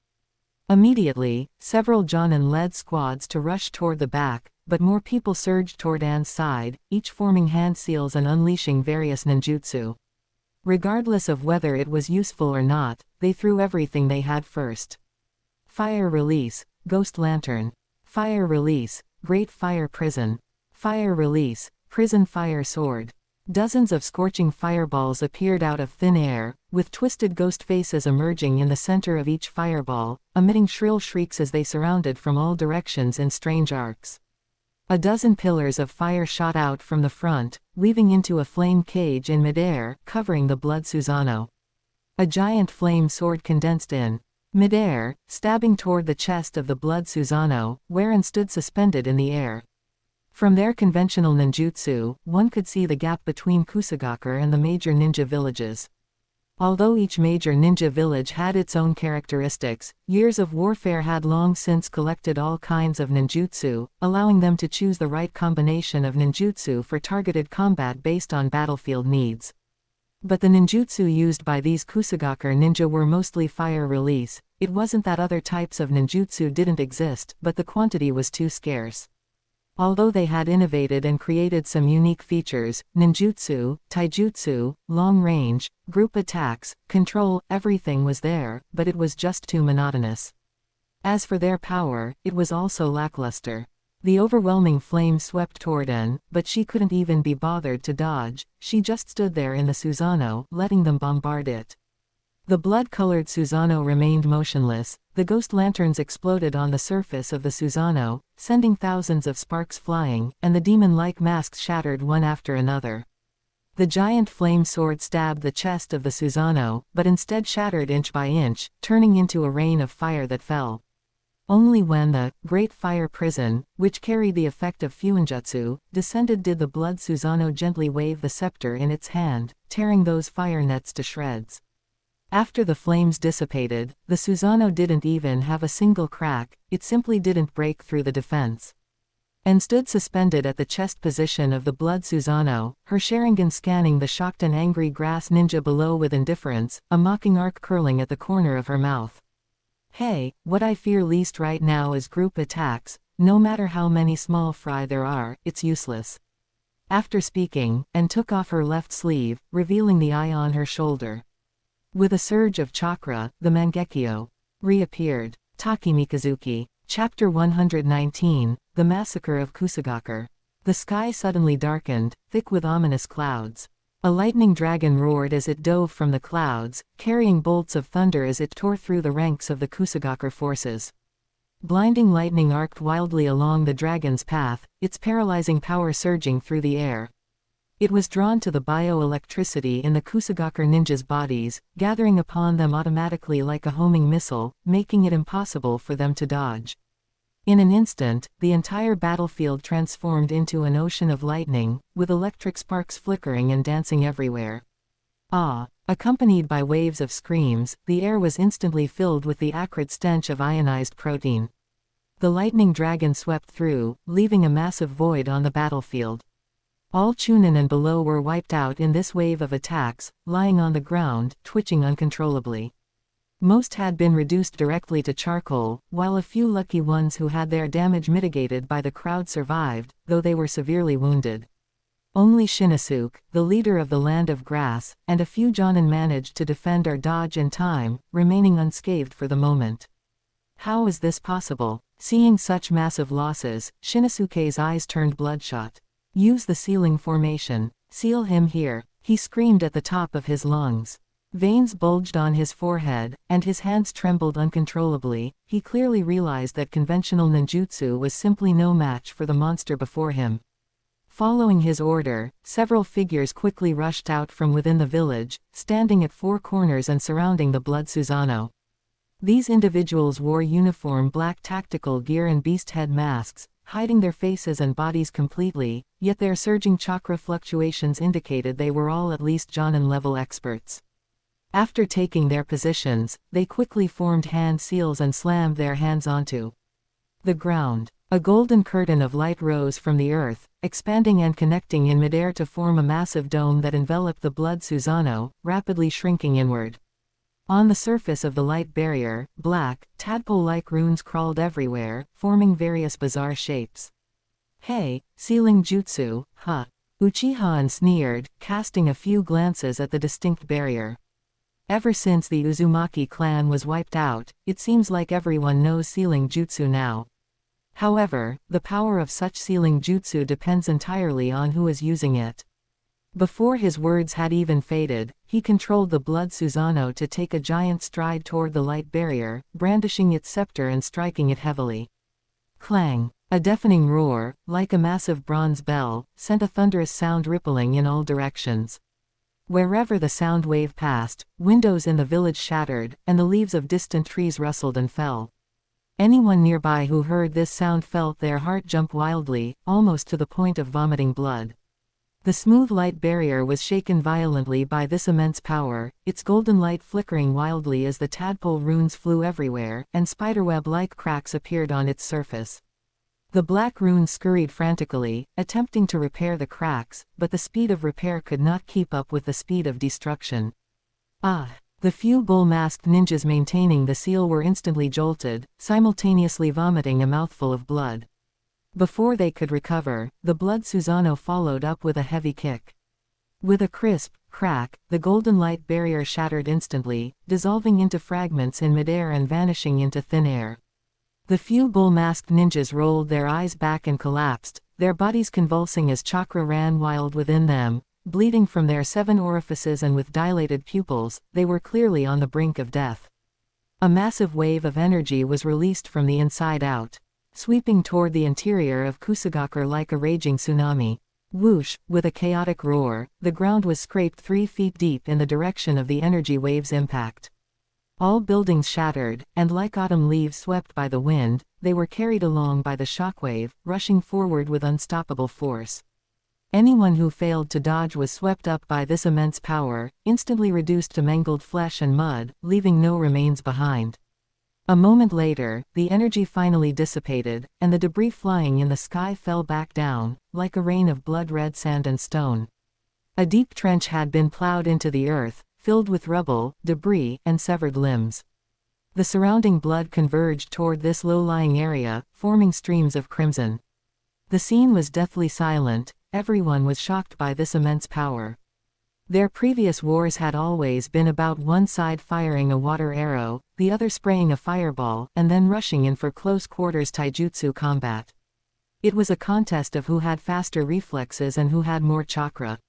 If one lacked strength, they made up for it with numbers, emphasizing that there is strength in numbers, and using human wave tactics to overcome any powerful enemy. Even the Raikage, as badass as he was, wasn't he eventually piled to death by Iwagakure? Were the tailed beasts not powerful? Yet, weren't they all sealed away by various villages? But Uchiha An's performance completely overturned their understanding of war. What the hell is this Susanoo, and how can it be so unreasonable? With both offense and defense, and 0 weaknesses, what the hell is the point of fighting? The morale of the Kusagakure ninjas plummeted rapidly, and everyone wore an expression of fear. Ha ha ha, Uchiha An laughed wildly. The Sharingan on his shoulder rotated once more, stirring the thundercloud storm in the sky, and a new lightning dragon poked its head out from the clouds. The times have changed, you idiots. In the future of the ninja world, numbers will no longer play a decisive role. Replacing them will be the quantity and intensity of high-end military power. The more high-end power you have, and the stronger it is, the more powerful the village will be. As long as there are powerful ninjas, even a small village can counterattack and defeat the 5 great nations. Nani. While Shinosuke was reeling in shock, the lightning dragon had already dove down again, weaving through the formation of Kusagakure ninjas. Having suffered last time, the Jonin of Kusagakure had learned a thing or two. Under Shinosuke's organization, the Chunin and Genin raised their hands and threw a large number of kunai. The tips of the kunai were inserted into the ground, and the long chakra-infused steel wires connected to their ends wove into a net, evenly distributed across the vast ground. Other Jonin cooperated with each other, joining forces to release various ninjutsu in an attempt to block the lightning dragon's attack. If they could block it, they would; if they couldn't, they would channel the lightning energy from the dragon into the ground, significantly weakening the attack's effect. This method was indeed effective. The lightning dragon dove down, first having its speed slowed and power neutralized by the ninjutsu, then being absorbed and channeled into the ground by the steel wire net. The ground within dozens of meters instantly glowed with an eerie blue light, the turf instantly scorched and carbonized, but it also significantly weakened the lightning dragon's power. The dragon's size visibly shrank by a circle. Relying on the power of the group, they finally survived this wave of the lightning dragon's attack. Although quite a few unfortunate souls were still electrocuted into charcoal, fortunately, the number of ninjas lost this time was finally not as high. But immediately afterward, a new lightning dragon dove down from the sky again. This time, Uchiha An did not let the lightning dragon rush toward the formations led by the Jonin. Instead, it changed direction in midair, bypassing the defensive perimeter of Shinosuke and the others, and fell directly toward the interior of the village, beginning to wreak havoc within Kusagakure. No. In the terrified gaze of Shinosuke and the others, the lightning dragon rampaged through the village. Wherever it went, houses collapsed and people perished. Chapter 120. It is time to make the land of grass great again. Without Jonin-level ability, it was impossible to block even a fraction of this thunder dragon. Shinosuke and the others could only watch helplessly as it slaughtered the villagers like chickens, destroying everything in the village. People fled in despair, but they could not outrun the speed of lightning. Some tried to hide in wells, only for the water to boil instantly. Some hid in cellars, only to be roasted by the conducted current. The streets were filled with charred corpses still in running postures, and the air was thick with the pungent smell of roasted meat and burning. What was most despair-inducing was that, under Uchiha An's malicious control, the Thunder Dragon specifically targeted densely populated areas. It deliberately wove through the most bustling parts of Kusagaker, even turning back to hunt down survivors who had been lucky enough to dodge the first wave of attacks. When the Thunder Dragon's energy finally depleted and it dissipated, the center of the village was already a ruin. Among the still smoking ruins, one could occasionally see half-melted metal tools and charred outlines that were barely recognizable as human shapes. Scattered crackling sounds came from the distance. That was the fire, not yet fully extinguished, devouring the last of the combustibles. Uchiha uncurled his finger and summoned a fourth Thunder Dragon. But a figure flashed by his side, and Hiriko appeared. In his hands, he carried a red-haired woman and a child, both unconscious. It was likely Uzumaki Karen and her mother. "The people have been secured, we can retreat now." After saying that, Hiriko was the first to flash out of the gates of Kusagaker and run into the distance. "Fine, consider yourselves lucky." Uchiha shrugged and cancelled the dojutsu, Takemikazuki. The Thunder Dragon in the sky roared and reluctantly disintegrated and dissipated. The dark clouds in the sky gradually scattered, revealing once again the bright sunlight that had been hidden. The light fell upon Shinosuke and the others, but it could not warm the coldness in their hearts. Watching the backs of Uchiha and his group as they left, Shinosuke opened his mouth, but his lips trembled for a long time, and in the end, he could not bring himself to order a pursuit. Why chase after them? To go up and die. Shinosuke panted powerlessly for a few breaths, waved his hand, ordered everyone to treat the wounded, and returned to his office, heavy with worry. After sitting alone in his office for a long time, until the sun dipped to the west and darkness once again enveloped Kusagaker, he finally let out a long sigh and made a difficult decision. "Have all the jonin in the village gather. We are holding a jonin meeting," Shinosuke said with his head lowered. "Yes, leader," a voice rang out from the shadows. The Anbu ninja quickly body flickered away. Not long after, the sound of chaotic footsteps echoed as a group of people walked in from outside, sat down in order, and waited for their leader's instructions. Shinosuke swept his gaze across the crowd and noticed several empty seats. While feeling pained, his determination grew even firmer. "I called everyone here today mainly to discuss the future of the Land of Grass. The Land of Grass has always been a small nation, caught between great powers and suffering all sorts of grievances. This is the fate of small nations, there is nothing to say about it. But now, even the Land of Rain, which is also a small nation, can come over and run wild on our heads. Can you swallow this insult?" "We cannot." Everyone roared in unison. But after roaring, the rational faction immediately spoke up. "Does the leader intend to declare war on the Land of Rain?" "But the current Land of Rain is no longer the small nation it once was. They can even destroy Konoha village now, we can no longer treat them as a small nation." Yes, leader, this matter requires careful consideration. War is no small matter, we must absolutely not be impulsive." But another group of people insisted on going to war. "The enemy has already bullied us to our faces, must we continue to endure it? Better to be a broken jade than a whole tile. Even if we die in battle, we absolutely cannot suffer this humiliation. So what if it's the Land of Rain? Didn't they suffer heavy losses after destroying Konoha village? They are currently in a state of recuperation. If we don't attack while they are weak, are we going to wait for them to recover and then attack us? With the rise of the Land of Rain, the country most on guard is certainly not our Land of Grass. Why don't we join forces with other great nations to wipe out the Land of Rain together?"